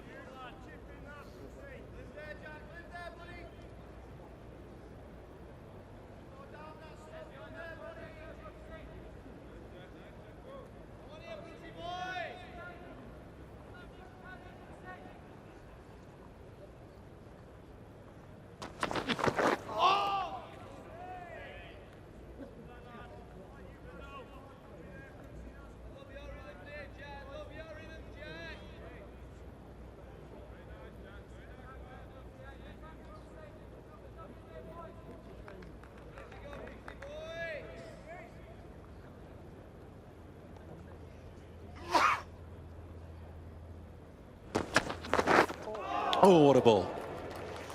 You can't stay on your crease to Brooks. You've got to be positive in your foot movement. Forward preferably. If you're going to play back, get well back. Well, that was a similar line and length at the ball that he left, that came back up the hill. He left and played no shot and was given out LBW, maybe a fraction shorter. So he probably this time, Compton, thinking he's got to play at that line, that length now. Got to get forward. It was better. It was back positively.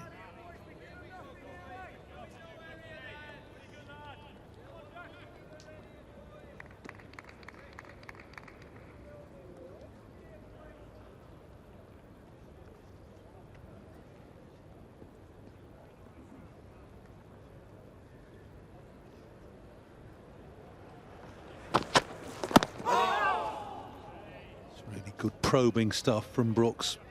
Better from Compton. You see him consciously trying to get forward.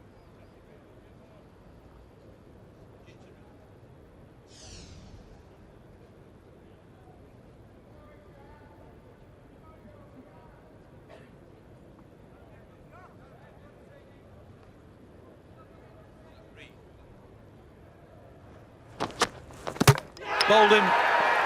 Compton just walking into the shot, going nowhere. He's gone for one.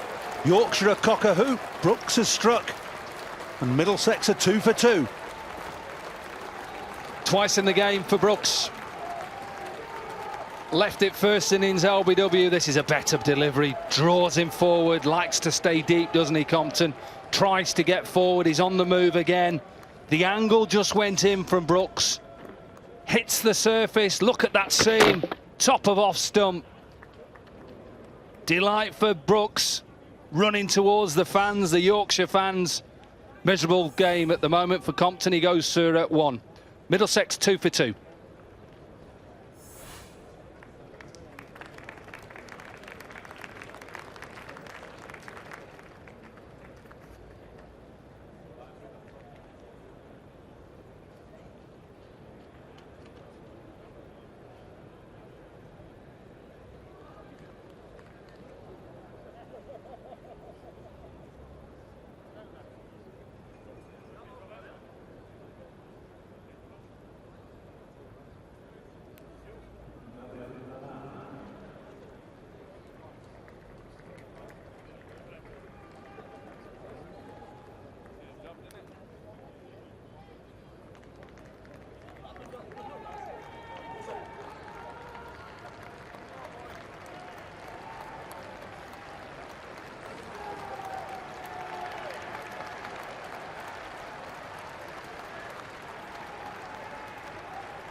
Dowd Milan is in at number 4.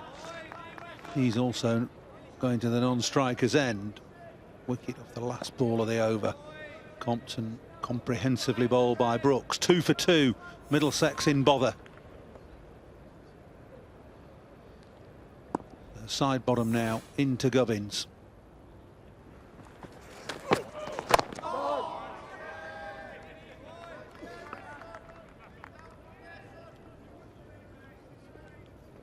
Compton caught on the crease.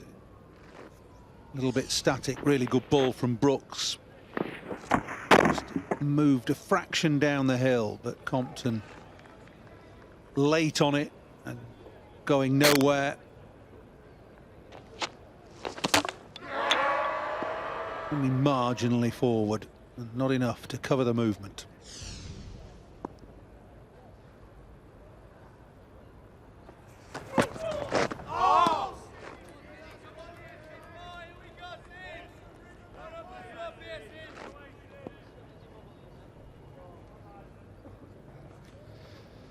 Ready in those slips as well. I saw Yorkshire put a few down, didn't we? Gary Balance was at 3rd slip. He's not at 3rd slip anymore. It's Alex Lees who's at 3rd slip. Lyth at 2nd, Bresnan at 1st, Rafiq at a gully. Way that Yorkshire are picking up wickets, you expect a nick. Grab hold of it. Didn't want to miss that, did he? Gubbins covers his stumps and is unerring at hitting the ball that's straight.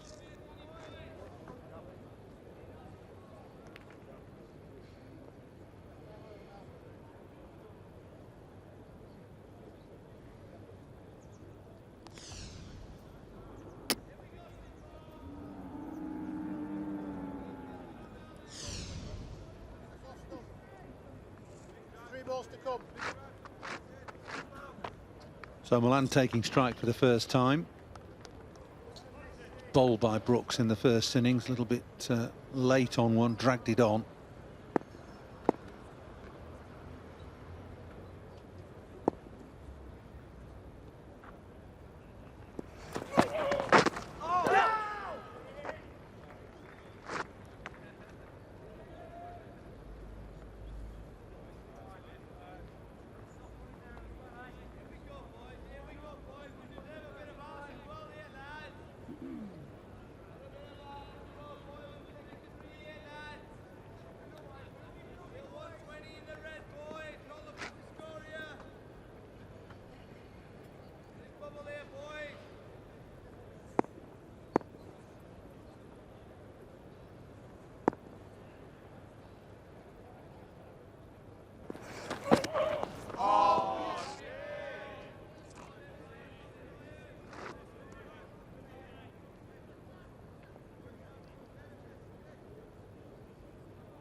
Steady again from side bottom. 3 for 2 from 5. Middlesex struggling.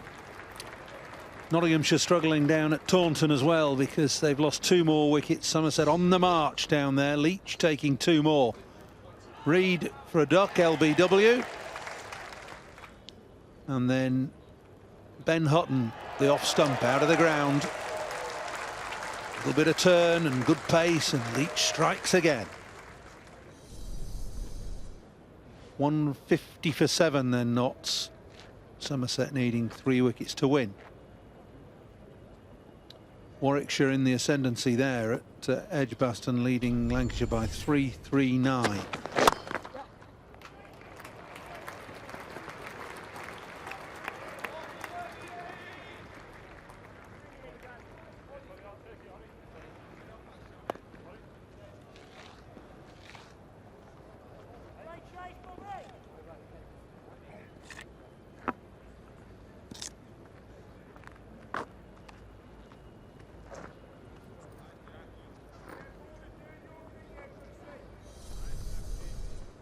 So Warwickshire leading by 3-3-9. Hampshire leading by 145, 95 for 4 in the second innings. If Hampshire managed to win against Durham, then either Warwickshire or Lancashire will go down. Looks like Lancashire at the moment.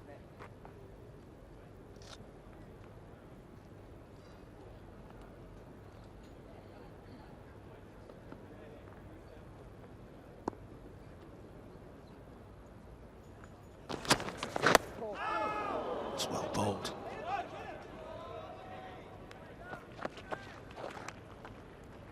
Probing away. It's the length, I think, that does it all for Brooks. It's so full. Gets a little bit of movement. Line's good as well. Yeah, that's the one little criticism of Gubbins, and it's very hard, that sometimes he just slightly falls over, so he gets a little bit, comes across it. No problem there. He stood tall and punched it through mid-wicket off the front foot. That's a shot of the highest class. Yeah, that was more leg stump and timed, beautifully timed through that leg side. Races away down the slope here at Lord's. Still he stays upright. Yeah, beautiful. High front arm, isn't it? Tries to stand tall, maybe falls over, but because that's leg stump, he's able to punch it through the leg side.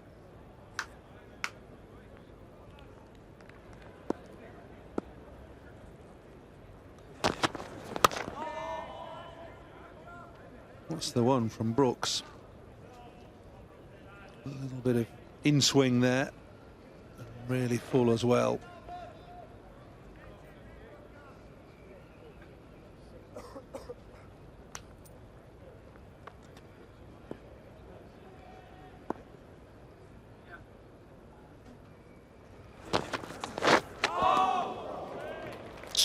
Top finish.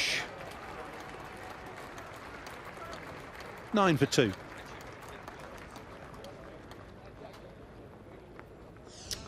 Career best for Brooks in the first innings, 6 wickets. Robson first, then that Compton. Padded up, chop on. Eskenazi. Good catch by Lyth. We saw a few go down. Saw the end of Roland Jones.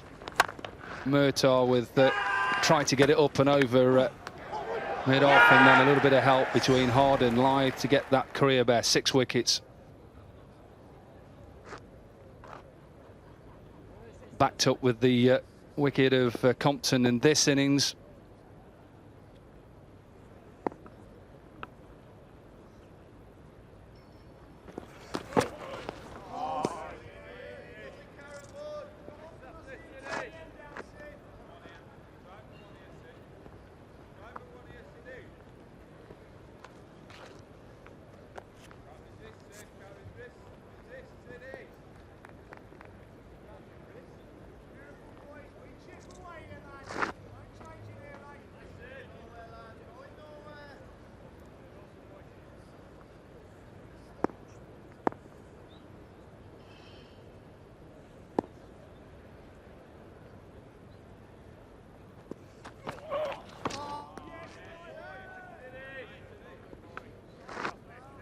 just a little bit wide at the moment, do you think, Ryan?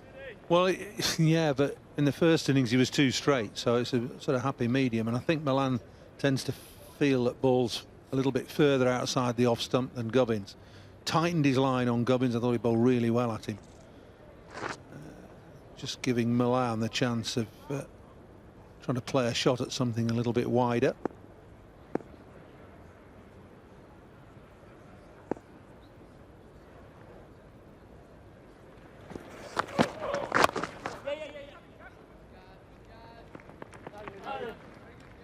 Over adjustment from side bottom means Milan can pick up a single and get off the mark.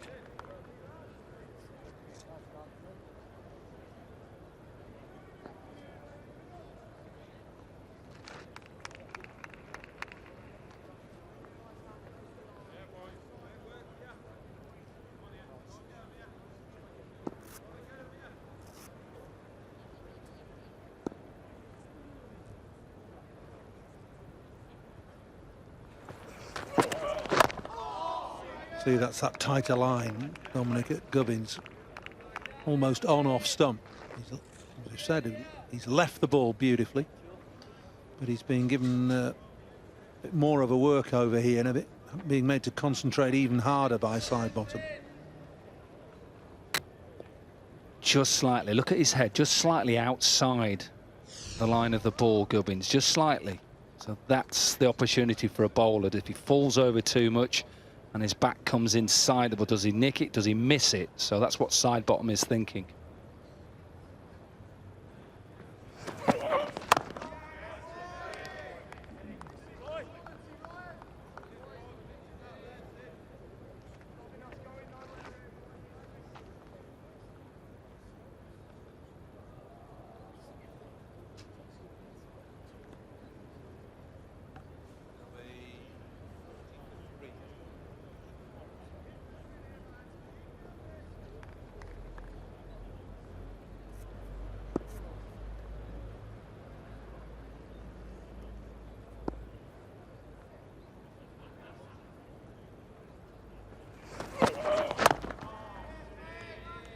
More nagging accuracy from side bottom. It's 10 for 2.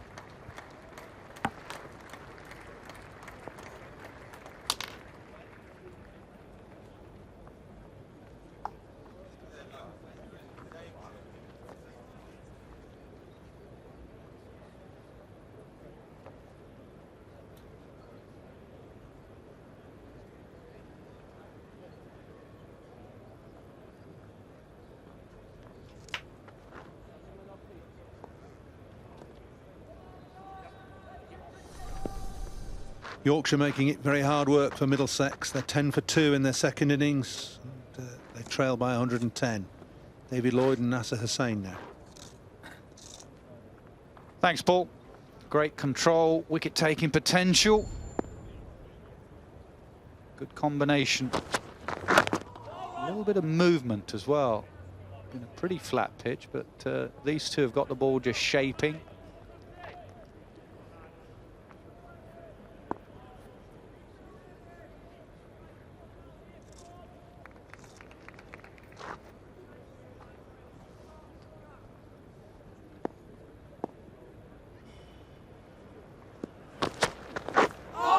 That's what I mean. The previous delivery came in. That one just holding its line. Very good cricketer, Brooks.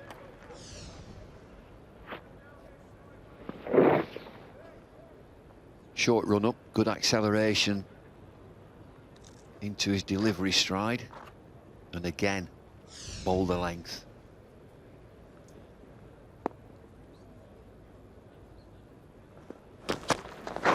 And again. When we first saw Jack Brooks, he played the fool a little bit, didn't he, with the different headbands and liked to have a laugh at himself. Well, he's no fool now, that is for certain. He is a serious performer. Stats since joining Yorkshire have been excellent. His stats this season are excellent. Surprised he doesn't get talked about more for international duty.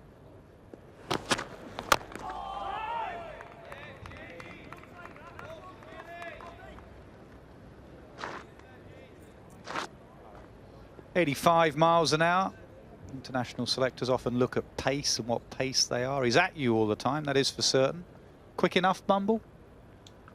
Yeah, he's quick enough, and then you look at his rivals. Jake Ball, who's a younger bowler, got the nod.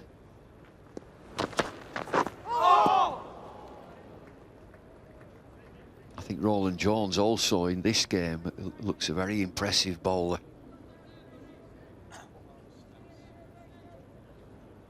Mark Wood forced himself into England's team, and that's extra pace. Liam Plunkett not playing in this game.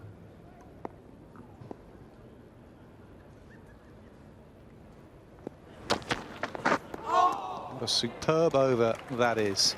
6 dots only tell you half the story. 10 for 2. And from Dowie Milan, not an ounce of footwork to any of these full-length deliveries, just outside off stump.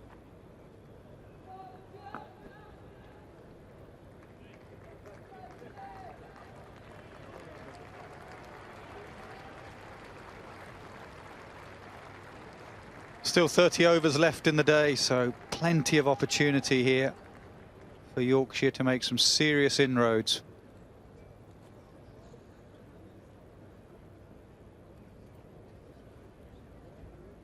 Middlesex still trailing by 110.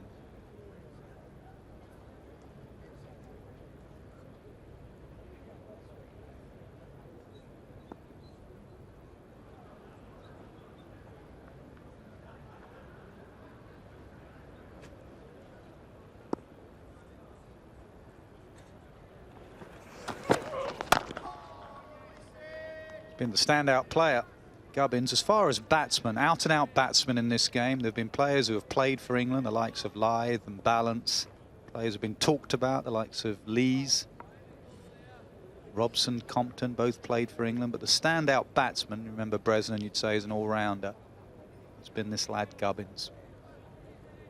Cut-off inners, where you take the fingers out so you can get the feeling on the bat handle, but still soaks up the sweat.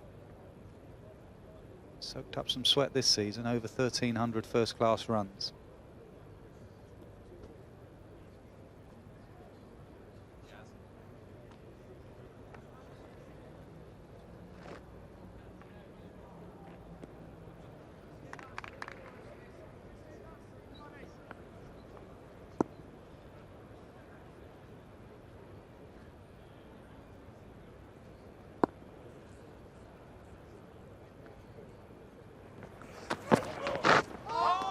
Good leave, left that on length, fraction short from side bottom, gave Gubbins the time to withdraw his bat. He's had a wonderful season, Nick Gubbins. He's only 22.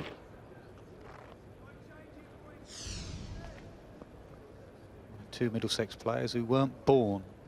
Middlesex last won the championship, county championship, him and Eskenazi, the next man in.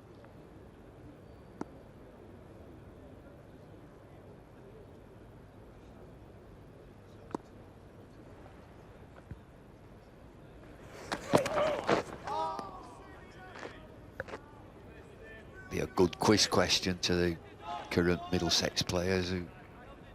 What was Middlesex team when they won it in 1993? Crikey, what are we thinking? Gatting, Tufnell, Embury, Norman Cowens. Ramprakash, was he still at Middlesex back then? Mickey Rosebery. John Carr. Desperately looking in Rich's direction, our statistician.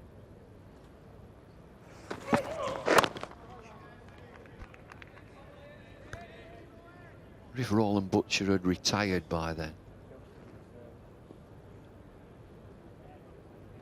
Wicket-keeper, who would have been wicket-keeper in '93? Paul Downton? Ian Gold?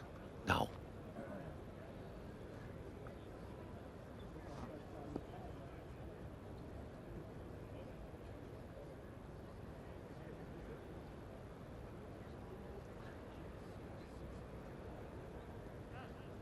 Bowling so well that the skipper said we'll have another grabber. Short mid-wicket has gone into a fine gully. Rafiq has moved in there.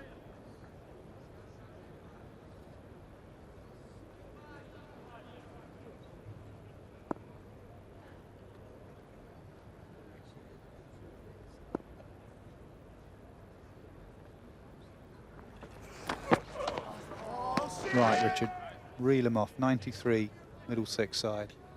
Keith Brown, wicket keeper. John Carr, got him. Norman Cowan, got him. Keith Dutch, the off-spinner, just played the one game. Embury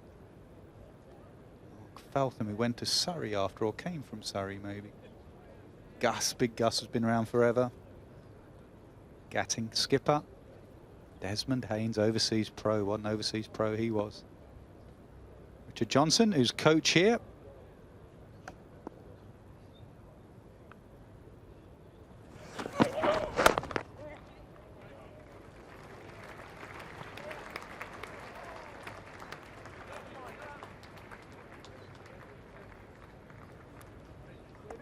Twelve for 2 after 9.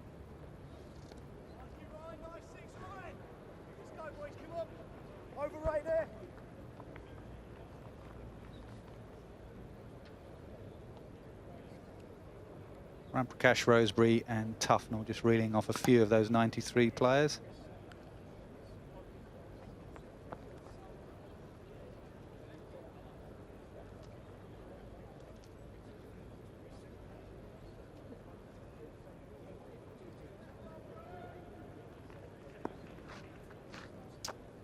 Neil Williams, the last of that successful 93 side.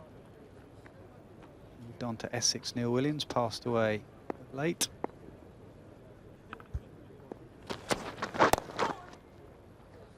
Brooks's previous over was absolutely superb. He started this one with one down the leg side, but he was that channel, that corridor of uncertainty just outside the off stump.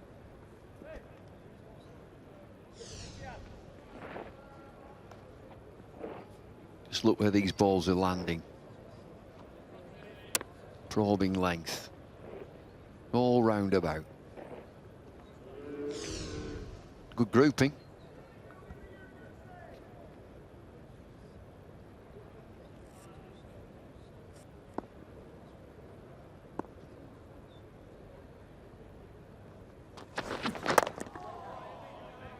I think both these batsmen, and you look at the setup, you can't see the stumps. Did a bit of that on Gubbins on the first day. It's a modern trend, isn't it? Get a cross onto off stump. It's something you never heard with a stump microphone. You can hear when a batsman takes his guard. It was always leg and middle, some took middle, but you can't see the stumps there. There's so many just say off stump, please. How many years were you an umpire? 3 and a bit. Would you have ever given anyone off stump guard, do you think? Never. Your day? Never ever. Did you ever take off stump guard when you batted? No. Modern way of getting across onto off stump. Don't miss it when it's straight.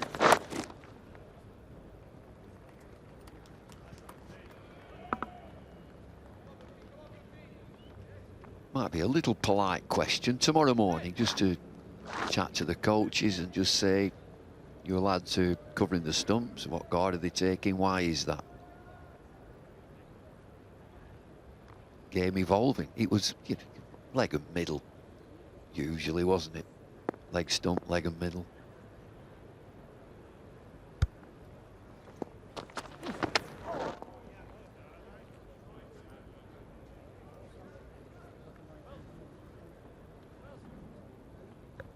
Plenty of options in the pace department for Yorkshire. They've got 5 seamers. David Willey to come into the attack. Steve Patterson,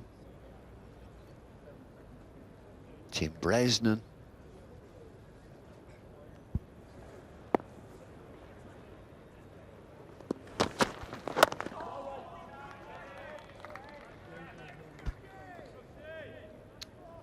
looking to play from the crease. Dawid Malan, he's not moving forward or back.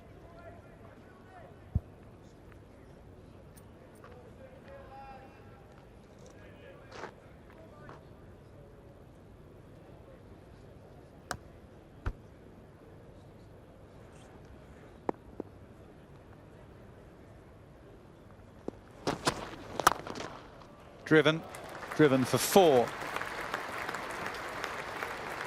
18 for none.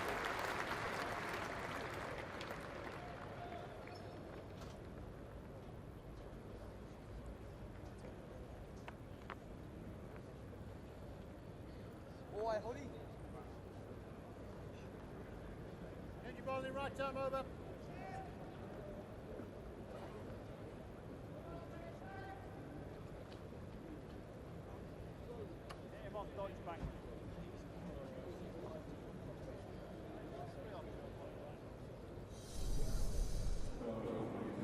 Just 2 boundaries in 10 overs. That's the control that Middlesex have got on this game now. What a wonderful day. Sorry, Yorkshire have got on this game. What a wonderful day they've had. 390 from being 30 for 3, and now have Middlesex 18 for 2. And the reason they've had control on the day is because of this man, Tim Bresnan. Only 31. You look at Tim Bresnan, you think, crikey, he's been around forever. He's only 31.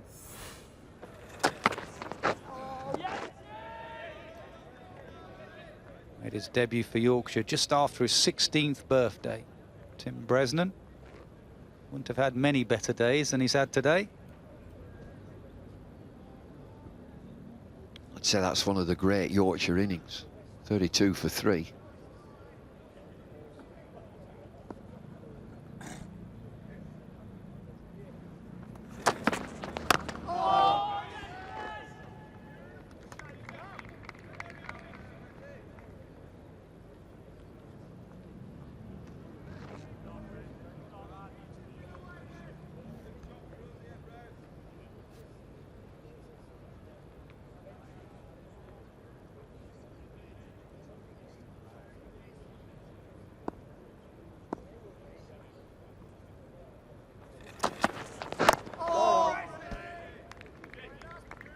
Having batted on this pitch for a long time, Tim Bresnan will know it's not a pitch you blast someone away on.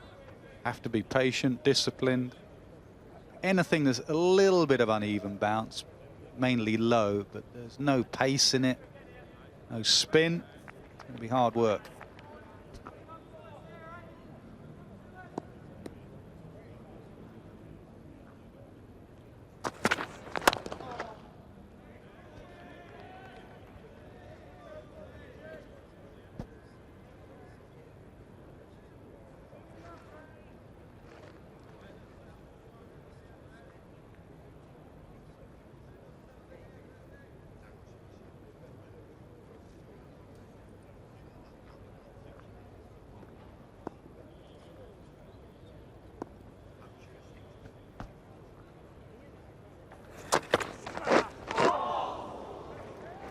That one just stayed low.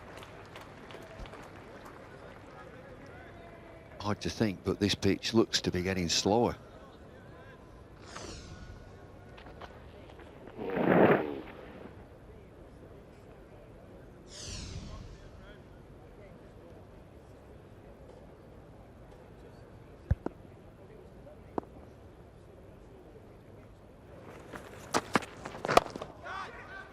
Clipped away nicely. The wicket might have got a finger on it, but it still goes away for 4, even with the dive. 22 for 2. Games are progressing quickly around the country. The big game at Taunton has been another wicket. Van der Merwe, the bowler, Carter, the batsman, and Trescothick takes a very easy catch in the gully.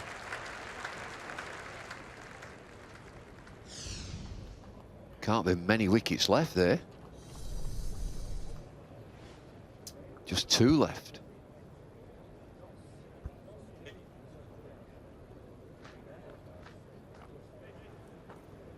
Billy Root still there. 58 not out. Somerset need 2 wickets. Lancashire 5 for 1. 342 to win. Barker with the wickets. And, Hampshire have now lost 6 wickets, which is good for Lancashire and Warwickshire. Billy Root must have opened the batting, I think. He's carried his bat through. He didn't open the batting, came in 6.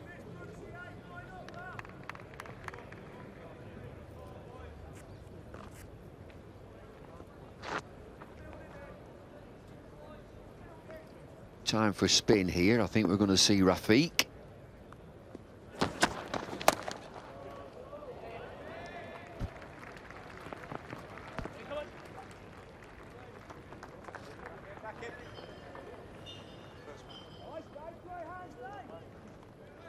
Richard's just come up with a good stat, actually, revolving round. Chris Rogers got 100 in both innings in this game for Somerset.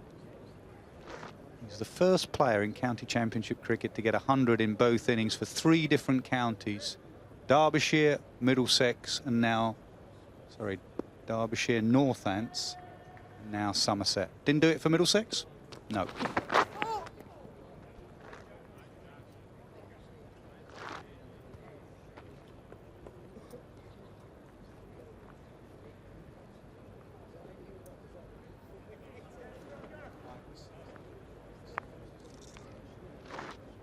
If Somerset win that game, which they surely will, what a run they would have been on at the end of the season. They lost to Middlesex by a couple of wickets, and since then Somerset have won 5 of their last 7 championship matches.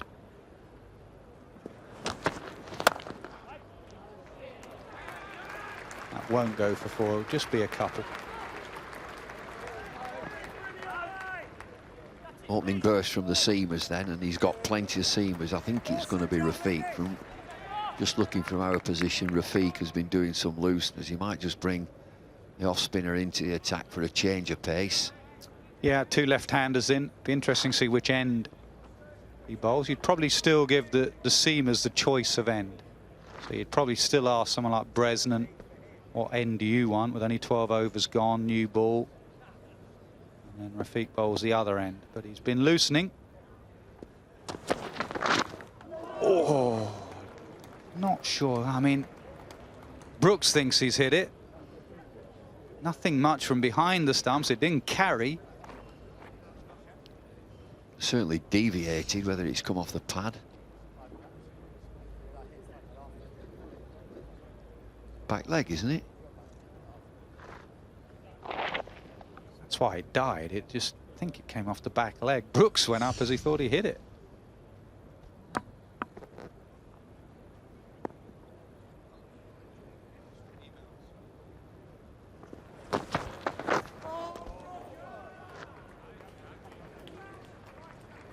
.26 for 2.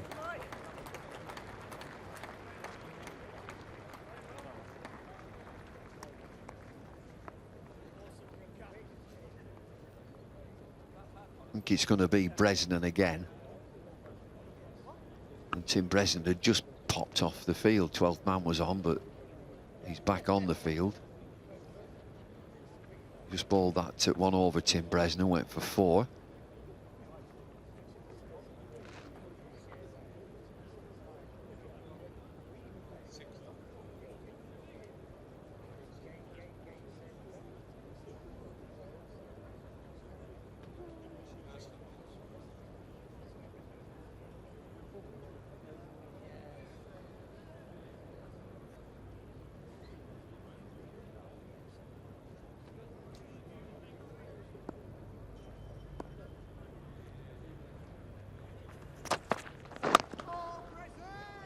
Sixth first-class 100 today. Tim Bresnan, his first at Lord's. Never got a Test 100. Got 90 odd for England twice. 142 today. Not out. Batted brilliantly. Came in at 30 for 3. Played nicely with Hod, Willie, Rafiq, and Ryan Sidebottom. Took forever to get that crucial last batting point, which they got comfortably in the end.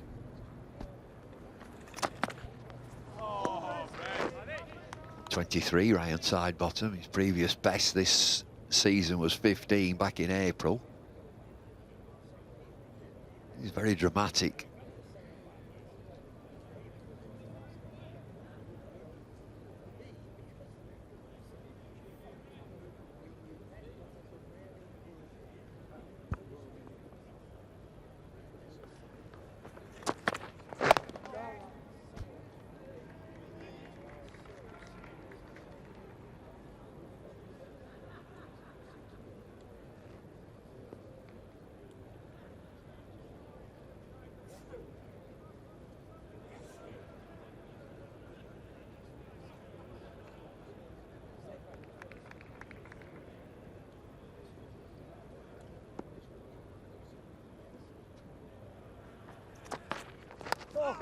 Oh, nicked. And nicked wide of slip. He was working that to leg. Gets away with it, gets a boundary. Yeah, anxious look from Nick Gubbins. Can't see the stumps. Pitch is on the stumps. He's working it leg side, outside edge, and he's going down. It was the only thing we noticed in the first innings with Gubbins, who looks very organised. Occasionally his head just falls down, especially batting at the pavilion, from the pavilion end. His head falls down the slope. Only thing, slightly. Apart from that, he looks excellent.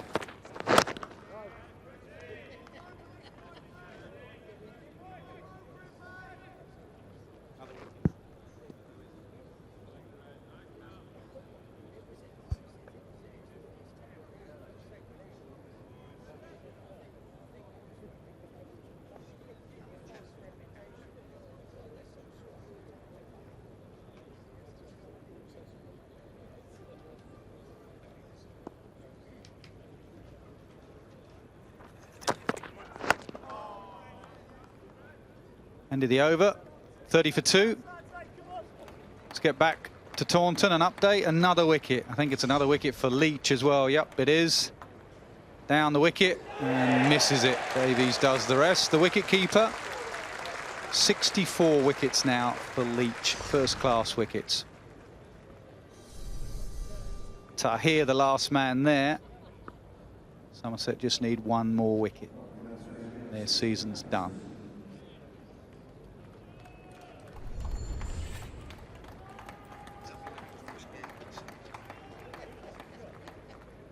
Well, good for Billy Root that he's seeing it through. He's 64 not out there. That's the way. Number 10 dancing down the pitch, stumped. Dancing down for a block, though, wasn't he? Jake Ball, he wasn't having a massive slog. Thought it might be the off spinner. Change of plan. Patterson into the attack. No let up, is there, in this bowling attack? They're at you all the time. It's very Gillespie, this. You think Gillespie playing for Yorkshire and bowling that length and making them play, make the batsman play. I think they're very strict in the disciplines of line. Just keep making him play.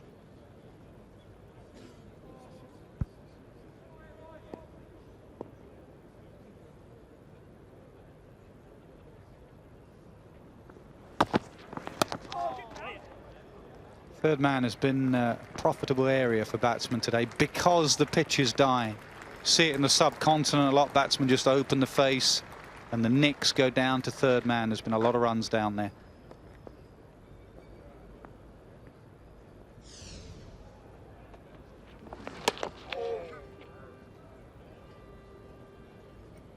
Just plays that on purpose. Soft hands. Knows it's not going to carry, and if it gets past that slip, it will go away for 4.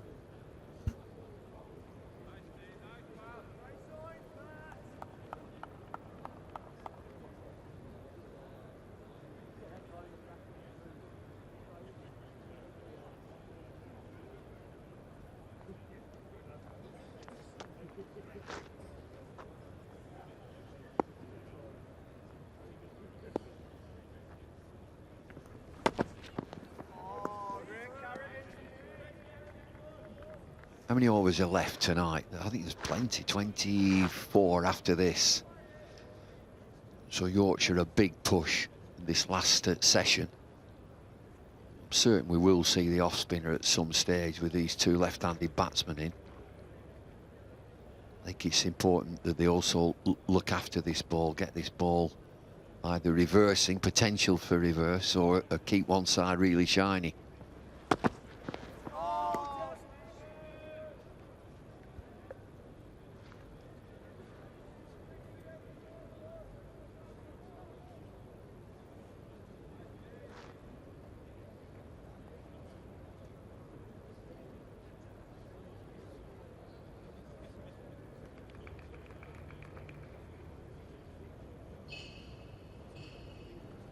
Gale trying to take him to the three-peat, 3 in a row. Did it in the late 60s, Yorkshire, didn't they, under Brian Close. Surrey did, I think, 7 in a row. Stuart Surridge was captain then. Great achievement it would be. Tomorrow's going to be a massive day. Played against Yorkshire in the 60s. They were a heck of a team. They were always rooking though.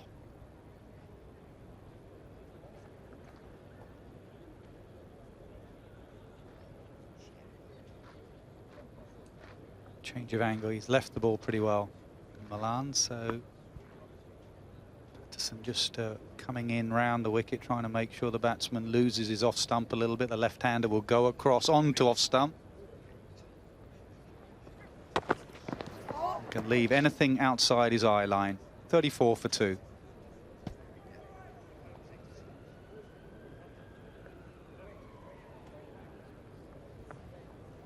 Might be that the off spinner is itching to get into the attack. He keeps doing lots of looseness. Just giving a nudge to the captain. He's not on yet. Well, if I had one slight complaint in the last 20 minutes is that Yorkshire have just hid the ball outside off stump a little bit. Pitch is dying a bit, it's getting lower. Maybe the seamers go a bit straighter. So maybe the seamers, it looks like a pitch where you can go bold and LBW. Just either change the angle, come round the wicket, bowl tight lines, and a bit of off spin the other end. Older viewers will remember that 1966, 7, 8 Yorkshire team. Youngers won't have any idea. I played against them. Who would they have? Philip Sharp, Ken Taylor, Dougie Paget, John Hampshire, Geoffrey Boycott, Brian Close, Ray Illingworth, Fred Truman, Tony Nicholson, Jimmy Binks. You still with me? I am. Wasn't it close? Didn't he get the axe after they won 3 in a row? About 1970, lost the captaincy. Oh, they're always rookie. Always arguing. Don Wilson, left arm spinner.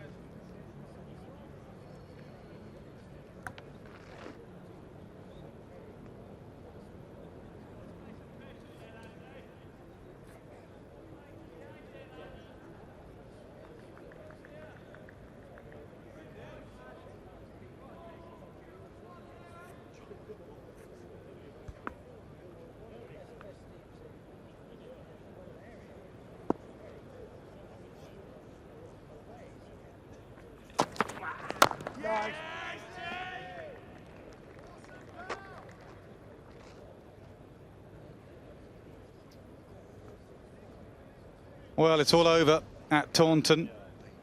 Leach again. Big slog straight up in the air.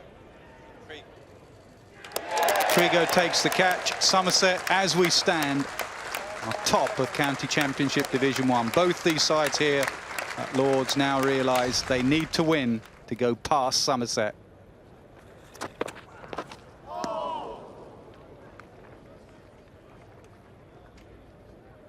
Comfortable win.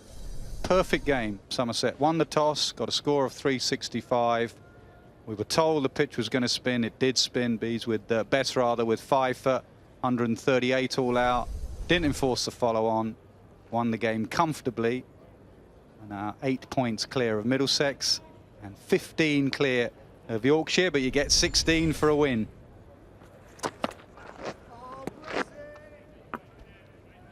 $34 for 2.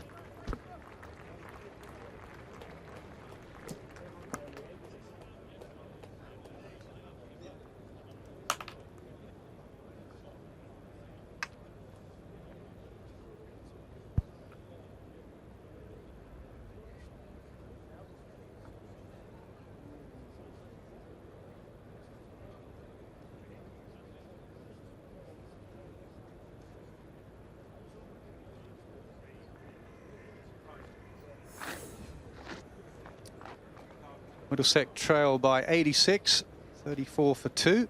We're going to have a change up here. Charles Culver with a special guest. Thank you, Nasser. Yeah, with a guest who can hardly believe the way things have gone for Yorkshire today. It really couldn't have gone better.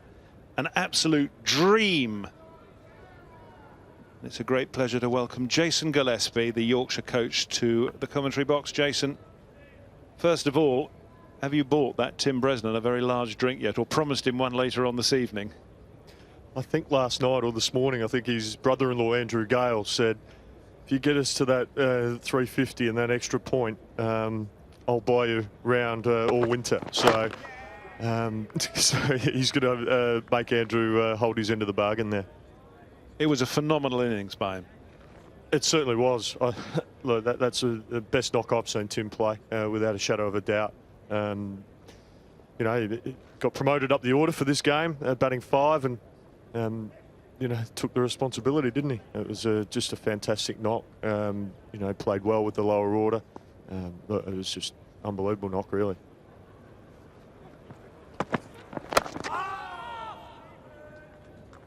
When you were 50-odd for 4 and you had Bresnan and Hod out there batting at 5 and 6, did you think, why did we play that extra seamer? We should have found another batter from somewhere. Well, our thoughts were that Tim's batted as well as anyone in the at our club this year, so we thought we'd back him to play as a batter and essentially a fifth seamer. But we just felt that you know, to take 20 wickets, that was our best way of approaching it. We just had to make sure that our top 4, top 5, you know, take that responsibility and get the job done and do the bulk of the work. And unfortunately, it didn't quite work out, but we're in a position where we're still in the hunt for a victory.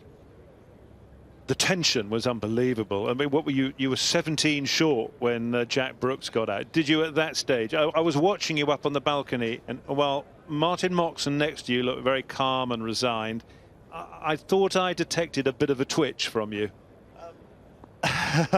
Wouldn't say a twitch. It was, you know, I think everyone was a little bit anxious, a little bit nervous. But at the end of the day, you just have to trust the lads to go out there and get the job done. And you know, knowing that Tim was out there, he was very cool, calm, and collected. You know, he felt he was very confident this morning. He just said, let's just stick to it and play each ball. Let's just keep batting and play each ball on its merits and see where it takes us. And needing that 17, if you had to send a number 11 out to play for Yorkshire's very life, I don't think there would be anybody better than Ryan Sidebottom, who's been there, done it in triplicate. He certainly has, and he played a special knock. You know, to be able to just hang in there with Tim. Tim gave him some responsibility as well. You know, he took singles, you know, early in the over, trusted Sid's technique, and look, it certainly paid off, and that was a fantastic effort by Ryan, and certainly Tim to put on 50-odd runs for the 10th wicket in these circumstances. You know, it just shows that the lads have got a bit about them. 35 for 2 after 16 overs. 35 for 2 after 16 overs of this Middlesex second innings. The 2 men out are Robson and Compton. Gubbins, who was the Centurion in the first innings, 19, Milan 15. Now the news, as you will have seen just as we came on, is that it's all over down at Taunton. So Somerset have got the points on the board, and both sides now know that if they want to be champions and knock Somerset over, as far as the top spot is concerned, you have to win. So how does tomorrow play out? Do you just keep trying to bowl them out, or at some stage do you do a deal with James Franklin here? Well, that'll be something for Andrew Gale to maybe have a think about. But I think today our focus is simply to, you know, continue on the good work that we did in the first innings. Our first bowling effort, I thought we were outstanding with the ball first innings, and it'll be, you know, pretty much do the same things. You know, don't get bored of doing the good stuff, doing the simple things well, and create that pressure, create that opportunity. I feel Middlesex have to make the game here and push hard. So if we can just stay nice and patient, be disciplined, bowl disciplined line and length, and just not chase the game, you know, we feel we'll give ourselves the best chance of having some success here. Very pleasant evening here at Lord's after a bit of a rain interval at about 2 o'clock. Sun out now. But the fact of the matter is that if Middlesex can somehow get themselves into the lead, you will have to chase whatever they set you. If it's 220 overs, you'll have to go for it. There'll be no doubt about that, Charles. We'll be having a dip, don't you worry. But we'll see how this pans out. All we can do is control what we can, which is bowling, that really good line length, looking to hit off stump as often as possible. Be nice and patient, and make Middlesex play shots that they don't particularly want to play, and hopefully that can create opportunities. The interesting thing will be whether or not Middlesex, some stage tomorrow, think, well, to be perfectly honest with you, it's unlikely we're going to win the game. So what we'll do instead is take £169,000 of prize money as opposed to £88,000 of prize money. That's a big difference. I'm pretty confident that Middlesex won't be thinking anything about financials. It's about winning the game of cricket, and hoping both sides will be aiming to finish first. It's as simple as that.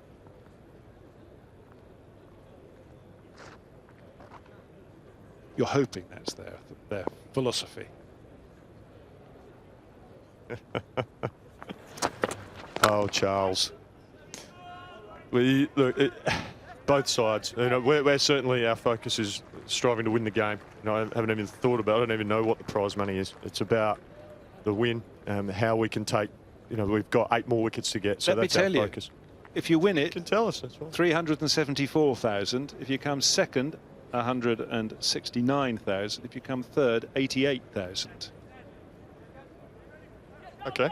Well, you said you didn't know, so I just thought I'd fill you in, that's all. Yeah, I'd be willing to come third if it means we have a chance at coming first, and you don't settle for anything, Charles.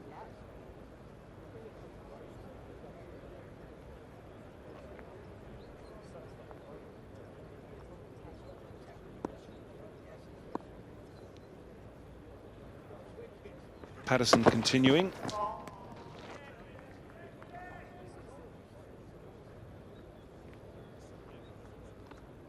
If you do win this one, and it'll be 3 in a row for Yorkshire, would that be the perfect way to go out as Yorkshire coach?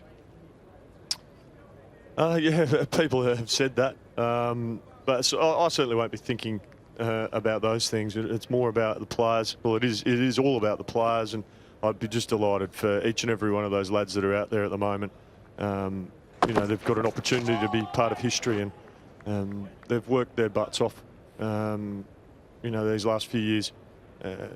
And to be in a position, where we probably haven't played our very best cricket this summer. To be in a position, day 3, the second last day of the summer, and we're still a chance of holding that trophy aloft. I think it speaks volumes for this group of players. And, we're as a support staff, we're just absolutely proud as punch of these guys and what they've achieved. Regardless of the result, we're very proud of how they've gone about their business. Why has it been more difficult this year than last year, where you strolled to victory? You had it won with games to spare. Look, I think we've been honest all year. Our top 6 batting probably hasn't been, as clinical as it could be. We found ourselves 3 down, for less than 60 on a number of occasions. It's certainly something that the lads have identified, an area we need to be better at. But we've found someone to step up, which has been brilliant. But the brutal reality is, can't rely on our middle and lower order to get us out of trouble. The top 5 have to do the business, do the job. That's their job, is to bat. And we haven't been as ruthless in the top 6, probably as we have been in the past.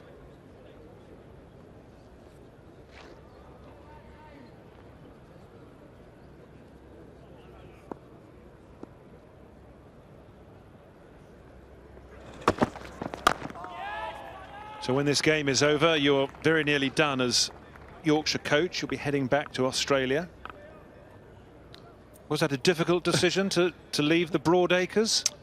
It was, Charles, because I absolutely love my job. It's I've always said it's a dream job. I jump out of bed every morning, you know, to be first team coach of Yorkshire County Cricket Club.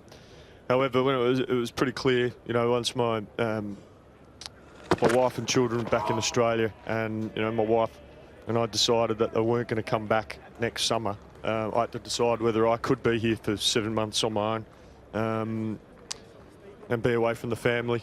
And I just felt deep down, I knew that I couldn't do that.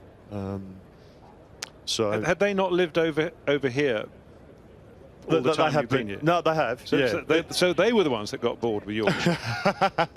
No, I wouldn't say that. You know, my wife and I, we decided that, you know, we wanted the kids to be back with family and, you know, have a bit of a support from my wife with 4 youngsters. You know, the grandparents haven't really seen them over the last 5 years. So just all those sort of things added up. We made the decision to get the kids back to Australia. And then it really came down to whether I could be here on my own for the whole summer. And, you know, I quickly realised that, you know, that wouldn't work. And I don't think that's fair on the kids or my wife, really, me not being around for that, you know, those extended absences.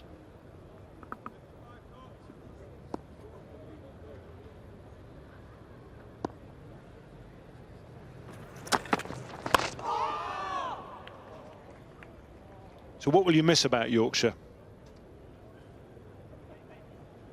I'll obviously miss. I'll miss the people that I work with, all our coaching staff, everyone in the office, obviously the players. You know, those friendships. So, you know, obviously we've still, you know, got lifelong friendships and whatnot. Still keep in touch with people, but you know, just the environment that we work in is absolutely brilliant. You know, it's a fantastically run club. Great people, so I'll miss the people the most. And look, I will miss the job. It's a great role.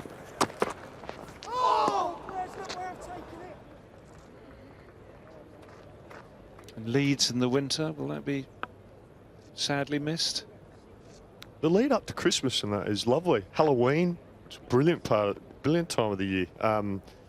But yeah, some of the elements of Leeds in the winter I probably won't miss as much. The scraping the ice off my front of my car, my window of my car. Probably not going to miss that too much, Charles.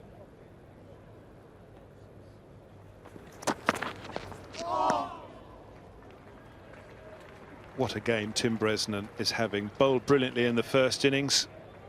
100 when 100 not out, remember.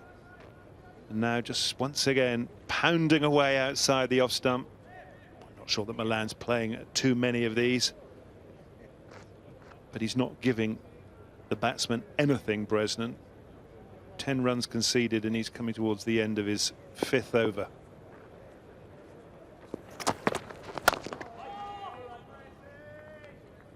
He's been absolutely brilliant for us all season, Charles.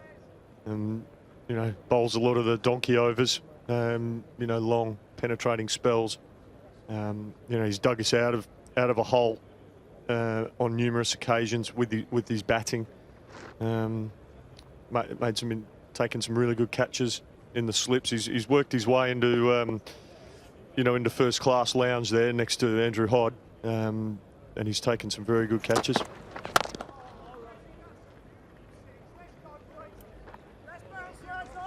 19 overs gone, 37 for 2.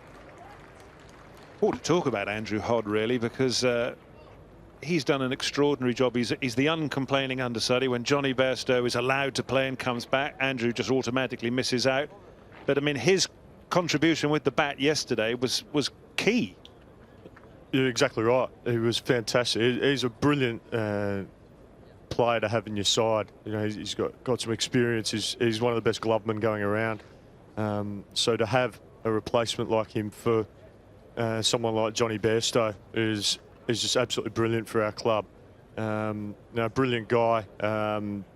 Yeah, fantastic in the dressing room. You know, massive support for all the players. And as I said, his glove work is world class.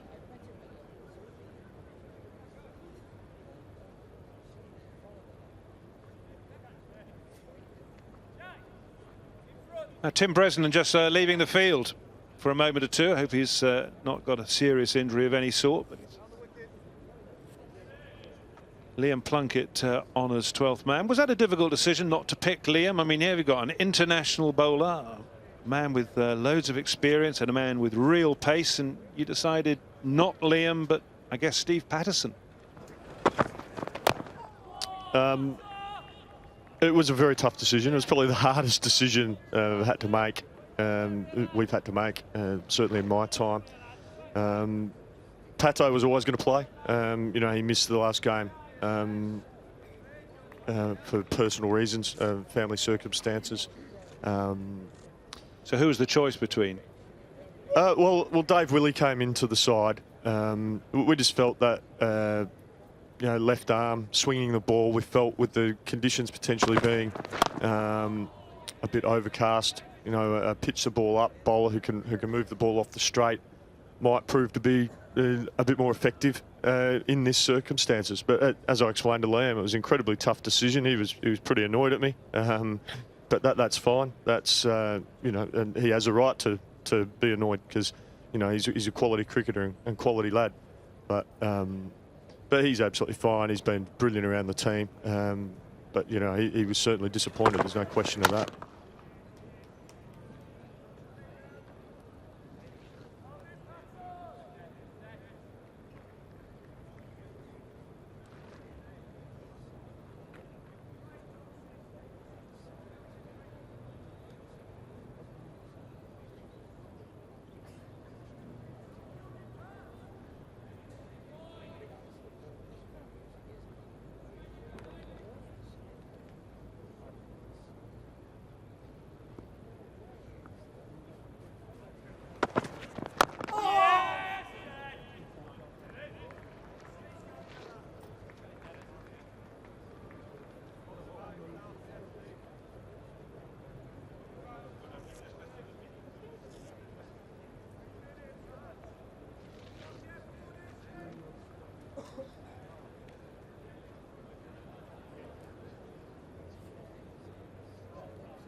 Slightly uppish, ooh and an ah.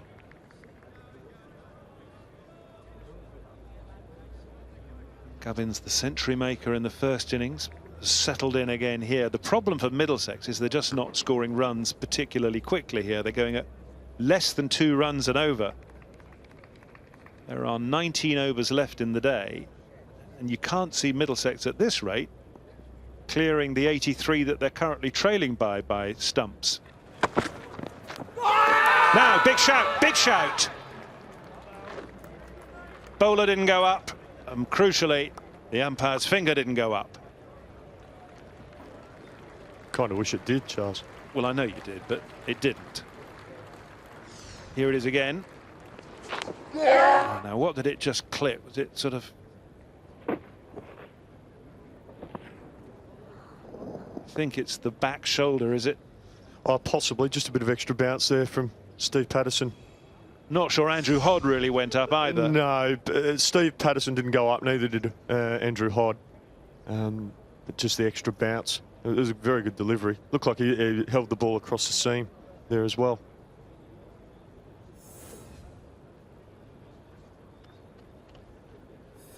Bresnan off. We saw him leaving the field a moment or two ago, so his spell has come to an end. And now here's David Willey into the attack. The man playing instead of Liam Plunkett. Middlesex 37 for 2.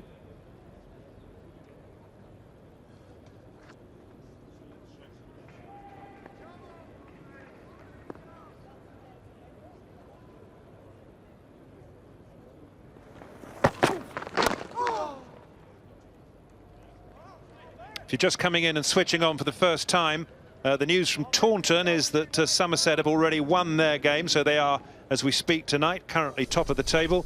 They bowled Notts out for 215. Billy Root, Joe's brother, 66 not out. In a rare appearance from him in the first team. I think he's got a big future ahead of him with Nottinghamshire next season. Somerset winning by 235 with Leach 4 for 69.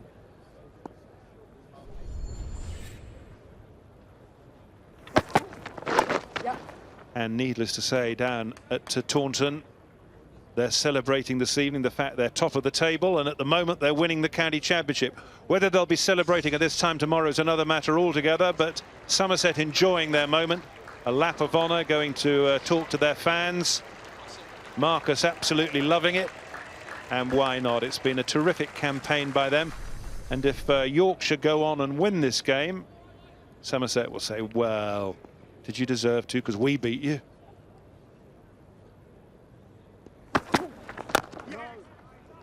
Come down to how many points was scored, Charles, in the end, but it was nice seeing Marcus down there. I think he was in the Marcus Trescothick stand there as well. So Somerset lead the table by now, but if either Middlesex or Yorkshire win this and get the 16 points that come with the win, they will obviously be superseded. If it were to end as a draw here, then Somerset would be the champions.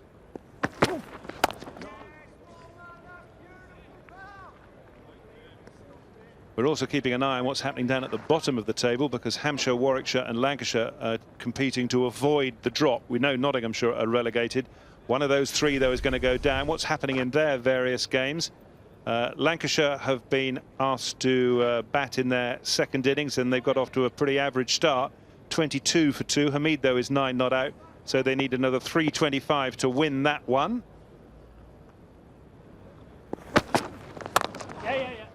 Meanwhile, down at the Aegeus Bowl, just keeping an eye on that game, which Hampshire have to win. If Hampshire don't win, it doesn't matter what happens at Edgbaston as far as relegation is concerned. But if Hampshire can contrive a win, and they're 195 ahead in the match on 145 for 6 in their second innings, Durham tomorrow will be set something. And Hampshire, I think, will have to be quite generous in that declaration, because they need the time to bowl Durham out. Yeah, most definitely. They'll need to give themselves good 70 overs potentially. Not suggesting it would happen, but that old tactic, famed of course by Ireland against the West Indies back in the 60s, where the Irish team took the West Indies out for a little bit of hospitality the night before, and inexplicably the West Indies were bowled out for 20 odd the next day, would probably be a good way to go for Hampshire. Oh, it's an interesting way of Here you are, Durham. It's your last night of the season. Let's have a little bit of a party. Come on. Rod Bransgrove will probably open the bar there down at the Rose Bowl.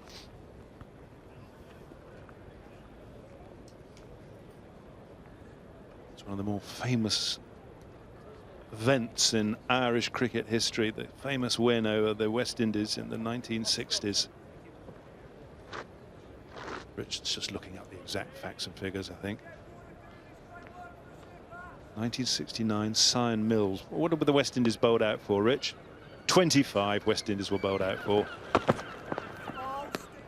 The wickets fell to O'Riordan, Goodwin and Mr. Guinness.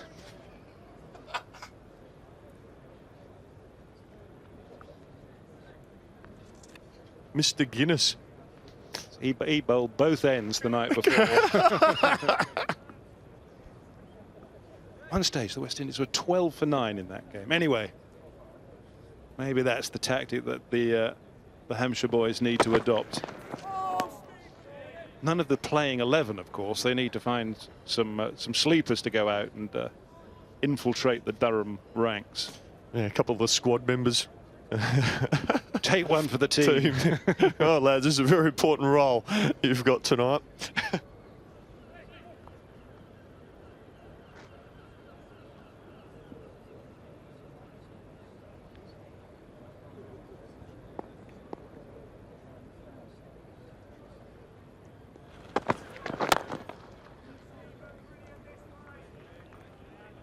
So what's next for you, Jason? You're obviously not going to be around to be on the Ashes verdict next time we're in session, which is sad. I've very much enjoyed my time on the Ashes verdict, Charles. It's a lot of fun, that. But look, the next phase for me at the moment, we'll be getting back to South Australia and spend some time with family. And then really we've got, with the Big Bash, got the Adelaide Strikers. So that's in December and January. And then after that, we'll just have to wait and see. I'll probably have to start looking around for a job, Charles. So I'll see what happens. And if you were to get a job with one of the state sides, and one of your young players was playing as an overseas in English county cricket, would you summon him back for a practice game? Or would you say, go on, keep playing county cricket in England? I made it very clear to South Australia, while I respected their decision, I didn't necessarily agree with it. This is Jake Lehman, we should be clear about. Yes, we're talking about young Jake. You know, I think there's a real opportunity for him to play in a big game. You know, as an overseas player. So you know, but South Australia, they made the decision that they wanted him back for some practice with the white cricket ball in the lead up to the Matador Cup in Perth. So look, I respect that decision. I felt, looking at the bigger picture, I think for Jake Lehman's development, playing in a game, you know, high-profile game like this as an overseas player would have outweighed the benefits of playing with a white cricket ball. As a, you know, that's my personal opinion. You know, I let South Australia know my opinion, but at the end of the day, we have to respect the fact that he is South Australia's player, and they have first right to him, so to speak. So I get that. I understand from a coaching point of view why he was summoned back, but look, it's done now. So we you know, we moved on from that a while back.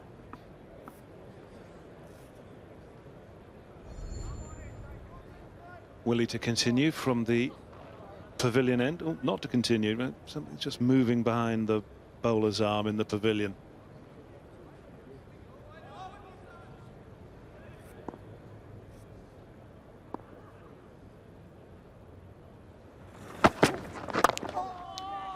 But the whole business of overseas players in English county cricket now, it is an interesting one, because you don't get an overseas player for the whole season. I mean, Warwickshire are so lucky to have Jeetan Patel. They know they've got him and he plays all their games. You're completely right, Charles. So is it worth having one? Well, if you can get the right player, yeah, I still think that there is value there, no doubt. It's been great for us, the players we've had this season. You know, Kane Williamson, he was probably a bit, to be honest, you know, by his own admission as well. You know, if he had his time again, he probably wouldn't have come. It just burnt out. The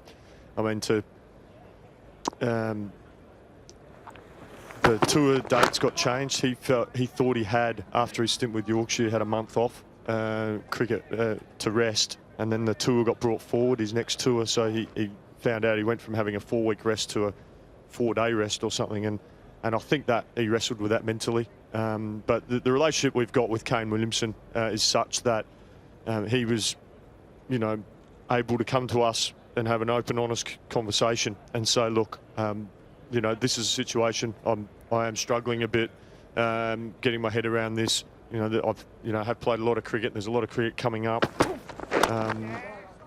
So we had that dialogue, and while we're disappointed, you know, the welfare of the player must come first, and you know, he wasn't in, you know, the right frame of mind to play. So we, you know, we allowed him to finish up, but we had Travis Head for a little bit, and then obviously he got called up to the Australian side, so then we had to find a replacement, and you know, luckily we were able to secure the services of Jake Lehman, and he was absolutely fantastic for us.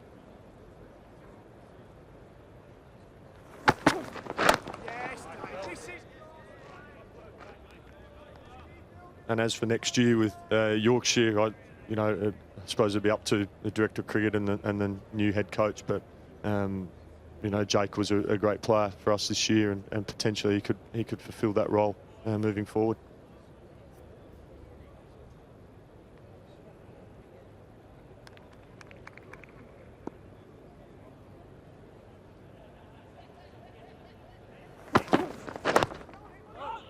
Are you having any say or input into who your replacement might be, or are you having absolutely nothing to do with that? It's a good question, Charles. I've been asked that a number of times, and what I have said to the club and to Martin and Mark Arthur have said, look, if you want my opinion, you know, more than happy to offer that. But you know, at the same time, I'm happy to step back from that and you do what you need to do. But you know, I look forward to seeing. That's the outside edge. Ooh and an ah. It was a good delivery from Dave Willey, yeah. But look, I look forward to seeing who gets the role. It's an exciting role. It's a lot of fun. They'll really enjoy it. And they'll, you know, I know that person will really enjoy working with this group of players and the support staff. Do you think they'll go outside the country, or do you think they will find a homegrown talent? I genuinely don't know, Charles. I think that the club will do their due diligence, and I think they'll look to find the most suitable candidate. So, you know, whether that's a local person or someone from outside the country remains to be seen. Rafiq has now left the field. So they might have overhydrated, Charles, possibly. Let the drinks break. What, he needs to go to the loo, does he? Is that what you're saying? Possibly.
Leaning on for the absent Rafiq. Bresnan is back on, so Plunkett is off.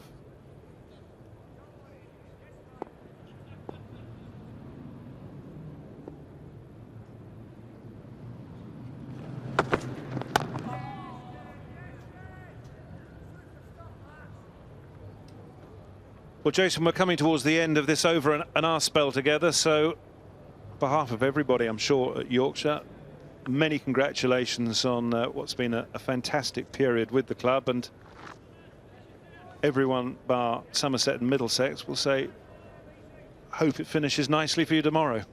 Yeah, thank you, Charles. I really appreciate it, and thank you for having me. It's yeah, it's been a lot of fun. It's as I said, it is a great club, great people, and I'm certainly going to miss them. But time's right to step aside and let someone else take on the role. High point of your career at Yorkshire? What is the moment? Well, I actually really enjoyed last year when Andrew Gale got to hold the trophy aloft, because 2014 there was a situation where that wasn't allowed to happen, and that was incredibly frustrating and disappointing. So I suppose to see the great man be able to hold the trophy aloft here at Lord's is a real highlight for me.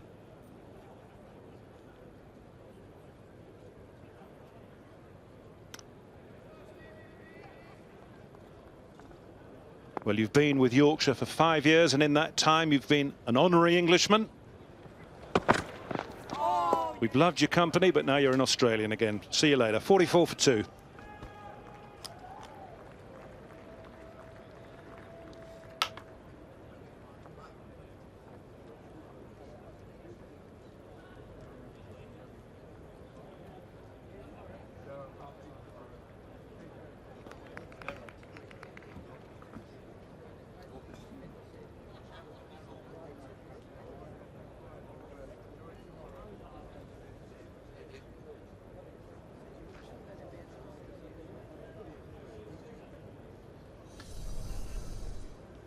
So Middlesex still trail by 76. And there are 14 overs left in the day and 96 tomorrow. How's this game going to pan out? Here are David Lloyd and Paul Allen. Thanks, Charles. Can't answer that question for you, I'm afraid.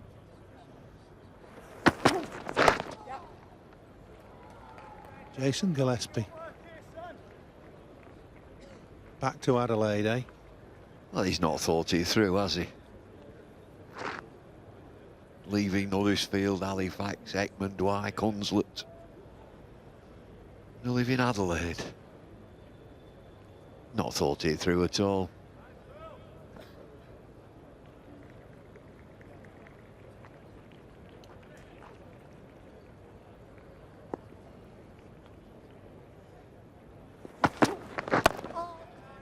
Well, some hard work for his team to execute here over the next day. Middlesex going to give nothing away, and quite rightly too. They're in a position where they trail by 75 still. They've got a chance of winning the championship, but I don't quite see how they're going to do that unless they can accelerate their batting progress.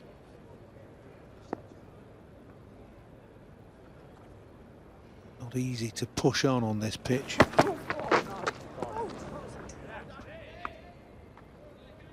They were 4 for 2, so this partnership of 43, Gubbins and Milan. Just steadied things down. There's not a lot happening on this pitch, to be fair.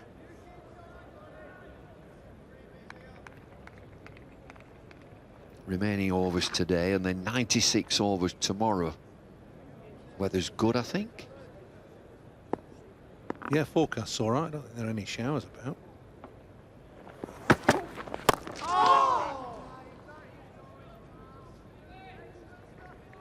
Yorkshire will have to try and chip Middlesex out, I think.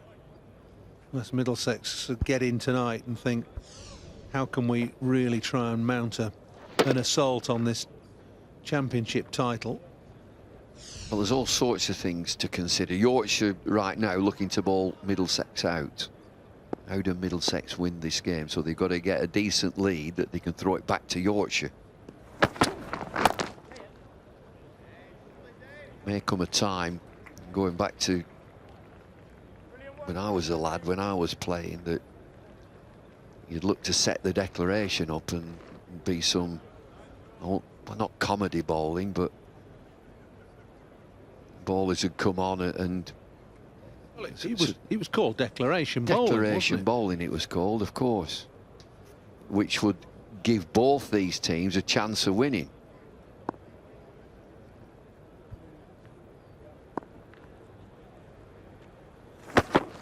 Oh!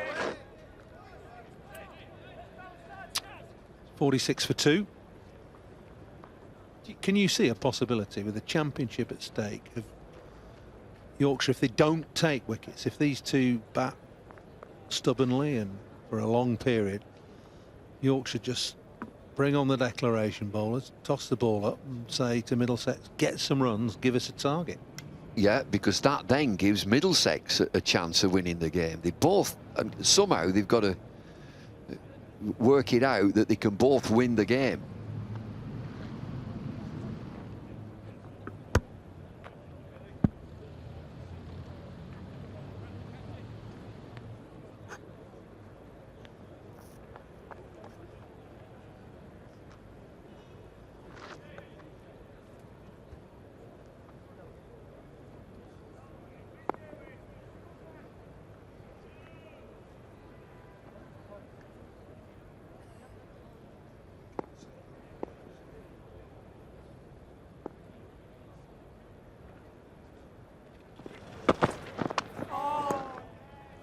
In that case, you'd be looking at what some people would call a contrived declaration, wouldn't you, with runs being given away by one side to the other?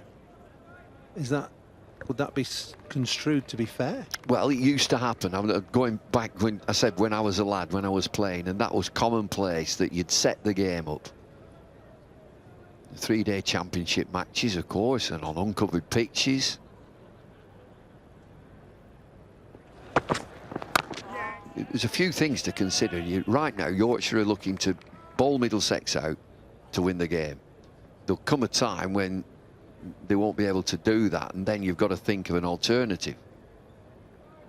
If that's allowed in this day and age. Well, I know, and there were, in your day, my day, there were caveats introduced. We'll give you this number of runs, but you've got to chase them all the way. In other words, you can't block up an end and play for a draw. Is that in this day construed as contrivance? Well, it's still the same game of cricket. All I can say is that back when I played, that we were making a game of it for a win situation, also for entertainment.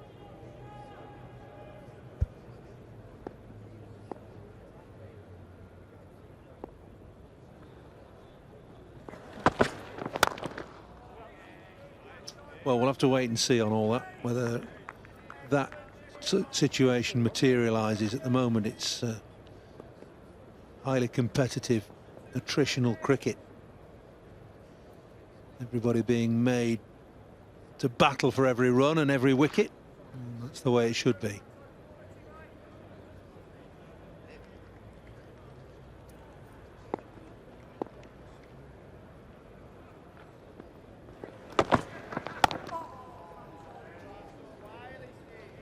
Rafiq still giving hints to his captain. He's loosening up furiously. Give me a bowl. Whirling the arms round, loosening the fingers.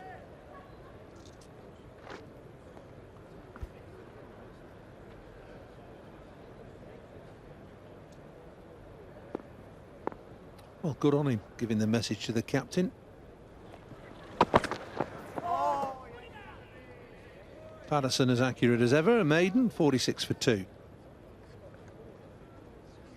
Right, Andrew Gale, he's got to get his thinking cap on. Steve Patterson has got through 7 overs, none for 9. He doesn't seem to be threatening. Middlesex have dropped anchor. They're going at 1.77 runs an over. So Andrew Gale will be thinking, right, let's change it.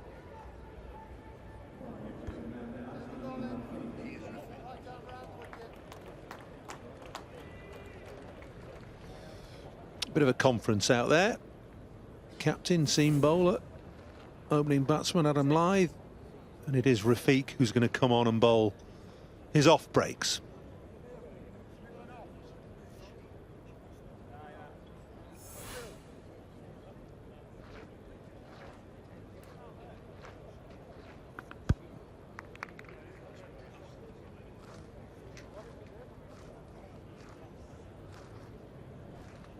What sort of field will he have? How many catches around the bat? Looks like 2. Looks like he's going to have a slip and a short leg, and that's it. Short extra cover, maybe. Yep, short extra cover, point, deep cover, bit of protection there.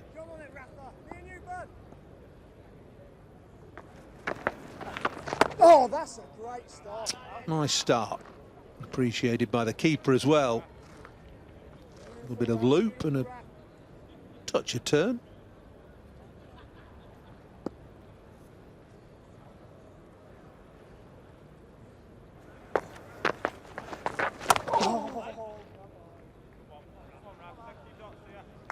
So Ollie Rayner ball for Middlesex, and he's got round about 50 wickets, maybe more than 50 wickets, and it didn't spin at all. Let's see if Rafiq will be any different.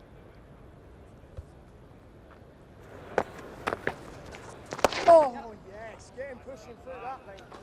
Test for Gubbins as well. In the early stages of his career still, and I won't have faced too much spin. Boys, I'd love that. I'd love one and a watch here. Tonight, lads, come on! Centre. Centre. Milan just checking his guard. Dusty, isn't it? One and a watch here. But be firm. lovely here. Looks firm, and the the area where the ball's going to land. Just a few footholds. Follow through marks. It looks as if it's a 5-day pitch. We're into day 3 here, coming to the end of it. If it was 5 days, it might be interesting. It might spin later on, but it's not showing any signs.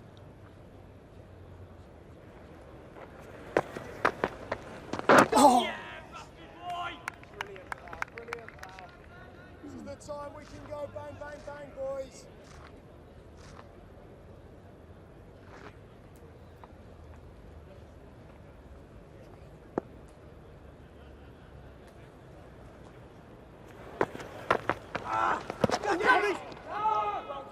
Catch came the forlorn cry. Yorkshire still very much on the toes and plenty of rattle out there. It's 47 for 2.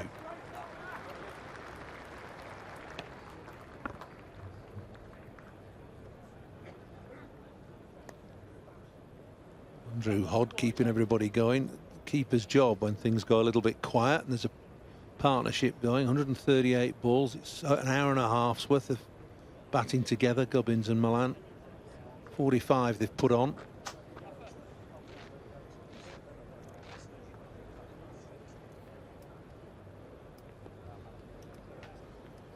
You were right, David. Patterson looking economical and nagging away, but not threatening. So Brooks is back on now.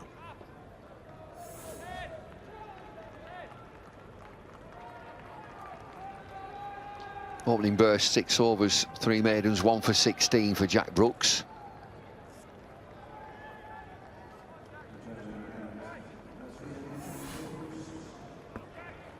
Eleven overs are left.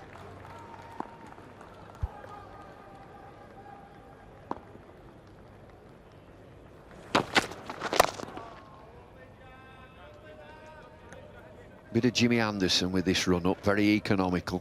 Just accelerates into his bowling action. Doesn't run too far.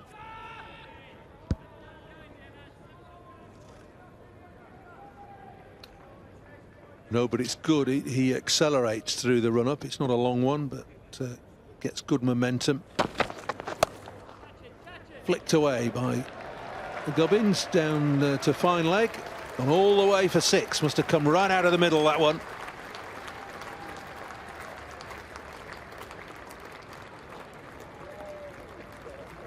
It's a good tap, is this?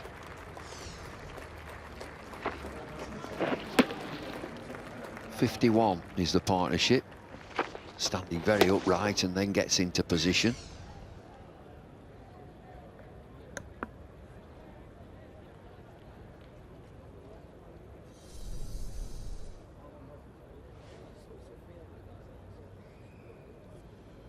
They've done a good job, these two, after Middlesex were in bother at 4 for 2.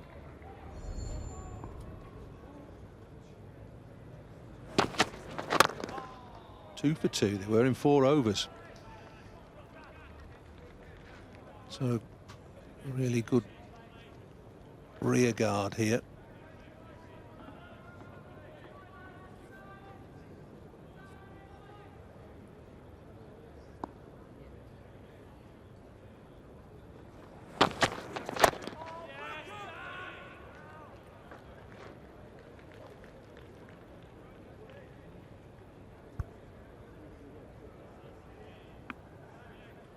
Not a lot happening from this pitch.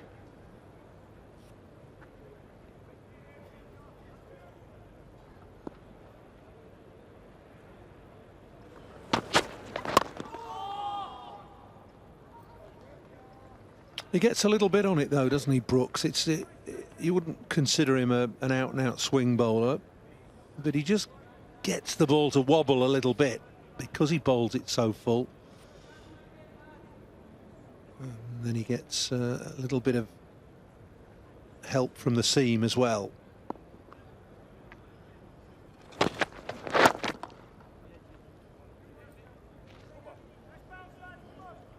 .53 for 2.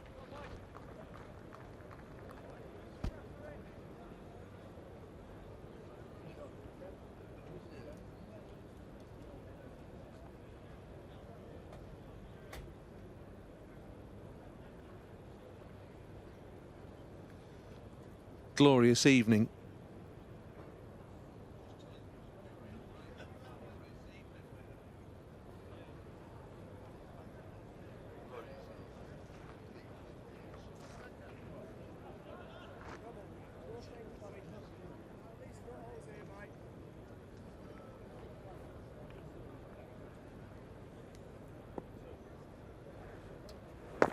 Feet to continue. Get on that, that's A little bit of adventure from Milan. Won't mind that, Rafiq. Yes, a 9 watchman in, please.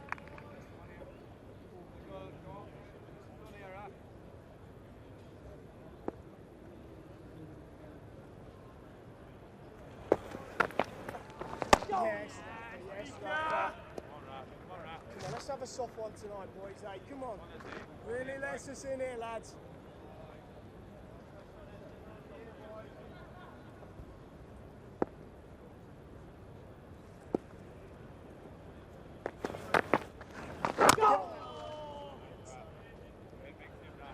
Rafa, great skills.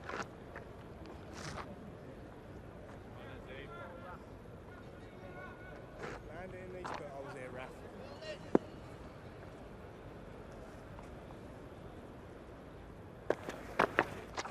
Get on that, Rafa.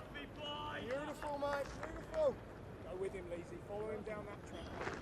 Good boy.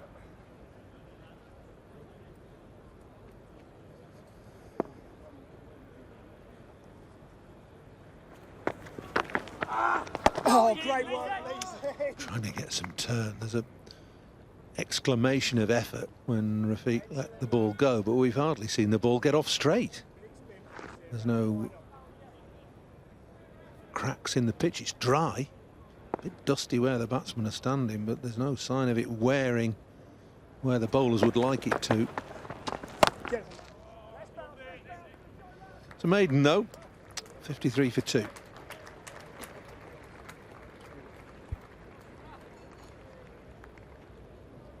Well, they're not playing a shot. Gubbins and Milan, 51 in 150 deliveries. Run rate is 1.83. Just seeing through this night.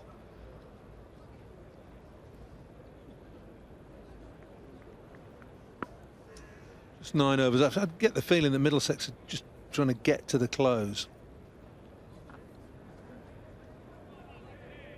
Get to the end of play and then reassess where they are and take stock and see what possibly can be done tomorrow. Just what else the bowlers can do, and I'm just thinking on a pitch like this, which you'd say you get test match pitches like this, somebody like Jimmy Anderson, Stuart Broad, think about bowling cutters, off cutters, leg cutters, and perhaps 2 fielders at short extra cover, short mid wicket. As it seems to be that sort of pitch that if you just keep hitting it back of a length, it's doing absolutely nothing. There's no swing. So what else have you got? So you need the bowler to be inventive. You need the captain to think about his fields. Try and make something happen. It's a good time to try and do it as well. With the batting side in sight of the close of play.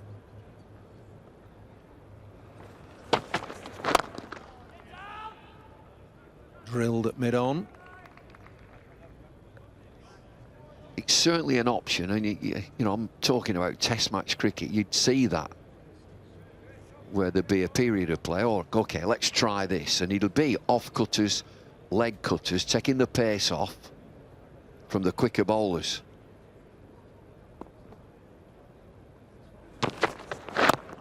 I always find it slightly strange, the transference of skills between the one-day game, 2020 game particularly, and this. This is crying out for variation now. And bowlers would be bowling with all sorts of a variety of deliveries in T20 cricket on a pitch like this. Yet we've hardly seen any in the best part of 3 days of championship cricket. Seen many slower balls, nothing out the back of the hand. Cutters, as you were explaining, and yet the whole range of things would have been tried in 20 overs. yeah, just revert to one-day bowling. He'd be good at it. David Willey, slower deliveries. Bowls those cutters, running their fingers down the side of the ball. Trying that pick up again, not quite got the timing for that one. 53 for 2. Maiden from Brooks, 8 overs, 1 for 22.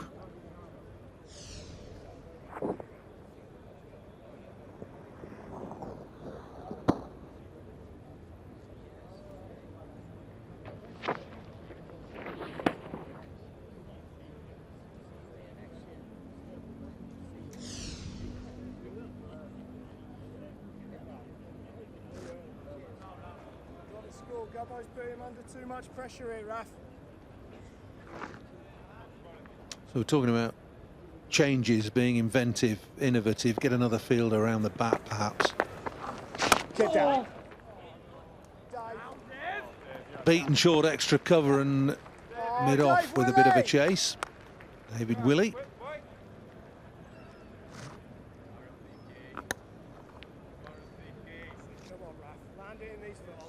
Milan feeling confident enough to use his feet. There's no turn, as we've said, so shouldn't really be beaten on the outside edge.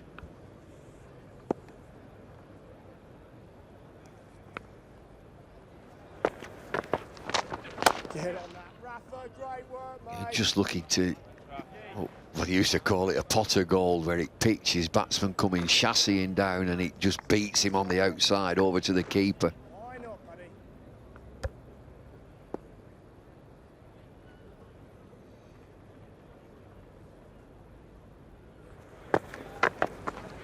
Oh! I've been feeling for that a little bit, but still out of the middle of the bat.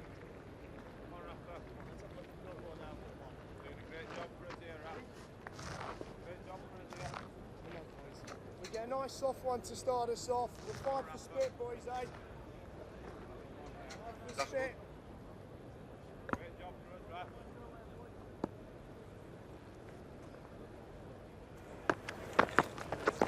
Oh, get on that. Jazza.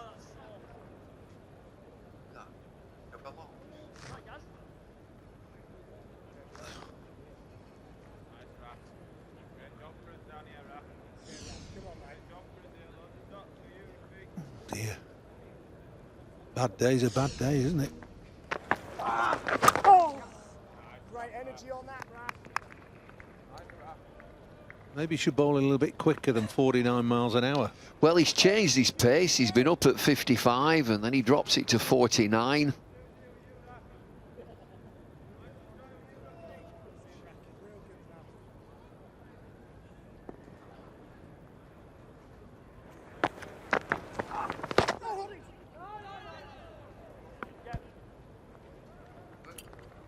No single there, 4 off the over, 57 for 2. 31 overs bowled.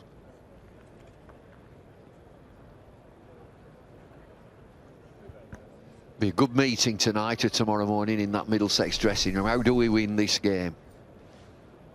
They were top of the championship. Now Somerset have won their game. They've gone top.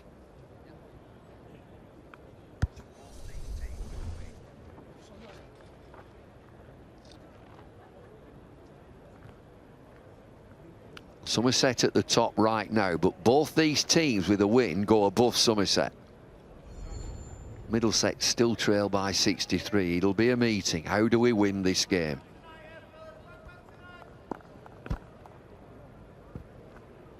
Whatever it is, they've got to try to win it.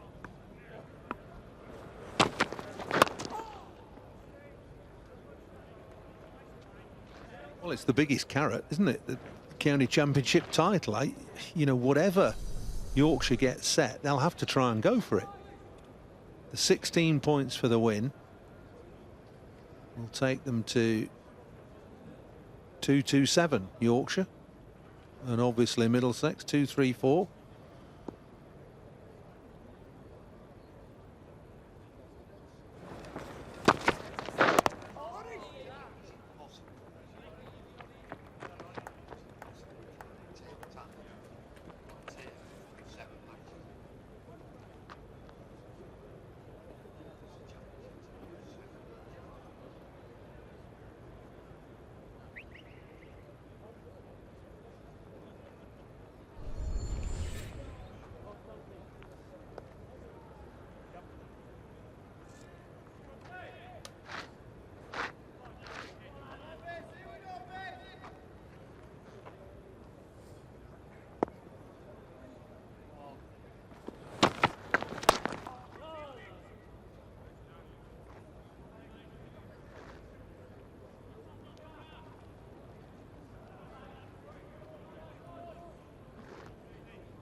little bit too straight from Brooks.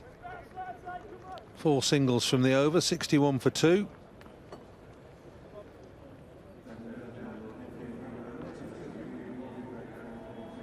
Six overs left. Due to finish round about 6:30.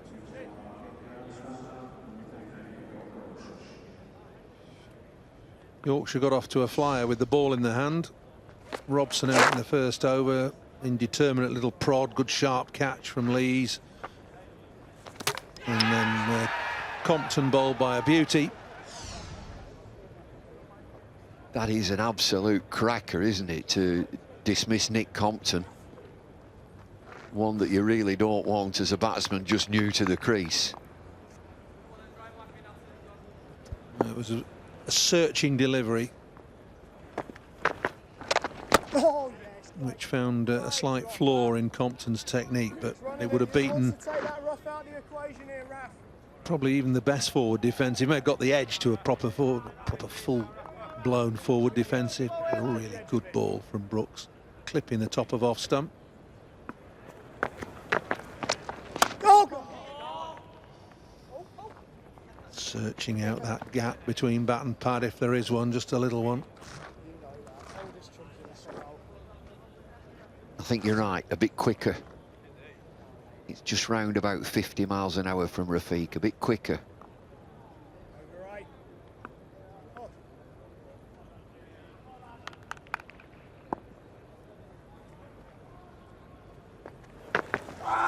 Oh, yes. That's just a little bit more promising. I really would. I don't know why Yorkshire haven't got another fielder on the offside, in close. It just unsettles batsmen occasionally.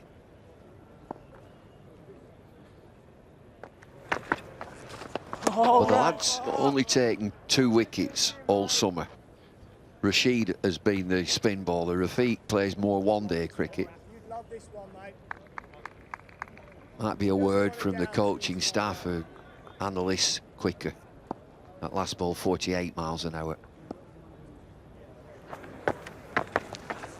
Get on. Chase it, G, go.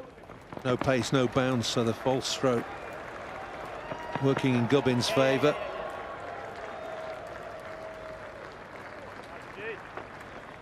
Lovely, Bobby. Nice, man.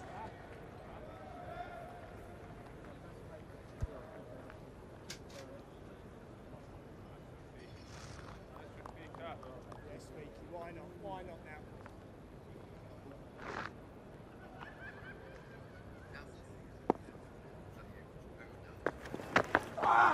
Oh, yes, Raf.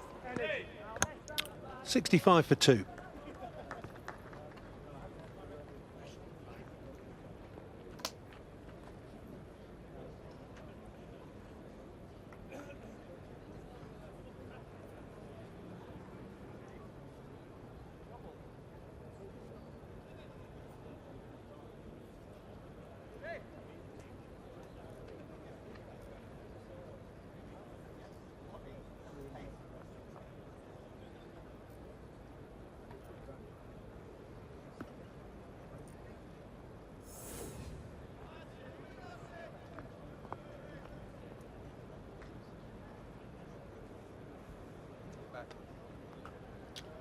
Five overs left in today's play to take you up to close. Nasser Hussain and Rob Key.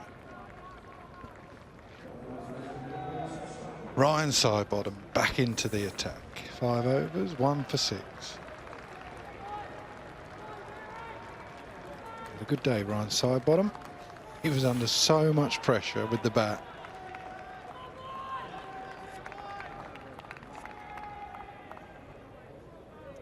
Bat out for the close now, that's understandable. I suppose it's not often you're in this position as a batsman, as a team, when you have to up the ante, but Middlesex have just decided to play. Not try and play more aggressively or anything like that, just play. Good take, Andrew Hodd. Just feel the whole day I've been trying to second guess what your tactics would be as a side, and I don't think I've got it right at any stage.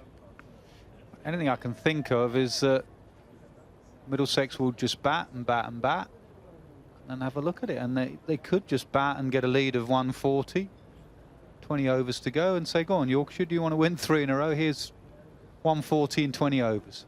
And we know you're going to go for it. And you have to go for it. And you're going to have to keep going for it. And that's our only way of winning the game. So a really short chase. I'm not sure that's going to be good enough.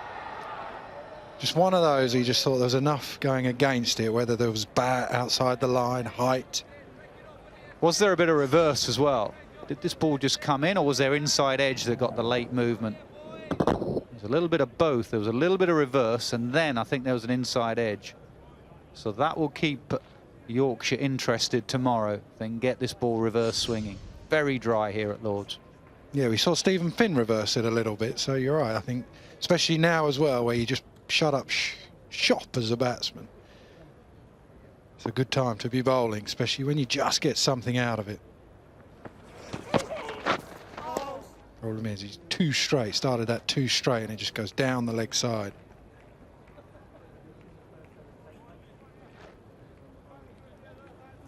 Yeah, 9 times out of 10, you're not in this position. It's the last game of the year, and you've got a championship to win. If you're playing this in mid-season, you just keep batting, don't you? If you're Middlesex, and you wouldn't even bother pulling out, maybe. No, I think that's what they'll do. They'll just keep batting and batting. They realise that if they're trying up the tempo, they'll find themselves in a bit of trouble. So just keep batting, keep batting. Bit of bluff tomorrow, as if we're not declaring at all what you're going to do for us. Maybe we'll get some lob ups.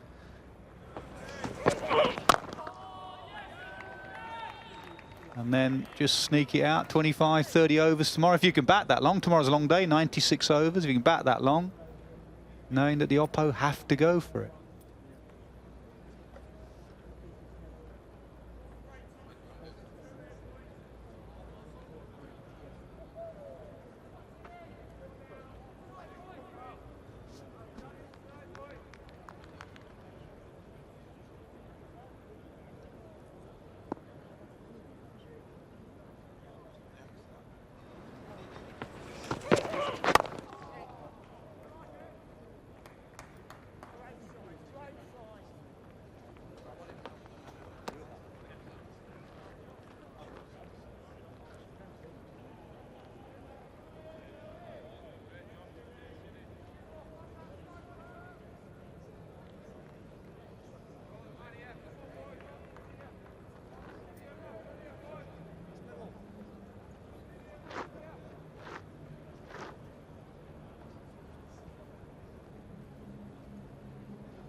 There'll be 4-leg buys. Problem with a little bit of reverse swing going back in. You start it too straight, that can happen. 70 for 2. Middlesex trail just by 50 now.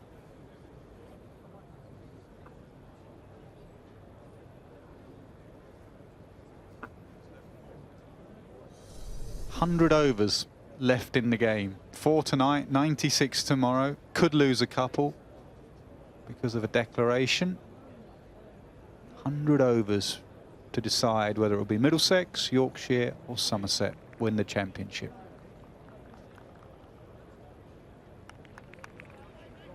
The way it's going, I think you're spot on. I think you said it at tea or just before, that maybe they just bluffed us all and they're not going to come out hard, and they're just going to try and set up effectively a 20 over game and say to Yorkshire, well, you've got to keep going for it. You lose wickets, you just keep going. It's a used pitch, it's a slow pitch, it's not going to be easy to score, plus you'll have no power plays and field restrictions, all that type of stuff. So 140 won't be straightforward, and if you've got to keep going for it, you might buy a few wickets. Well, let's throw it forward. So they bat for 70 overs tomorrow and go at 3 and over, which they're not at the moment, but if they do, that's 210. They'll be, what, about 160 ahead, and then declare and say, go on, you can have 160 in 25 overs or something. We back ourselves because we know you're going to keep going. The other way would be to try and push hard themselves and buy time to try and bowl for 40, 50 overs.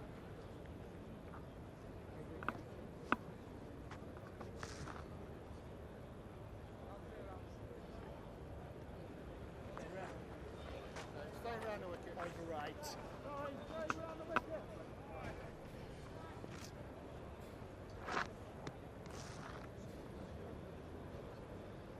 One thing I hope doesn't happen is that Middlesex are really negative and just say, right, well, we'll take second position. That'd be unbelievable. Yeah, Wouldn't it? we'll take the second position. That would really We do us can't all. win.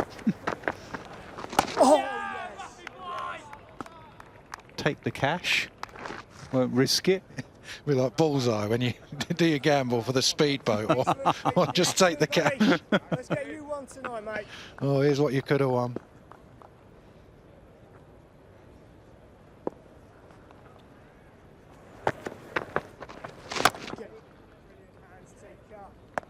Like it, Raf. It's so easy though, isn't it? You sort of talk up here, but it just, I can't remember ever. Well, I never won the championship, but I can't remember being in this position. It was a tough day for captains and coaches.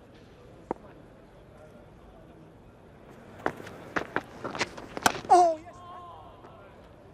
Rafa, brilliant, mate. You've done him there, Raf. You've done him there, mate. Be a quiet changing room going back to that, mate.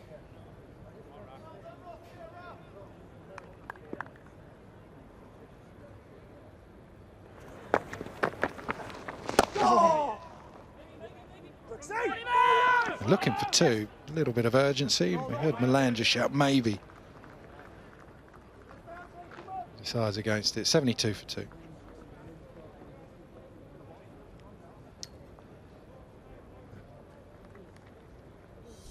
we go, all the Division 1 scores. Obviously Somerset have won that game, they're now top of the table. Chris Rogers, who got 100 in both innings, has just retired from all cricket. There was a thought that he was going to come back and play for Somerset next year. That is not the case. So he has retired from all cricket, all professional cricket. So Chris Rogers finishes with 100 in both innings. Warwickshire, Lancashire, that game is very much alive. Lancashire need 319, 28 for 3. Hamid, 11 not out. He will look to bat all day, Hamid, tomorrow. That's a good shot. Short and wide and smashed away.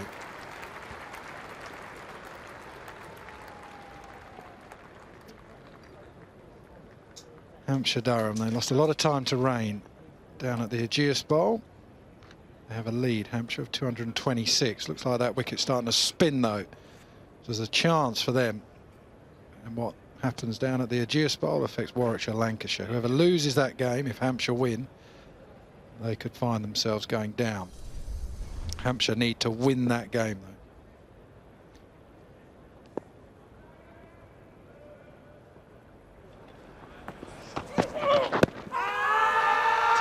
Again, just, if anything, going down because of the swing.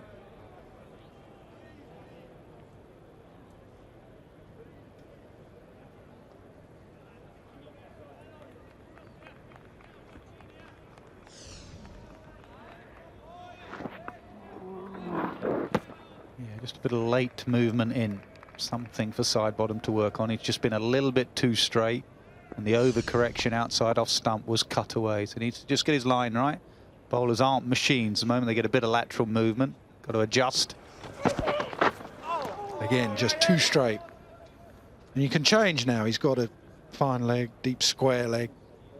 Maybe take out another slip or a man from the offside and put in a catcher on the leg side. You've got a mid-wicket, put another one in there and just bowl gun barrel straight. As soon as bounce goes out of a surface, you just go wicket to wicket. A little bit of uneven bounce. You don't want to see that ball keep low, but not be at the stumps.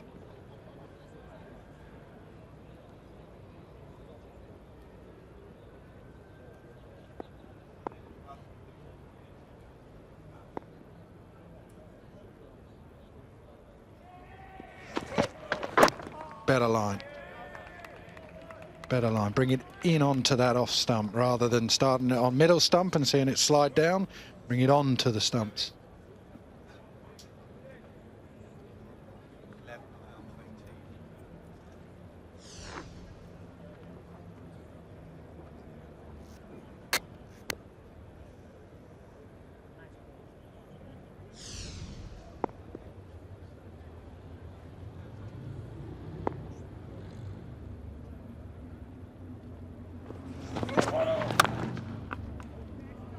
Just some stats on two guys at the end, at either end of their careers. Chris Rogers calling it a day today. 25,470 runs, 7,600s, average 49.5.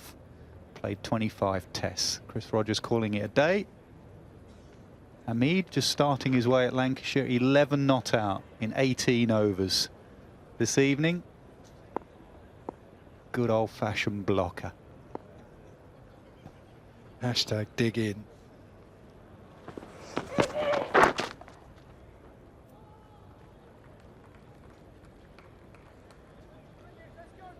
$77 for 2. Any more big comments from you this evening, Rob? Why are you talking about my football comments? No, just in the last couple of days I've heard a variety of things from you. What was it you said? You felt you danced like Michael Jackson. Yeah, You're the best. You're the best footballer in this commentary box by far, and you felt your skills were like Eric Cantona. No, I said I played like Eric Cantona. But there's no question. Bumble reckons that he. Bumble says more like Eric Sykes from the back of the box. Bumble reckons that he invented the no-look pass. Yeah, when you get the ball and you look left at you're at centre half and you look to left midfield, but you pass it with the other foot to right half. I haven't finished with you yet.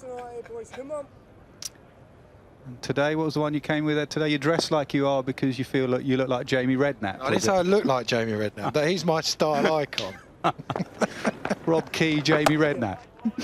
I actually spent a bit of time last winter growing a beard. It takes me a while to come up with a beard.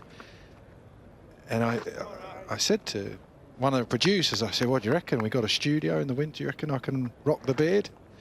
And you said, you are no Jamie Redknapp. No. It took me a month and a half to get it. Hurt when you get rid of it.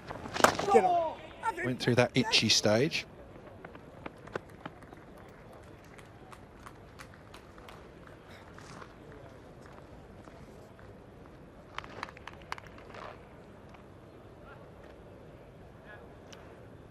Tell you one thing, there's a certain person on X Factor I get a bit of stick every time they're on.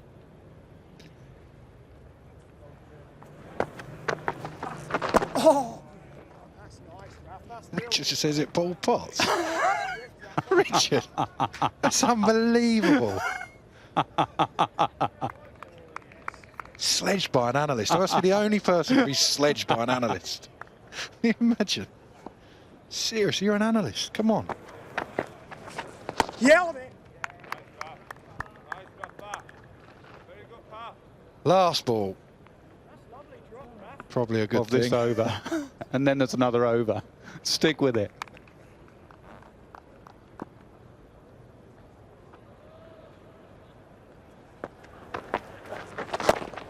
Full bung up. Smashed to mid wicket. 1 to go. 78 for 2.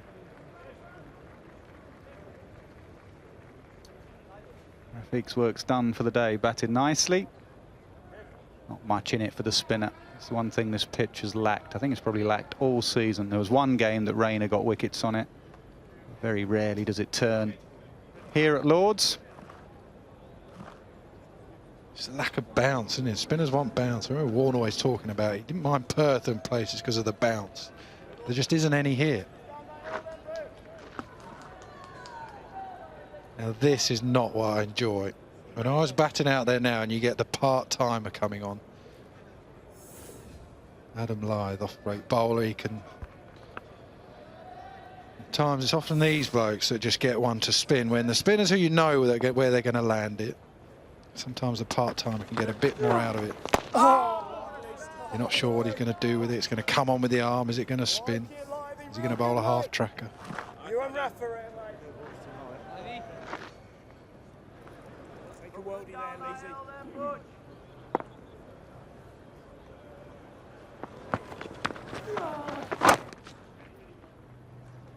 That's the best case scenario for a batsman. Get up the other end.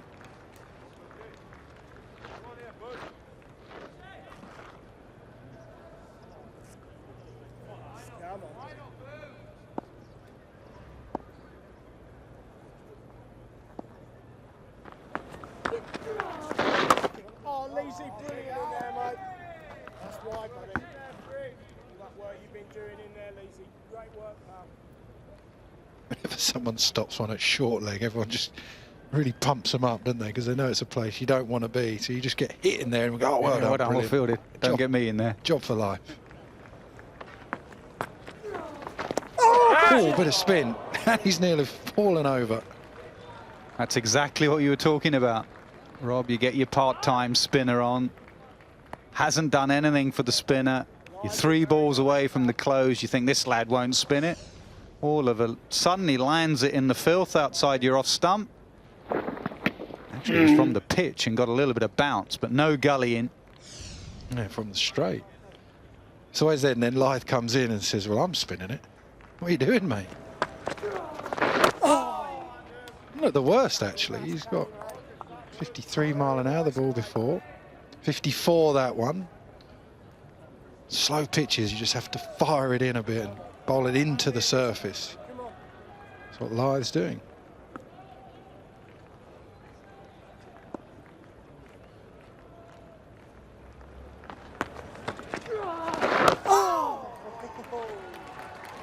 Good over from Adam Lyth. Well played, Nick Gubbins, David Milan. Gubbins 39, Milan 37. Big day tomorrow, say it every time in this match. Well played, Tim Bresnan. What a knock. Started the day, Yorkshire were probably 3rd in the running. Somerset top, I reckon, and then Middlesex, if they got early wickets, and Yorkshire, they were under pressure. They had to get that 350, and Tim Bresnan did that. There you go. Stephen Finn was waiting to come in as a night watchman. Again, another thing you wouldn't necessarily do in this position, but what Middlesex are thinking, we'll find out tomorrow. 1 day left, County Championship 2016. Day that started with Middlesex at the top. It ends with Somerset at the top. And can either of these sides find a way of going past Somerset tomorrow? You'd feel that Yorkshire are favourites, but you never know on this ground. It is very difficult to get the wickets required to win a match. Historically, this is a drawn ground in Championship cricket, and every Somerset fan round the world will be hoping it's a drawn ground tomorrow. Yeah, I think Somerset actually would have been pretty happy with the way that Middlesex played that. Tomorrow, you just got to keep on watching. Still near impossible to call. Sidebottom's had a good day. Got Robson out early, and then Brooks got Compton with a really good delivery. They tried everything. There's not a lot in this pitch. There were 7 bowlers used in the end. Sidebottom had 1, and Brooks bowled Compton with a beauty. So there we are. Tim Bresnan getting his side up to 390 with that 142. Middlesex 39 runs behind. Still all to play for tomorrow.